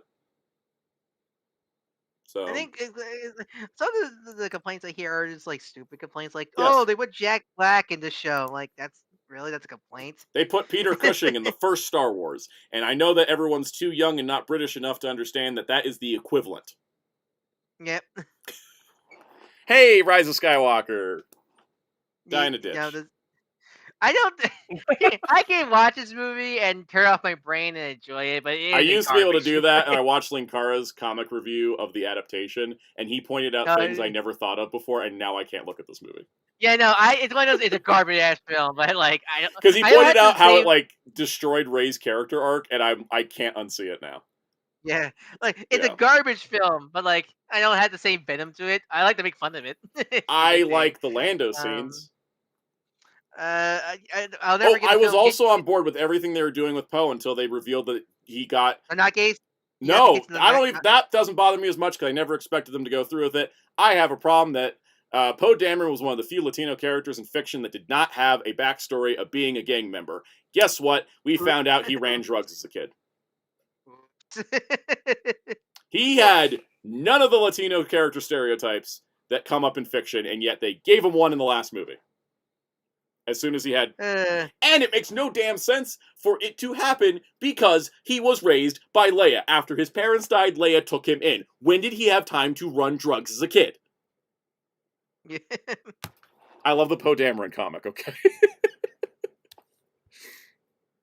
Also voice cameos from Clone Wars actors. That was great because I was talking to the woman that played Luminara at a convention, and she was like, they called me up and said I could do a line, and I was like, oh, I get to be in a Star Wars movie. This is the coolest thing ever.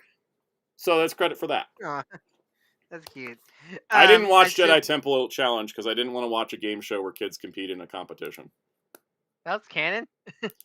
I was going to say it's not really canon, but neither is Ewoks. So... Also, the thing is that Kelleran Beck, the Jedi they created for the show, played by Ahmed Best, who was Jar Jar, and then he got to be a Jedi as the host of the show. His Jedi character shows up in The Mandalorian, so he's canon. Is he played with the same actor? Same actor. Great. Do you hear the very author Isaac said the somehow Palpatine return was that it was added in reshoots, and he was wearing a wig during that scene. And I just want him. He needs to go talk to Ewan McGregor because Ewan McGregor's wearing a wig through half of Attack of the Clones because half of Attack of the Clones was reshoots for the Obi-Wan stuff. Yep. That's great. I love it. I love Bad Batch. I'm putting Bad Batch in A. I love Bad Batch. A lot of people hate. I just remember a lot of people hated the. How many seasons? How many seasons was it? 3 seasons. The last season's animation quality took a nosedive because they were literally finishing the show while the doors were being closed to the studio. I just remember people hated the season 2 finale for some reason. Like, I remember seeing a lot of venom. They killed off a character that everybody loved. Oh, okay. Yeah, it was not people hated the show. It's that people hated the show killed off a character they loved. And I will say it was heart-wrenching. It was like losing a member of the family. Yeah, but still, like, I just remember when that came out, everybody was like, "This is the worst Star Wars show ever." Yeah, it's because Star Wars fans typically just can't process emotions normally. So. Yeah. Yeah. It also got really racist too, because I should actually move Mando up here. By the way, I forgot to scale these a little bit. Saw Gerrera was involved in that character's death, and a lot of stuff was thrown at Saw Gerrera that is not justified. So Star Wars fans being racist? Yep. Hey, Star Wars Visions, an anthology series, which means it's hard to rank as one collective chunk, but I'd probably put it in B. Because I think all of them are well made, I just don't like some of them. I think it's always hard to rank anthology shows, because there's going to be ones you like a lot, the ones you don't like. Like, I don't like most of Volume 1, but I love all of Volume 2, and I like some of Volume 3. So are they making the one with Lop show? Yeah, the Ninth Jedi is getting a whole show. Plus, there's apparently going to be a special first and then a show after that. So yeah, because I remember the takeaway one. Like, I like the Trigger one just because I like Trigger animation. But also, I think the one that really impacted me was the Lop one. Oh, I just don't like that one because I'm a sucker for this fantasy. That one, like, you can kind of take the Star Wars and elevate it; it could still work by its own. So my favorite one is the Dancer from Volume 2. Which I think was animated by a French studio, where there's like a performance happening, and the performance is a distraction to steal stuff from the Empire to give to the rebels. That works in any context, not just Star Wars. I love it. I do like the one of the more ones I remember is it was the pod racing one with the band. I like that one a lot. That one's great. That's great music too. The Ronin shorts I don't actually like that much, but I really like the comic version. I think it works better in still art than it does in animation. That's my hot take. Yeah, I think it's one of those. The Ronin one's a cool idea. I think you need really. I think it should have been 2D. I think the 3D cell shading doesn't work for it, and I think that's why I like the comic more because it's got the brushstroke kind of effect to it. Was that Polygon? Was that the one the Polygon one? I think it was Production IG. Oh, Production IG. Okay, yeah, that makes sense. Oh yeah, they did too. They did that and the really boring ass like the Padawan and Jedi Master fighting the Sith one. I remember that one being boring. All right, Book of Boba Fett. I don't know how to rank this because the Boba Fett part of it's really dull, and the Mandalorian part of it plus the crossover episode's fun. Is it really as bad as people make it out to be? Here's the thing. I think this is probably the worst TV show I've ever seen for one reason. Not the quality of the episodes, but because the first 4 episodes are distinctively a present day plus flashback story of Boba Fett, and then episode 5 is the Mandalorian again. Boba Fett does not show up for 2 out of 7 of the episodes called the Book of Boba Fett. Yeah, it really was just like, and now episode 5. This is a Mandalorian episode. Episode 6. This is a crossover with Ahsoka. Episode 7, Mando and Boba Fett team up for a finale. Like, what kind of show is that? We say the show would have been better instead of being a Boba Fett show like goes out. It was just Season 3 of The Mandalorian, yes. Or like a special, like you think it would work better as like just a crossover special. Or it should have been, or like an event, like a how many episodes was it? 7. Like a 7 episodes. Here's what it should have been. It should have been a 5-episode series about Boba Fett that goes through the backstory, and you can set up the present-day conflict on Tatooine. Then you do a Mandalorian special that does all the Mandalorian stuff. Then you do a crossover special, so that way everything had room to breathe. Because the way how it sounds, like I think it could easily work how the Defenders did, where it was like a cool like crossover special. Because I think the idea of the Mandoverse like crossing over is cool, but they really think they probably should have like. And also, I think the problem is it's called the Book of Boba Fett, and only the first 4 episodes fit that title. Yeah. And so the last 3 just feel weird. And the thing is, too, is that I think also the ratio of flashback to present day for Boba was like 70-30. And so it didn't have like Arrow, for example, was kind of famous for having its flashbacks. It was like 50-50, whereas this was like 70% flashback, 30% present day. And I kind of wish it was just like maybe 2 episodes of flashbacks, 2 episodes of present day, then we go into... Yeah, it was just like the back and forth, I think. It's just I like everything they gave us.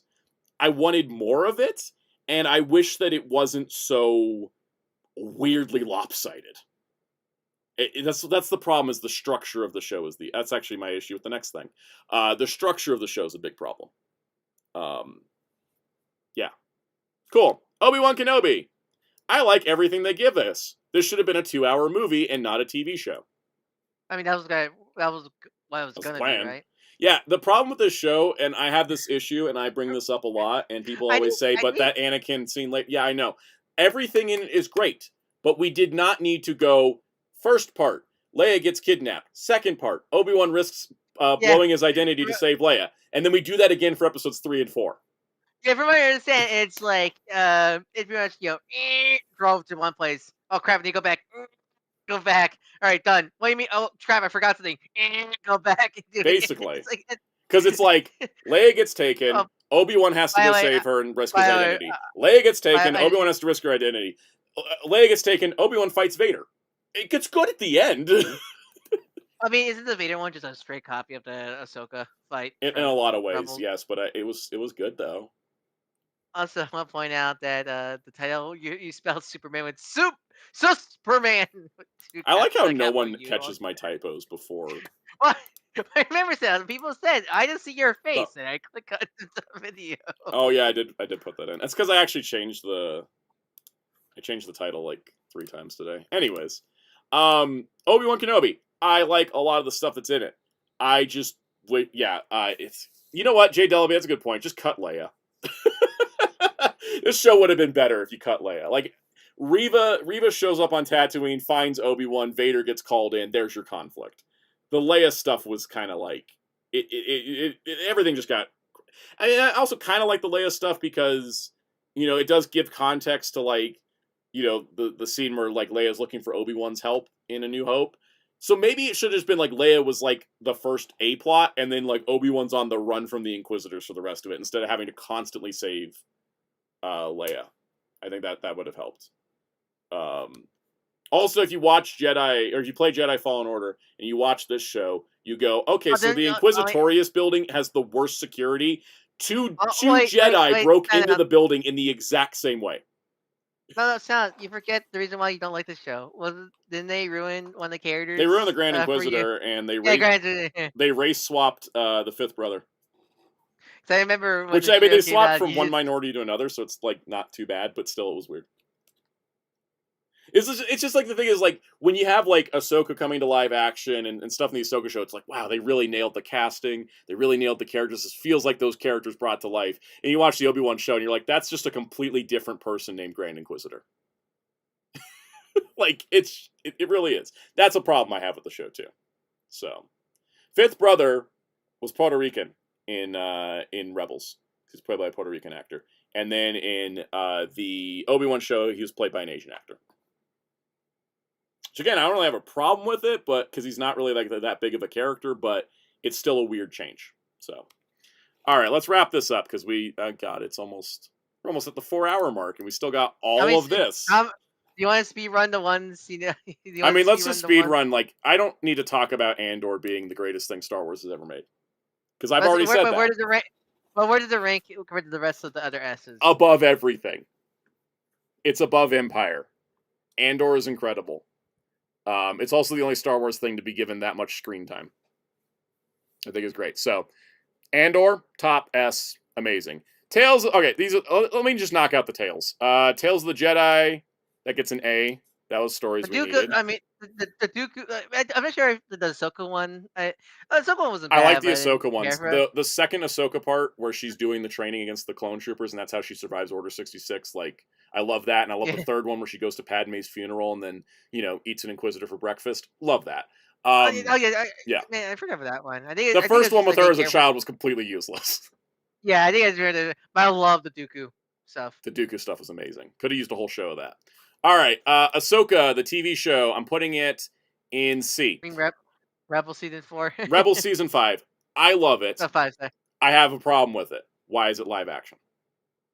Why? Yeah. It's because Dave Filoni wrote a completely unrelated show, wrote an unrelated pilot, and his wife was like, wouldn't fans want to see her connect with the Rebels character since you set that up? And he was like, oh, right. I want more of it. I'm excited for season 2 because I think they're going to work out some of their stuff. Also, Filoni directing live action for the first time was awkward because you could tell he was an animation director because he loves to just hold the frame on characters and then they don't really move much. Because in animation, you have expressive animation. It's a little bit more vibrant for a conversation scene. But with live actors, everybody's kind of standing there talking, not really moving their hands at all. And it's very awkward. But I like a lot of what's in it. So it could go up with season 2. Tales of the Empire. I actually really like that one. But you have to kind of know who Morgan Elsbeth and Barriss Offee is to enjoy it. Is that going to be in the viewing guide? It's going to be in the viewing guide. It definitely will be. Tales of the Underworld. I'm going to put in C as well. Because I was a bit underwhelmed by Cad Bane's story just being, let's redeem Cad Bane with a sad backstory. Didn't need that. It was nice to see Asajj coming around. Also explains how she showed up in Bad Batch if you read Dark Disciple, so awesome. Young Jedi Adventures, I never finished it. I watched like 10 episodes, and that was so much saccharine sweet goodness that I felt like I was going to go into a heart attack. It's too innocent. It's too sweet and kind. I couldn't go through it all. I need my cynicism. I needed somebody to get stabbed. Okay. It's just the thing is like you just watch it, and after a certain point, your brain just stops remembering things because there's just no conflict. It's great. If I was 3, that'd be my favorite show in the world. I love because Spidey Amazing Friends introduced Simbi. Yeah. I love everyone's like Wonder Good Devil Kraven's Last Hunt. Yes. Spidey Amazing Friends again. If I was 3, it'd be my favorite show in the world. But as a 30-year-old, I can't watch more than a couple episodes. Hey, Spidey Amazing Friends has a banging theme song. They do. I love the theme songs. All right, Acolyte. Controversially, I guess C. I liked the first 5 episodes. It's the last 3 where it falls apart for me. When I eventually watch the show, I just feel like I just not gonna think it's gonna be as bad as how my people make it. People think it's like the second coming of Satan. It's not that bad. Wait, which show? The Acolyte. It's probably heavily flawed, but like it's heavily flawed because the problem I have with it is that there's a bunch of people that just complain because the entire cast was women and people of color, right? Yeah. So there's people trying to destroy it from the outset. But then my problem with it is I feel like episode 6, I felt like the momentum was building. Episode 5 was one of the coolest Star Wars episodes I've ever seen. And then episode 6 dragged to a halt. And then episodes in 7 and 8, character assassinated almost everybody in the cast to the point where it ended and got canceled. And I was like, okay, that's fine. I'm okay with this. There's some great characters in there I'd love to see in other stuff, though. Like, The Stranger needs to continue, but it nosedived for me. Like, after episode 5, I was like, this is insane. what a great way to go for the back half of the season's going to be so good. There's going to be so much, and then it just kind of fizzled out. And I was like, damn, what the hell happened? Also, I think that just like Ahsoka, this should have been animated because the season was too short due to the budget, and I think that held it back a whole lot. Here's the thing, when I feel like because I feel like if you're doing something, this is what's the term, pre-Republic is this is High Republic. High Republic. I feel like High Republic. The idea of High Republic is like the ancient past, but it's like there's super a scene in this show where there's like 12 lightsabers ignited all at once. Yeah, like it's super high, because where I know of High Republic, it's like super high tech and like even more futuristic somehow. That needs to be animated. You can't do this in live action unless you want to. It's on a TV show, but like there's no way in hell you can do that. Exactly, because apparently the show cost $250 million to make. Yeah, no, that's impossible. That should have been animated. Exactly, and it should have been animated, and I think it should have been like a 13 episodes a season. Would have been incredible. Everybody's pointing out it has the best lightsaber combat since the prequel trilogy. And it's the only show with the glow stick lightsabers that actually has good combat. Because that's another issue I have with the Ahsoka show. Because they switched to, because it's TV show production, they switched to having like the lightsabers be practical and they're like glow tubes on set, which also means they're heavier. So the action's a little bit weightier, right? It's not so. But for some reason on Acolyte, their stunt team figured out how to make everybody move really quick and really flashy, and it looked great. But yeah, again, the last 3 episodes, it just let me down. That's why it's in C, because I liked more than half of it, right? So, all right, Skeleton Crew. I remember you liking it. I'm gonna put it in B because I like it. Now that it's been like over a year since it came out, I don't remember anything about it. Kind of flooded out of my head. I wonder if there's another case where it would have been more fun if it was animated scenario like that. I don't think it necessarily needed to be animated. I just think it needed to be a little bit longer. And I think also my problem is that you could watch this show without watching any other Star Wars, and you can watch all other Star Wars without watching this, and your experience won't change. It kind of just exists in a bubble. Like, it doesn't connect to anything in Star Wars. And then you don't really have to have seen any Star Wars to watch it. So it's incredibly new viewer friendly. But I think it kind of just sits in a weird spot where it's like, well, I enjoyed it, and pretty much what I remember is like the cool pirate designs. I don't remember the characters and story. It should be Treasure Planet. Yeah, it should have been Treasure Planet instead of the Goonies. All right, Maul Shadow Lord. Like I said, if for some reason the last 2 episodes of Maul Shadow Lord are a disaster, my ranking is still, this is right there, right above Rebels, right under Empire. It's so good. It's partial recency bias, partial Maul bias, but everybody, like, even the critics were like, agree that this is like the best Star Wars show on the animated side. Everyone was calling it the Andor of the animated side of Star Wars, and it is that damn good. The animation is gorgeous. The character work is incredible. There's so many layers to characters. They have a serialized story that doesn't feel like it's dragging, which is a problem that comes up with Star Wars shows. Like Bad Batch sometimes had that, where it was like, okay, how long is this season? The pacing's excellent. The character work is excellent. It's just everything that Lucasfilm Animation has learned since starting the Clone Wars in 2008, they've put into Maul and just made like the best show that they've ever made. It's really great. So that's my Star Wars tier list, because I'm not going to rank Mando and Grogu. I haven't seen it yet. Yeah, we're probably gonna see this again when you get to when you watch. When I see the movie, I'll come back and rank it, and I hope I get to rank it high. That's my hope. I'd love to rank it high. I'd love to be like, this is the greatest Star Wars movie ever. You know, I don't know if it will be, but I'd love it to be. I want every Star Wars thing to be good and successful, to be honest. I really do. Because I think, and you know, I will say this, like a lot of people are like, oh no, Disney should have never gotten Star Wars. Like, everybody was bitching about George Lucas's handling of Star Wars. No matter what. Forget. No matter what they do, everyone will bitch about Star Wars. Yep. No matter what. It's kind of baked into the DNA of the fandom at this point. Because it's funny how, like, we bitched about the prequels, right? Like, people bitched about the prequels. Remember, people bitched about Return of the Jedi back then, from what I understand. Yes, people. The thing is, like, there was a lot of people that did not like Return of the Jedi. It's baked into the DNA of Star Wars at this point, which is sad, but it's true. AR is asking my favorite question, which is, what do I need to watch before Maul Shadow Lord? Well, let me tell you while going to the Clone Wars episode guide. So, it's pretty simple, all right? I'm going to assume you've seen Phantom Menace, but if you haven't, not a big deal. Maul's barely in that movie. You do that. I need to head off. Oh now, yeah, you should leave because I'm. Yeah, you're yeah. I know you're gonna yap about this. Follow me at Darko643 on Blue Sky and YouTube. The art commission on the one DC is very channel. You want any, feel free to contact me through Blue Sky or through Discord, through Sound Discord protocol. Link in the description below. Have a nice night, everybody. See you later, Ryan. All right, so if you want to watch Mall Shadow Lord and you need to know what do I need to watch ahead of time, it's Clone Wars Season 4, Episodes 21 and 22, Brothers and Revenge. Then Season 5, Episode 1, Revival. And then, let me get all the way down here. Where's it at? You need to see, after that point, it is Season 5, Episode 14, Eminence. Episode 15, Shades of Reason. Episode 16, The Lawless. Go read the Son of Dathomir comic. Then come back and go with Clone Wars Season 7, Episodes 9 through 12. And then you're good to go. Because everything else that happens to Maul is after the Maul show. So you're set if you just watch. It's not even that much. It is 10 episodes of Clone Wars, which are all great.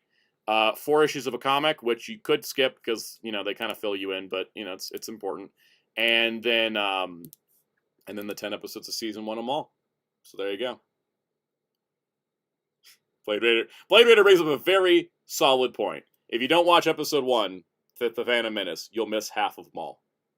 It's a 100% accurate statement.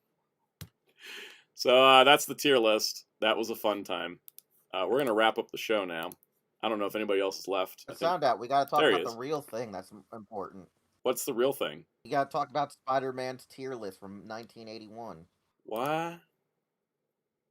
Oh, man. Me and Jerry went down a hilarious rabbit hole where Jerry was showing me Spider-Man tiering superheroes back in one of the Marvel mailers in 1981. Yeah. And his power scaling for superheroes is hilarious.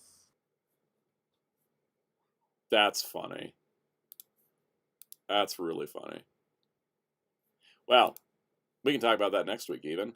Let's wrap up the show.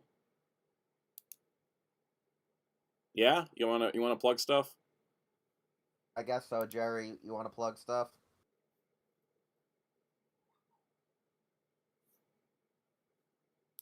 Jerry? I'm going to take that as a no. I think he's not quite here okay, at the moment. Plug for him. So, you guys need to go follow Jerry on Twitch at twitch.tv/fightercows, where he streams twice a week. Tomorrow's at 4 p.m. Eastern, where he is... Friday's also at 4 p.m. And Friday's also at 4 p.m. He's almost done with Persona 5. Like, this close. So, it's going to be very, very close to that point of finishing it. So, you want to check it out. You don't want to miss out. Don't miss out on the big finale. You also should go... Oh, wait. Wheels, you can do your thing. I was just going to roll into promoting... well, I thought you were going to tell him what he was going to stream Friday. I thought it was a fighting game. Dragon Ball FighterZ on Friday, which didn't happen last week, but it will happen this week. So yeah, exactly. Then go check out our awesome website at hero-club.com. Follow us across social media using Hero Club for Life. That's Facebook, Twitter, Instagram, YouTube, Blue Sky, and Twitch.tv. Twitch.tv, we streams Wednesdays and Fridays at 9 p.m. Eastern. 9 p.m. Eastern. Wednesdays is our news show where we talk about all the new toys for Tokusatsu usually, all the new Gundam stuff, and we then review like episodes, and if we have enough time, we maybe sneak in episodes of Animorphs or any other TV show I've never seen that's technically been pirated onto YouTube or Tubi. Cool. Yeah, so Metal's been making me watch Animorphs. But yeah, Wednesdays is that, and Fridays is game night, where Metal plays whatever game he feels like playing, and then we just hope he doesn't die. Sounds good. As for me, there'll be videos this week, as always. Fun stuff abound. Hope you guys enjoy it, and we'll be back next week, where... I don't know, I was going to quote a song lyric, and then I just kind of realized I can't say those words on a YouTube stream, so we'll see you guys next week.